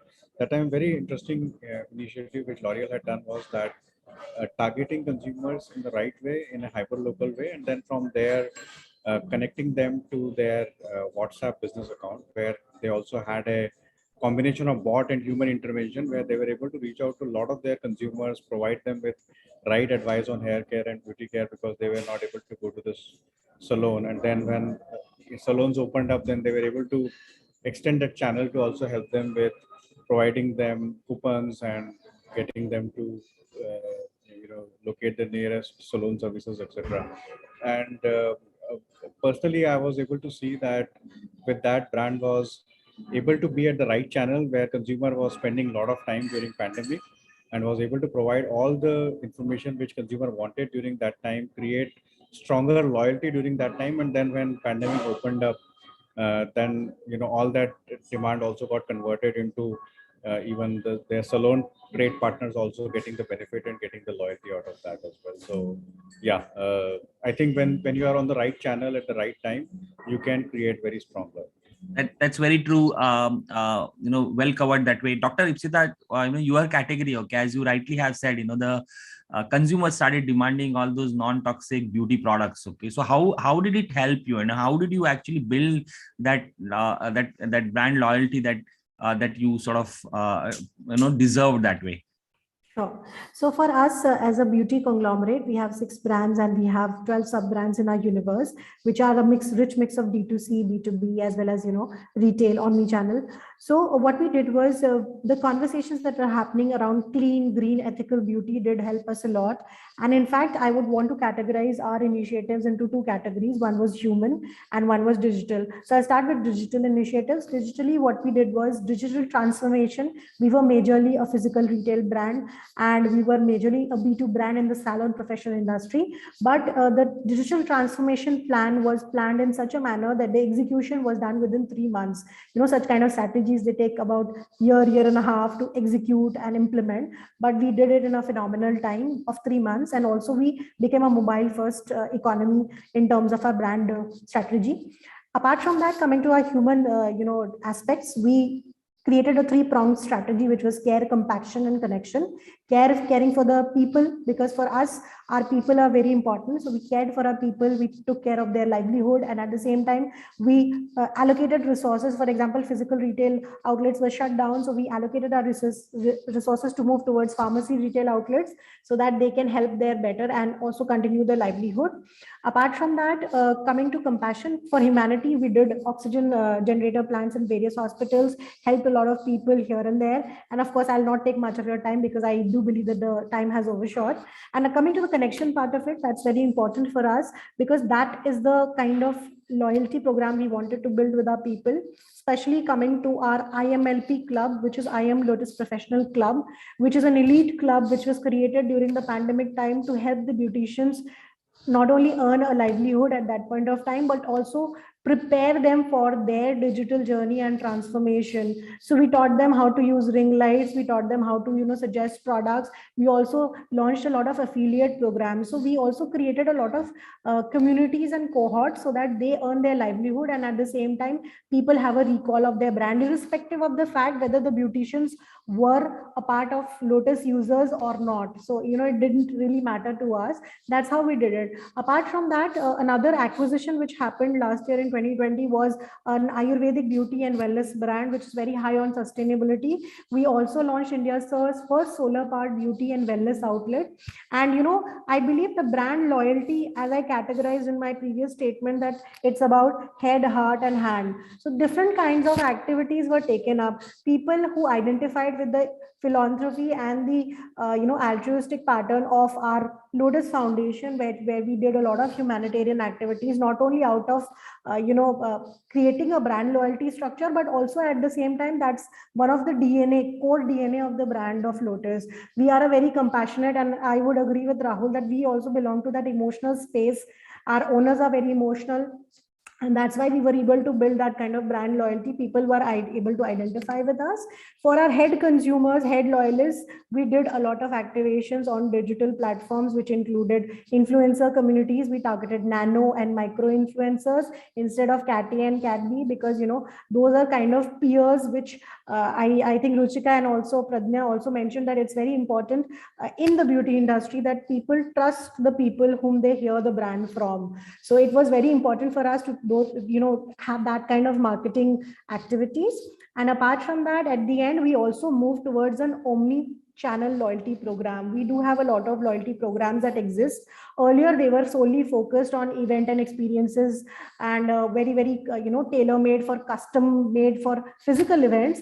But now we also planned a lot of digital activations, and also the omni-channel redemption of points was taken care of. So in short, I would like to summarize, although there were a lot of other activities, but I would like to summarize them between human and digital and our 3-pronged strategy named care, compassion, and connection. That's very interesting, but I think when I'm hearing to all of you and different stories from different industries, I think basics of marketing will never change. I don't know whether it's a motherhood statement or not, but trust is the core of it. As long as irrespective of whichever category that you are from and whatever turbulence that the brand goes through, if you are true to your brand values and provide that trust, some of the inspiring stories also I'm going to stay with me with what ID did. Okay, so I think trust is the common factor all of us you have talked about. If you're true to it, okay, then definitely brand loyalty wouldn't go away. Parameters would change, but trust has to be the core one. Okay, thank you very much. It was such a pleasure listening to all your stories and getting inspired from it and getting a lot of ideas. Thanks for joining in, and thank you very much. Thank you very much. Thank you, everyone. Thank you to all our panelists. Thank you for joining us. Well, ladies and gentlemen, after that final panel discussion, it is now time to move on to our next session. Well, we hope you all are having a great time, but before that, I'd like to once again acknowledge our partners, co-powered by ABP News, Aapko Rakhe Aage, Colors, and Microsoft InMovie, Microsoft Advertising, Intelligent Connections, and associate partner, Dolby. Well, let's have a look at the partner AVs.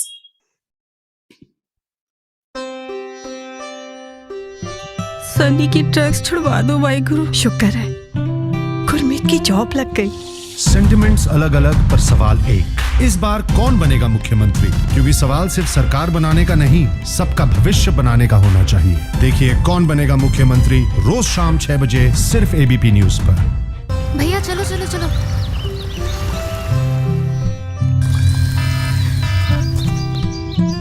Sentiments अलग अलग पर सवाल एक। इस बार कौन बनेगा मुख्यमंत्री? क्योंकि सवाल सिर्फ सरकार बनाने का नहीं, सबका भविष्य बनाने का होना चाहिए। देखिए कौन बनेगा मुख्यमंत्री रोज शाम 6 बजे सिर्फ एबीपी न्यूज पर।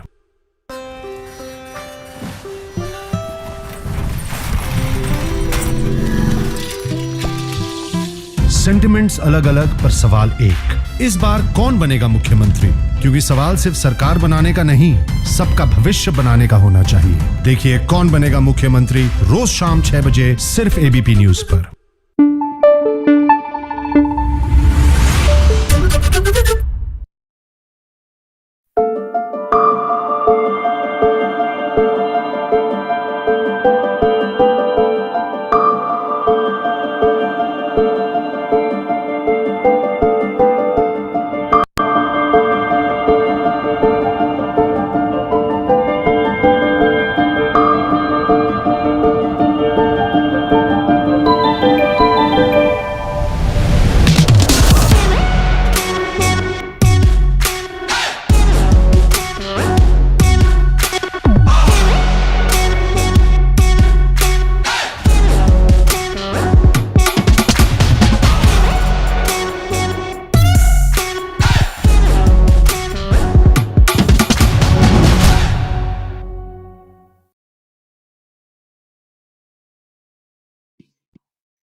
Well, that was for our incredible partners. Well, ladies and gentlemen, it is now time to move on to our next session.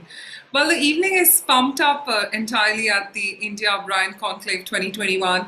Well, from the traditional to new age, our next brand is the one that is known to be a disruptor in online jewelry commerce.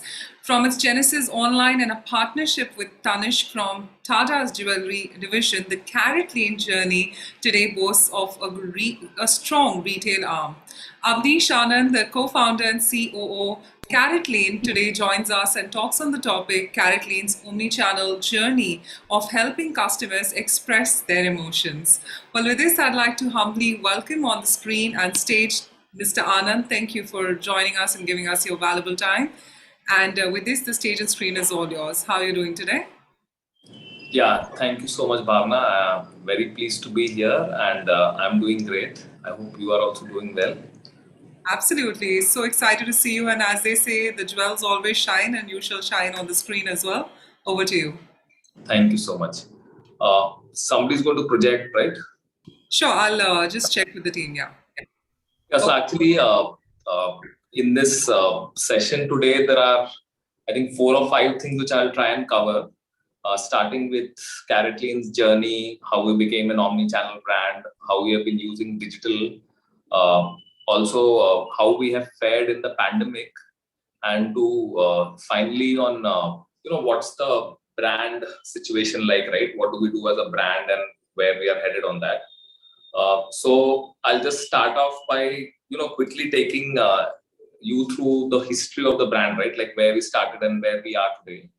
So like you rightly mentioned, the genesis of the brand was done because there was a big opportunity which we had seen, and there was a big opportunity to disrupt that, right? And to understand that, I think if you go to the first slide, It is to give you a sense of where the Indian jewelry market was in around 2008 when CaratLane started. That was a time when jewelry was really, for the rich person, right? Not for everybody. It was bought for very, very special occasions like weddings.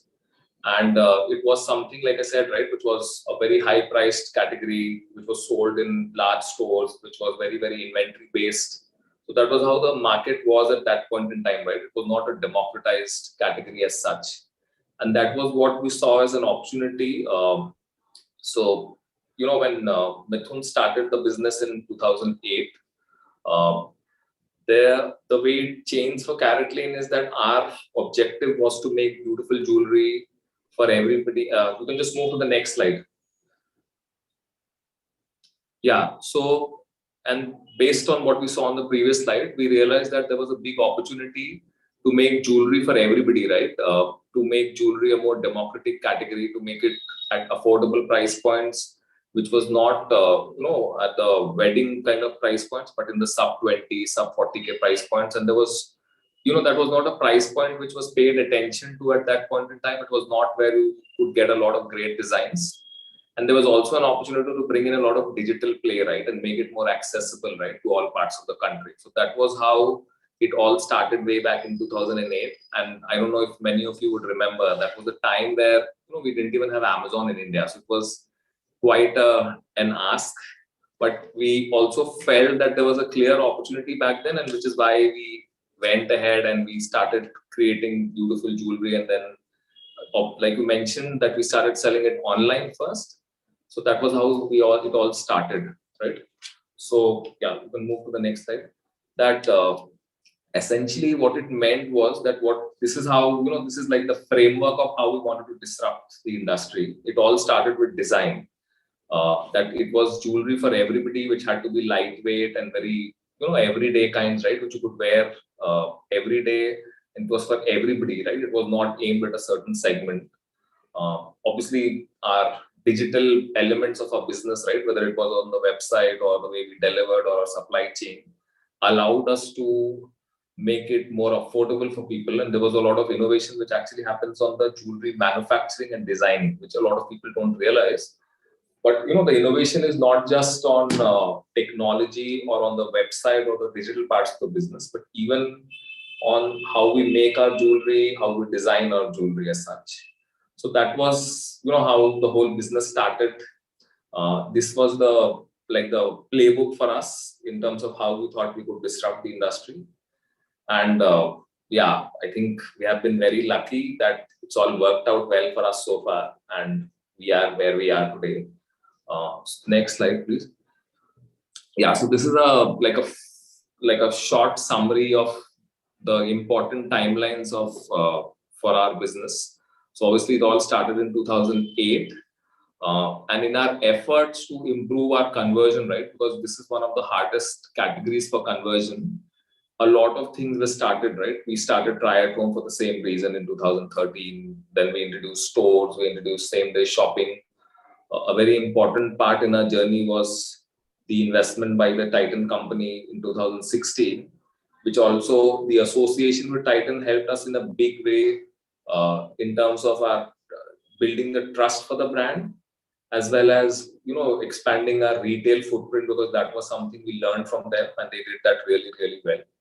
And then we obviously we started giving out stores to franchises, and the retail expansion started in a big way. And in the last few years, we have obviously now reached 100 stores. We have launched another brand called Shaya, and a few other things which have been launched, which are all in the same direction, which is to solve conversion and to try and improve the experience of the customer. And the playbook for CaratLane in all of these years has been very simple. That we first have to make beautiful jewelry which people love, which is in the price points in which we operate, which I mentioned earlier, right? Largely in the sub 40, sub 50K price points. And then to create a very digital driven experience, I would not just call it a digital experience, which makes sure that right from the point of discovery to the point of browsing and shortlisting and then trialing out the product, because this is a category where trial is very important. and then to make the final purchase, that whole experience is done in a manner which is great for the customer. And I think that is the core element of any DTC brand, right? So I think that's something which we have tried to do in the last 13 years. I think we have gotten a lot better at it, but obviously there's a lot more to do. So that's more or less the history of what we have done in the last 13 years. The next thing I want to talk about is, how digital works for us. I was listening to the previous session also, and people were talking about non-linear journeys. In our case, it is even more extreme, because it's there is discovery of the brand, the jewelry. There's a lot of time which goes into the shortlisting of the category of the product per se, because in almost every situation there are multiple people involved also, right? And because it's jewelry, there are multiple checks which you need to have. You want to make sure that you like the design, or if you're gifting, you want to make sure the recipient will like the design. You want to check the price. You want to make sure that the quality is okay. You want to make sure that you will get it on time. You want to trial the product. So the number of touch points which happen are very, very high. And as compared to most other categories, which are also similar, right, in the sense that omni or digital. So I just want to share some examples of real use cases which happen each and every day. And it is this understanding which has helped us create the whole experience for our customers using a lot of digital methods, which have now expanded to stores. So we can move to the next slide and play some of those videos. Yeah.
Yeah, actually we can move. This was a backup slide in case the video didn't work. So essentially, as you would have seen, there are different kinds of customer journeys depending on what they want. But one thing is clear, that it involves multiple touch points and there are multiple stages in the customer's journey. And that's how, the whole building of the customer experience depends on how you identify each type of journey, and then you build a solution so that you are able to connect one point to the other in a manner that it does not create friction. The experience is nice and you're able to close the loop quickly. Because you might feel that, is jewelry a category where people want it on the same day? Then the answer is yes. And that is thanks to a lot of forgetful men. But even otherwise, I think in today's consumerist age, I think the immediate gratification is something which all of us crave. And I think a lot of it is because of Amazon, who's made us used to getting everything so fast. And I think even in jewelry, we see that all the time, that everybody wants the product really, really fast. So the whole journey needs to happen quickly, which is why it's important that as the customer moves from one touch point to the other, the next touch point needs to quickly understand and then keep nudging the customer towards the end goal. So that's how digital works for us. And this is something which has happened very organically. In fact, the next thing which I want to talk about is how we became an omni brand. And actually the answer is that there was no plan or a goal to become omni. Actually, we were just focused on continuously understanding what is stopping the customer from buying or browsing or trialing, and how can we make that better, right? Or to just figure out what is stopping them from converting, right? So essentially conversion is the key goal. And in the process of doing that, we kept solving problems by building new solutions like try at home or trying a store. And at one point in time, we even tried a try on app. And that's how we kind of became an omni-channel brand. And that was what it is called now. But that is how this whole journey has happened for us. That the focus is to solve for conversion and experience, and eventually everything will happen, right? And an important part of this is obviously to make sure that you understand all the various journey types, right? There are different kinds of occasions of which jewelry is bought. There are different types of consumers across the length and breadth of this country, right? Young and old, male and female, buying for various types of occasions, for self or for others. So the more you understand the journey, the more you are able to create a digitally enabled journey, which allows the customer to move forward, right? The last part which I want to talk about in the Omni part is that, and we have gone through this ourselves, is to really understand what is the impact, right? Because a lot of times we might feel that opening stores is easy, but it's also an expensive proposition. If you don't open a store in the right place, or if you don't get your store model right, it can be a very expensive proposition also. So I think what we now understand very well is all the things which change once you open a store, for example, or if you introduce the try at home service in a certain location, which so you understand how it changes the brand awareness, how it changes conversion, how it changes your repeat buying, how it impacts your ASP, what other parts of the funnel get impacted. And I think that understanding has now given us the confidence to kind of go after it in a more aggressive manner, because you understand it, right at the pin code, catchment, city, state, region level, which category works, which categories don't work. And I think that is a very, very important part of the whole Omni thing, is to understand how is it helping your business. Because once you know that, then you know that it's going to work for you, not in terms of this growth, but even profitability and the whole economics of building a model like that. And I think once you get that right, then it's great, essentially, because it solves so many problems. It's obviously a much better experience for the customer. Yeah, we can now go to the next slide. Yeah, so these are some of the things which work because you have an Omni experience. I think I already spoke about it, so I'll just move to the next part of the presentation. So the next thing which I want to talk about is obviously the pandemic, which I think a lot of people spoke about in the previous session also. And we know what happened at that point in time, right? It was not only difficult in terms of not getting what the government called your essential commodities, but it was also a very difficult time for everybody in terms of the stress and the emotional duress which people went through. And one of the things which, from a whole business point of view, which changed is that a lot of things were denied to people, right? You could not go out, you could not travel. For the longest time, you could not even order online till the government opened it up and certain non-essential commodities like jewelry and other consumer products were allowed. But one thing which we saw very clearly that there are certain things which don't stop COVID or no COVID, right? That people still want to celebrate their important occasions.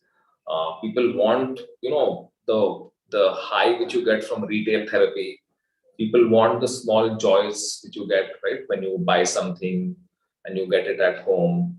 So all of that was happening, and for a lot of categories, it actually got enhanced because so much was actually denied to people. Also, I think the economics changed because you were not spending money on a lot of things, but you had money for other stuff. And, a whole in whole, while obviously COVID is the worst thing which I think has, one of the worst things which has happened for humanity. But in a way, there was like this silver lining in a way, which changed a lot of things, right? And I think some categories or some industries obviously benefited a lot, while some of them were really badly hit. And I would say that a lot of the consumer goods categories, right, like electronics or even fashion and jewelry, really benefited from it because I think it brought a lot of emotional relief also for people, and it helped them, at least have some celebration and some joy going on for them. Yeah, next slide. Yeah, so I think the consumer behavior, like a lot of people have already mentioned that one thing which changed was because people who were not used to digital, right, in their sense, and I can speak for our category that we know that a lot of people were still not comfortable with the whole idea of digital, and not just for the part about buying, but even browsing or paying online. And we could see that, right, that there were some customers who wanted to use COD or wanted to come to the store and pay cash, or actually even come and pay at the store through their credit card. And they definitely wanted to come and trial. All of that changed. All of that changed in a big way, to the extent that now we don't even have a COD offering. And it used to be like a big thing for us once upon a time. And we can clearly see that, especially for people in small towns also, and a lot of people of slightly older age, right, who otherwise would have not been comfortable making payments online. I think all of that changed. And I think that has, we were at it for 11 years, right? And we were trying to change the buying behavior of consumers when it came to jewelry. I think whatever changes we made in the first 11 years, a lot more happened in the last 2 years because of the pandemic, honestly. And a lot of behaviors which were very difficult initially to change, the pandemic changed all of that. And the good thing is that a lot of it has, even after the pandemic ended, I would not say ended, but once the lockdown ended rather, and people were back and back to the stores, even then some of these behaviors have sustained. While a lot of people who wanted to go to the stores and were denied that opportunity have again started going back to the stores in droves. But most of them have now changed the way they browse. Many of them have obviously become more comfortable buying. So I think it's, and we also were wondering whether this would be sustainable or this would again go back to what it was before the pandemic started. But I think now there is enough evidence and enough of a long-term evidence over the last couple of years that this behavior is now here to stay. And I think that's a great thing for businesses like ours, right, which are digitally driven and which are, omni-channel in that sense. And I think what has also changed is that now the industry, and not just our industry, but all other industries have also realized that. And because of that, there is a lot of change happening in all these other companies also, which would have been traditionally more retail focused. And so they are obviously becoming more and more digital. It's also doing wonders for the ecosystem. And when I say the ecosystem, which means all the various kinds of service providers, whether it is logistics or software development or all the other kinds of solutions which are there to enable the whole digital ecosystem or the e-commerce ecosystem. And typically, while an industry like jewelry would not have had so much available because nobody designs services and solutions for the jewelry industry. But now that all the big players and the small players are trying to become digital, now that is starting to change. So that's actually helped the whole digital omni part as well. We can move to the next slide. Yeah, I think I already spoke about it. So yeah, this is how the whole pandemic change happened. So it worked, pandemic related change happened rather. So it worked well for us. And the industry has also changed, the consumer has also changed. And I think the really, really big change has happened in the mindsets. So a lot of tough decisions or changes which people were not ready for. I think now it's made everybody more flexible and amenable for change. And I think it's going to be great for the industry, the jewelry industry, and I think a lot of other categories also, because eventually the customer is going to benefit because everybody is going to offer a better experience, right? And we can clearly see that now, we have also seen more and more competition on the digital part, right? Because everybody's advertising, everybody's trying to build solutions. And while it's going to become tougher for people like us in some areas, I think overall the industry and the consumer are going to both benefit, and that's great actually. Yeah, the next slide. So if you ask us that what worked for us during the pandemic, I think we were obviously very ready for this because, a lot of other people we had to start building their digital solutions from scratch, right? And it takes a lot of time and a lot of money. And especially when you are large organizations, I think it takes a lot of time to get everything in place, hire people, train them, get your processes in place. So in that sense, we were very ready. So, the moment shipping started, we could see that our business started to really pick up, and I think we really benefited. And for some months, we actually ended up doing more than what we had planned in terms of our original target for the year also. So in that sense, it was, at least parts of the year were very good for us. And it all came down to the fact that we were digitally, we were ready for this digital world, more ready than a lot of others. So even though the business for the category shrank, we were able to get a larger share of it because we were more prepared for it. I think the second thing and the equally important thing was that as an organization, I think we just had more agility because we are smaller and we are used to working in that way. That as the situation changed, we were able to react to it very quickly. So if one city opened, we could turn on or turn off our marketing literally a second's notice. Logistics also reacted to that very quickly. We could move inventory very fast, even though people were all working from home, but they were able to do a lot. And I'll just share a couple of examples of that, all our stores were shut, right? And we had more than 100 stores. But very quickly, we were able to train them to start calling customers. So that almost every store started calling their customers based on who was interested, right? Or who wanted to still buy. And, literally we had 100 new telecalling centers up and running. And it really helped because people were engaged and customers also wanted to buy. So we were very careful of who we were speaking to. And we were only speaking to people who solicited an interest to purchase jewelry or who wanted to buy something. It also helped our business partners because you make money. So those were difficult times. So I think it also helped people financially that we were able to do that. The second thing was that, we are a category where we have to keep launching stuff all the time. Now imagine that it's the pandemic, everything is closed. So even though you have new jewelry to launch, how do you do the shoot? And one of the people in the creative team actually got the jewelry delivered to her house. She got it shot on her family at home, and we were able to launch it. So, this is not something which was planned at the central level.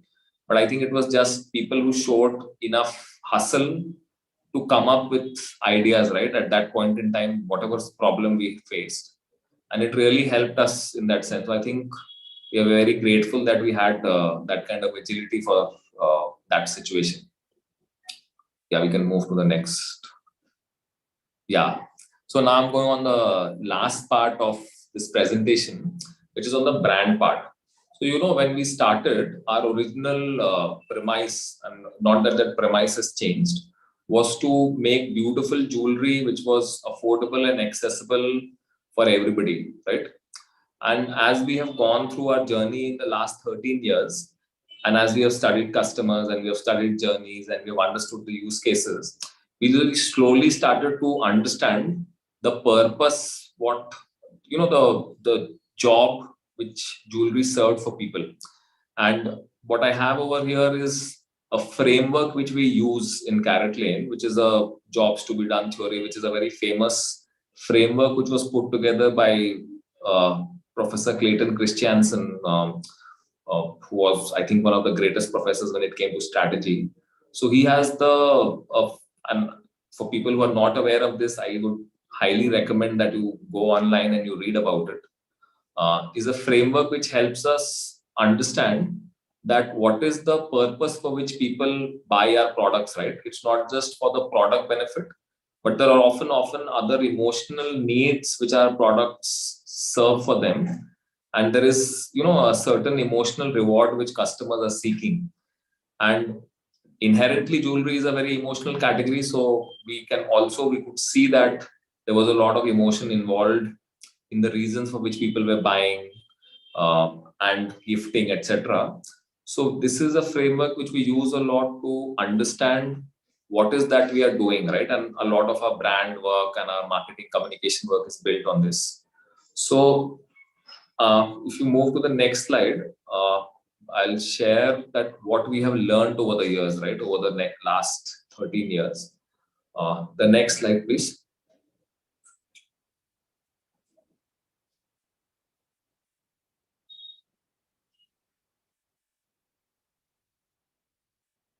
Can you move to the next slide?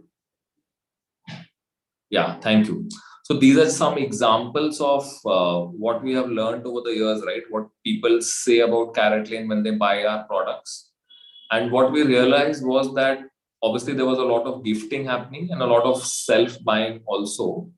And we realized that people buy it for, the smallest occasions. And sometimes it could be you could feel that these are the most trivial things, right?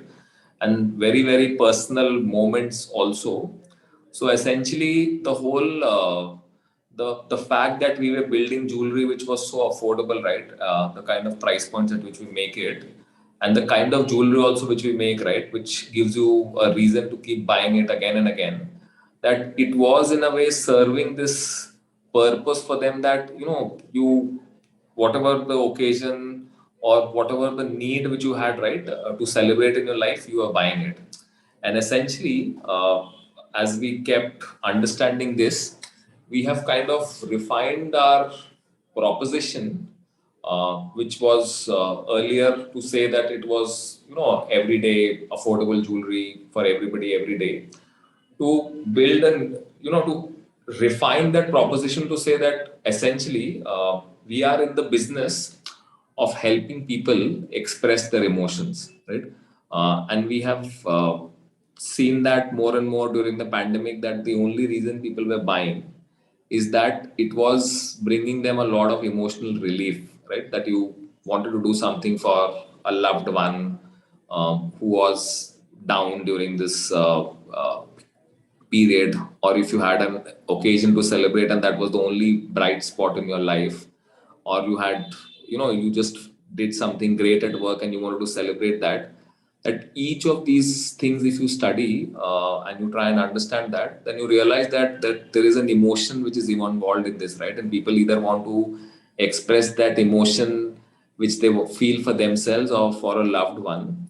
So in terms of the brand and the marketing work which we do, I think the story, and because this is a brand conclave, so this is essentially what we do, right? And this is what we have essentially narrowed down our core business objective to be, is to help people, and that's the last slide and we can move to that, which is to help people express their emotions. And there's a lot of work which we are doing on that, and hopefully you will see more of how we can help you do that over the next few years. So yeah, that's more or less the story of Carrot Lane and what we have done in terms of being an omni brand, or what we did during the pandemic. So yeah, that's it from me, Bhavna. Thank you, Mr. Anand. We'd love to engage further, but unfortunately, due to time constraint, we'd have to cut the conversation right now. But definitely, we'll be in touch. And thank you for all the expertise and experience you shared. Thank you. Thank you so much, Bhavna. So, ladies and gentlemen, with this, after Mr. Anand, it is time to move on and move to our final session for today, which we've been all waiting for. As we wind up the conclave, our next speaker of the day is Karthi Marshan, the President and Chief Marketing Officer, Kotak Mahindra Group. Well, the demonetization followed by the pandemic has transformed how consumers interact with the BFSI space in India and how Kotak Mahindra Group has successfully led this change and made money journey easy for consumers. Well, today he's going to be talking on the topic how an agile and adaptable mindset aided Kotak Mahindra to remain on top of consumers' minds. Well, with this, I'd now like to humbly welcome on the stage and screen Karthi Marshan. Thank you so much, Karthi, for your valuable time. How are you doing today?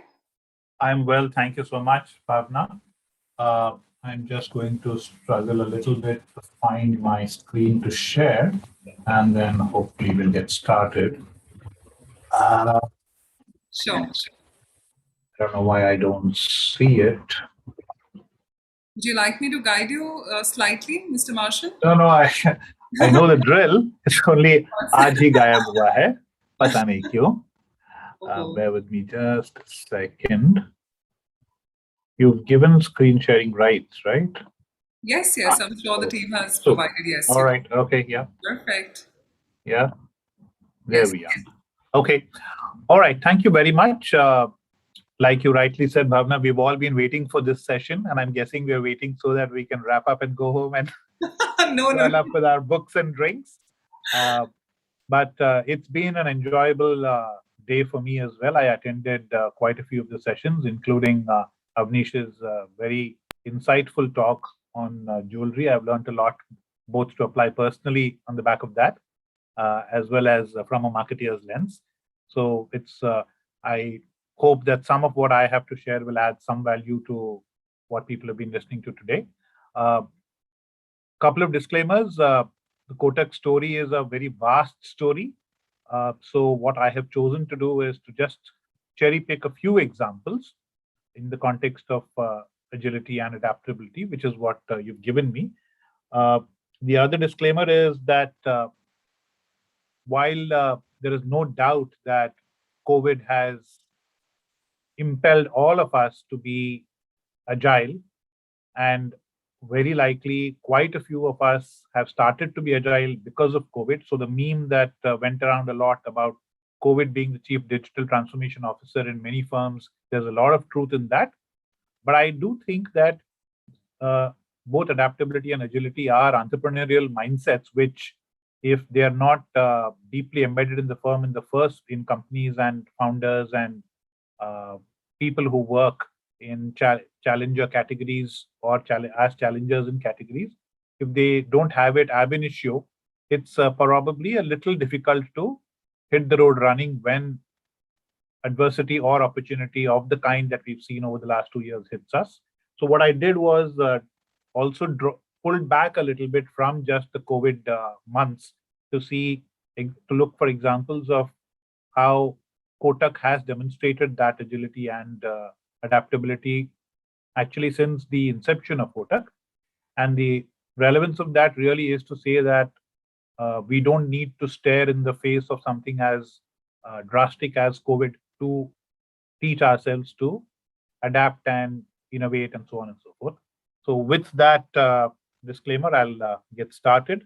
I trust you guys can see my slides. I'm going ahead. So I guess you guys recognize the picture on the right. It was the launch of India's first indigenously designed and built car. And the reason for that picture being there is soon after that car was launched, within a couple of years, Kotak was present in the car finance space. And as the other image here tells us, the marketing maven Ted Levitt, and Avnish referred to this in Clayton's words as well, that people really want outcomes, benefits, and emotional paybacks. They don't really necessarily want the physical product that we have to sell. from the same lens, we knew, and when I say we, I say it in a fly on the wheel sense, because I wasn't even here when this happened. In those times, in the early 90s, if you wanted a car, there was a premium you had to pay just to book it, because demand far outstripped supply. And Uday, I think, was insightful enough and an amazing marketeer, Uday and his colleagues at the time, to come up with the idea that people want cars, they don't want loans, but what we have to sell our loans. So here's what we'll do. We will book thousands of cars and tell people that if they take loans from us, they can get their cars immediately, which I think was quite a kick-ass adaptability idea for its time. Around the same time or a few years later, we found this opportunity in we used to, and we continue to, service the commercial vehicle sector. It's a big part of our portfolio. And in those times, at least, we found that during the rainy seasons, the truck fleets found it challenging to run their businesses, because in those times, at least, the trucks were like this image is showing. They weren't the kind of container trucks that we see today. So business would be lean in those 3 months, and EMIs would be difficult to pay because there was no cash flow coming in. So Kotak actually, at that time, innovated arguably India's first moratorium product, where the EMI payments would be 9-month payments. So the truck fleet owners who were borrowing money to buy those trucks from us would get a 3-month holiday on paying for those trucks.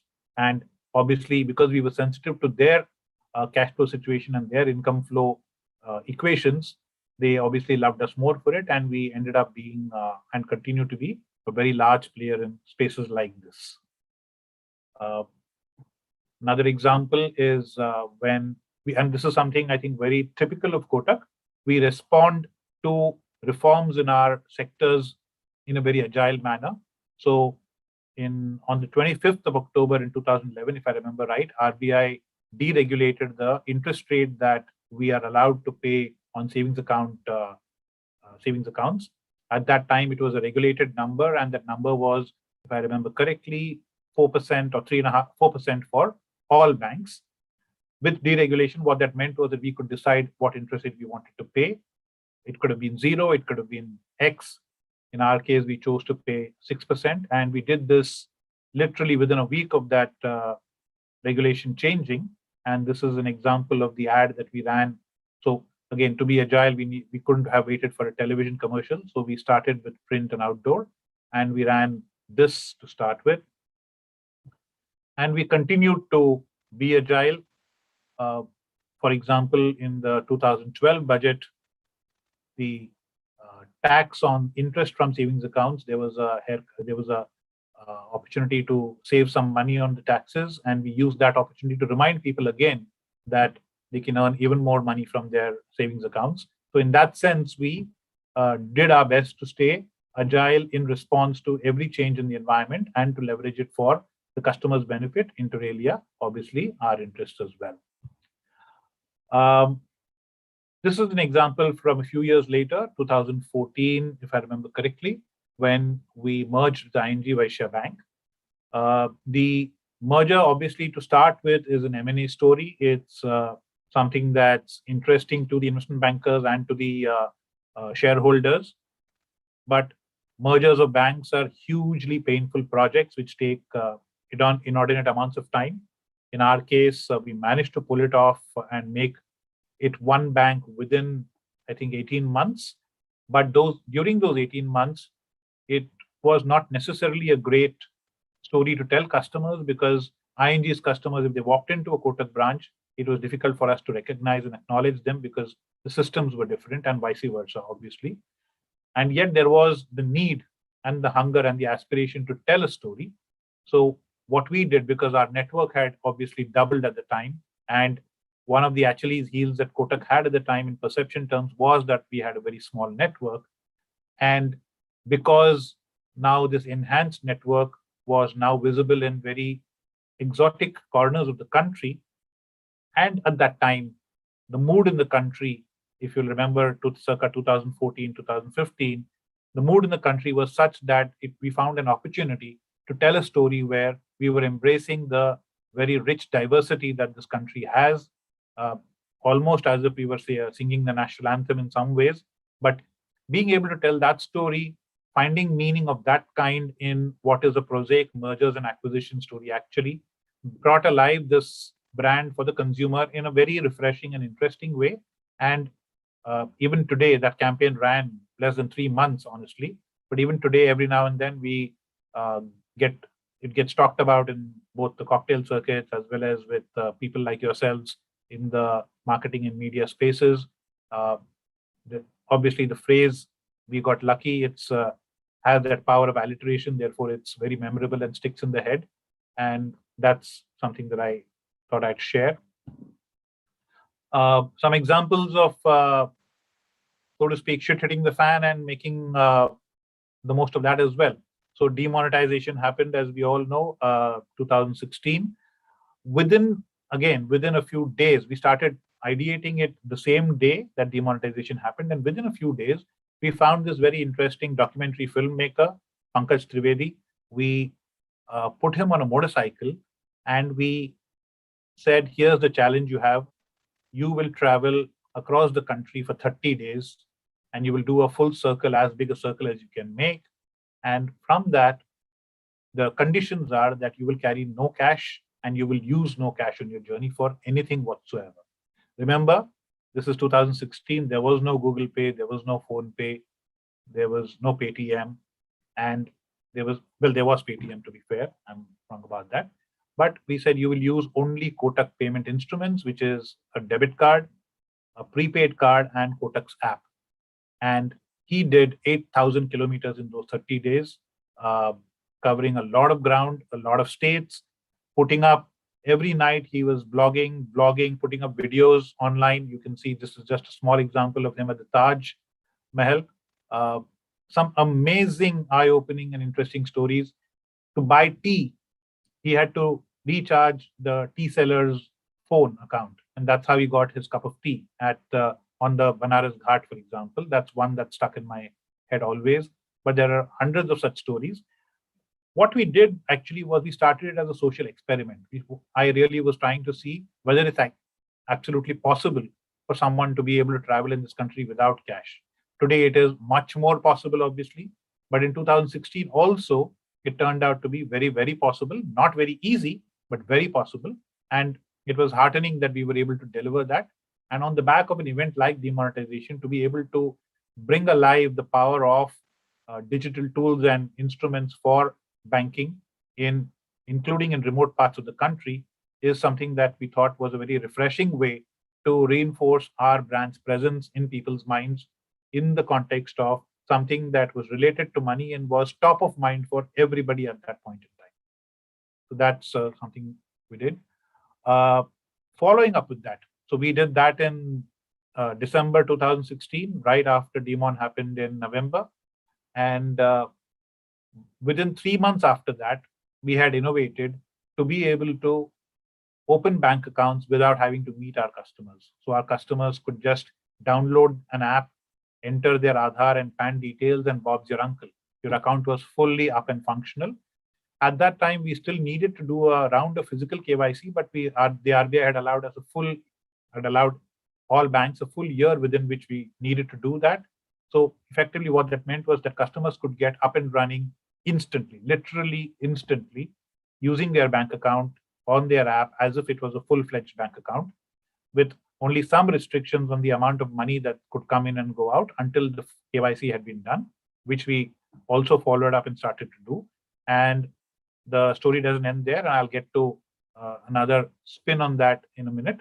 But what this again did was it opened the doors for people who thought that private sector banks were not for them, that we would spurn them, we would reject them, that we would not entertain them because they didn't have enough money.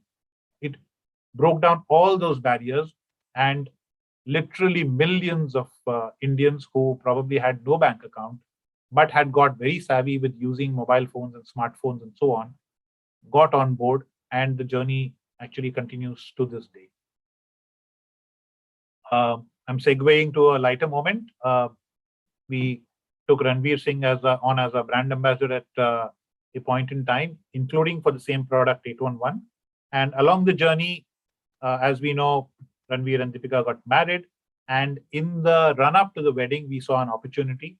And what is now being called moment marketing is what we did with this. So we, again, very agilely, what we did was we launched debit cards with Ranveer's face on it. So Ranveer's fans, which obviously are legend, there are incredibly large number of people in this country.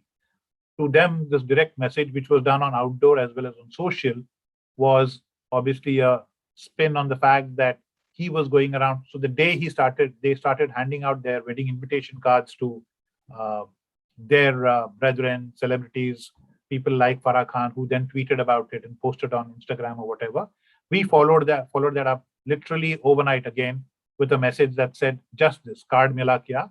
We didn't even put the Kotak logo on it, but we followed it up with the story about the Kotak debit card with Ranveer's face on it. And we shared that moment with them in some sense of the word. And obviously we got a lot of chuckles and we got a fair amount of appreciation for it. And it helped reinforce again the fact that the brand was being agile, being in the moment, and being sensitive to both what customers care about, what customers are interested in, and the context which is ours, which is money and cards and so on. This is the other loop on 811. When COVID happened, we responded by doing a number of things. To start with, we put into the hands of our salespeople, who are now simply unable to meet our customers at all, URLs.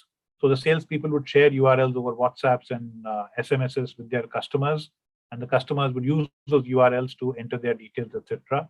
And then we followed that up with this, which is, again, we were driving regulation, and in partnership with the RBI, with their support, they approved this process where now we could do remote KYC as well.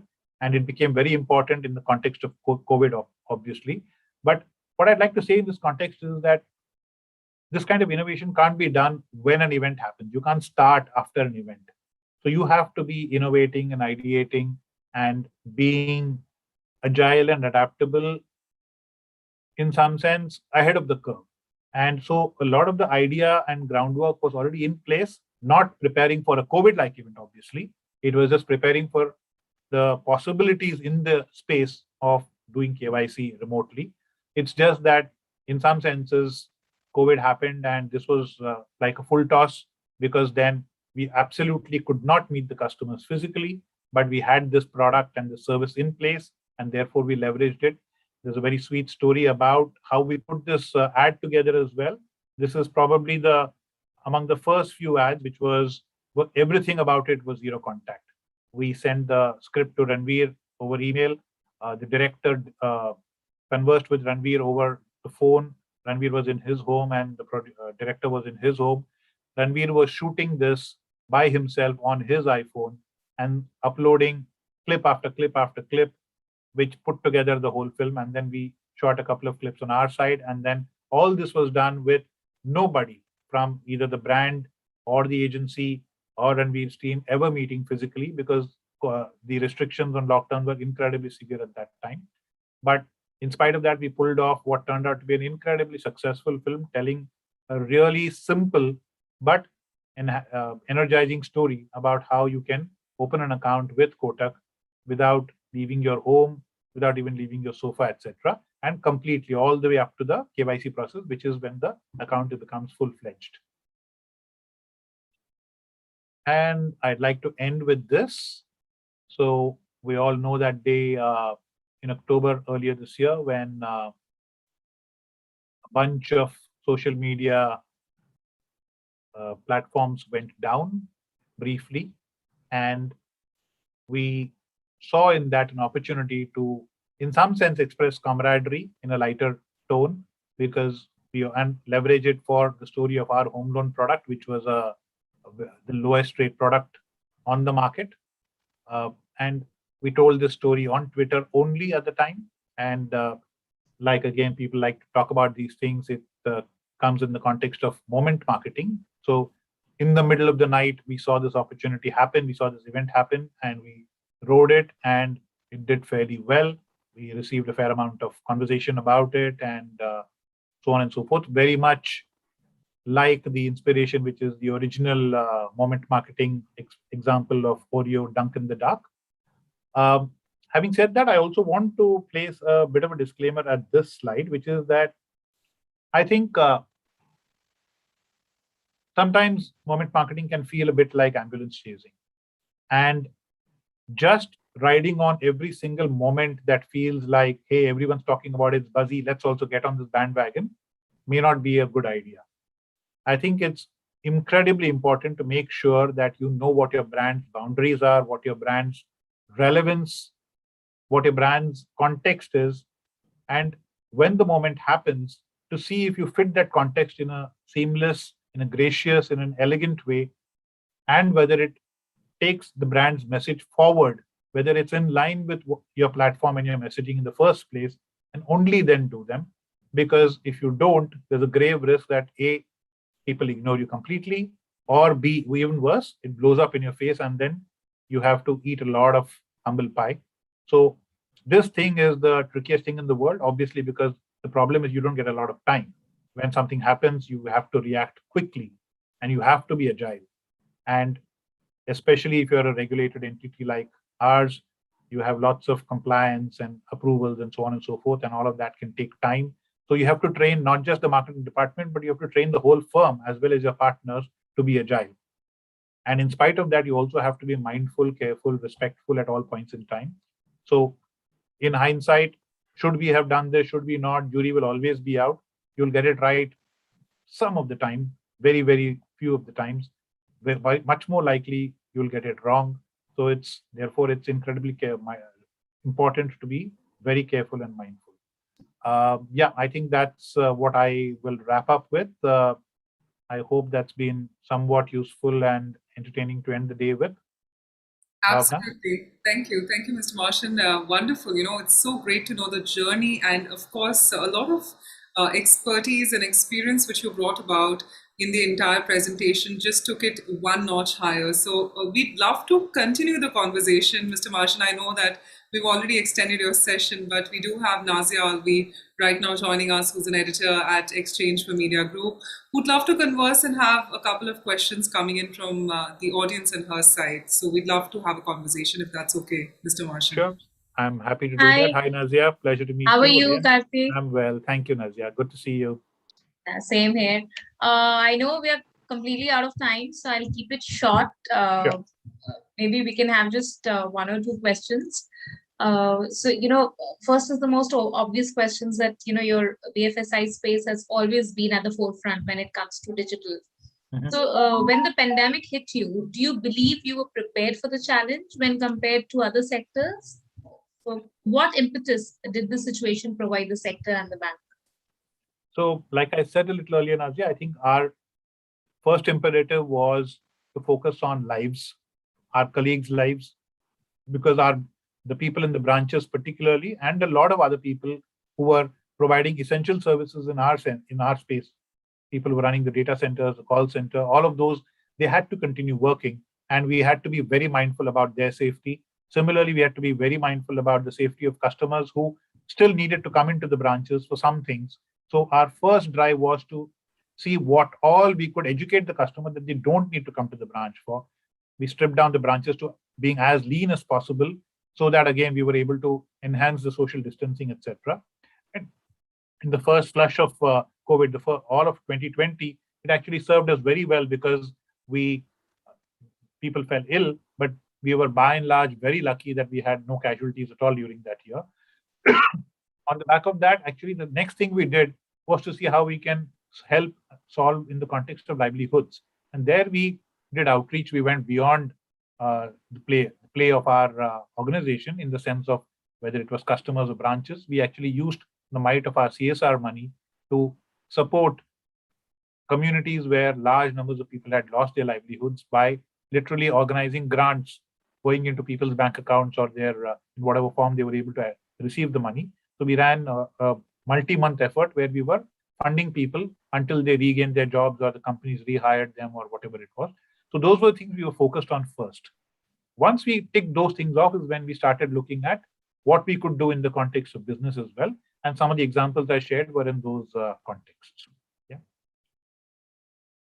So maybe I'll wrap up with this one question that I would want to ask you is that, marketing playbook has probably been rewritten multiple times. In the recent past, particularly after pandemic, as a marketer, what would you say to your team or to an upcoming marketer? Okay. So this is something that I would have said even before the pandemic, but I will say it with much more emphasis now. I would say bring empathy first. Put yourself in your customers' shoes and pain points at all points in time first, and try to solve their problems. And in solving their problems, you will invent products and services, and you will create value not only for the customer, but also for your firm. The other thing I would say, especially to upcoming marketeers, is that I know that the skill set journey has moved from the arts, which is the space of being creative and so on and so forth, to a lot of math and science with data, statistics and analytics and so on. But I think the next frontier will be in the space of the brain. So it's psychology and neuroscience. And I would urge upcoming marketers to skill themselves in those areas, to study, in fact, to qualify themselves in neuroscience and psychology, because I think that will be the next frontier. Thank you, Karthi. I would have loved to take more questions from audiences and even ask some of the questions that we had. But I also feel bad for the entire team and you that you've been on here for a very, very long time. It's almost 8 o'clock. So over to you, Bhavna. Karthi, thank you so much for doing this session for us. Lovely, Nazia. Thank you very much. Thank you. Fun, and I understand. So yes, we'll call it a wrap. Thank you. Thank you so much, Mr. Martian. Thank you, Nazia, for joining us. Mr. Martian, incredibly thankful and a grateful experience hearing you today live. Thank you once again. Thank you, Bhavna. Thank you for having me, guys. Real pleasure. Have a good evening. Thank Stay you. safe. Cheers. Bye. Cheers. So, ladies and gentlemen, with this, what an incredible day this has turned out to be. And this brings us to the end of the 5th edition of the India Brand Conclave. Well, a huge thanks to all our speakers, our partners, and most importantly, thank you all for joining us today. All your comments, your shares, and of course, your tweets with our hashtag definitely encouraged us throughout the day. But before I sign off, let me take a moment to acknowledge our partners, co-powered by ABP News, Aapko Rakhe Aage, Colors, and Microsoft InMobi, Microsoft Advertising, Intelligent Connections, and our associate partner being Dolby. Well, with this, I'd like to leave you with the AV plays happening on the other side. But for now, I'm signing off. This is me, Bhavna Bhatia, signing off for today. Over to the tech team for the AVs.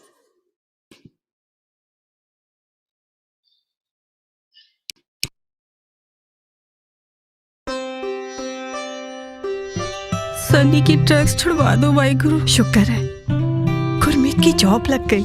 Sentiments अलग अलग पर सवाल एक। इस बार कौन बनेगा मुख्यमंत्री? क्योंकि सवाल सिर्फ सरकार बनाने का नहीं, सबका भविष्य बनाने का होना चाहिए। देखिए कौन बनेगा मुख्यमंत्री रोज शाम 6 बजे सिर्फ एबीपी न्यूज पर।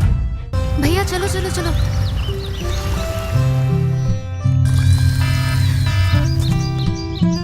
सेंटिमेंट्स अलग अलग पर सवाल एक। इस बार कौन बनेगा मुख्यमंत्री?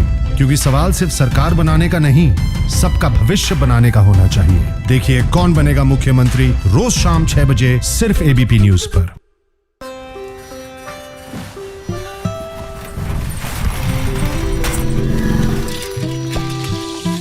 सेंटिमेंट्स अलग अलग पर सवाल एक। इस बार कौन बनेगा मुख्यमंत्री? क्योंकि सवाल सिर्फ सरकार बनाने का नहीं, सबका भविष्य बनाने का होना चाहिए। देखिए कौन बनेगा मुख्यमंत्री रोज शाम 6 बजे सिर्फ एबीपी न्यूज पर।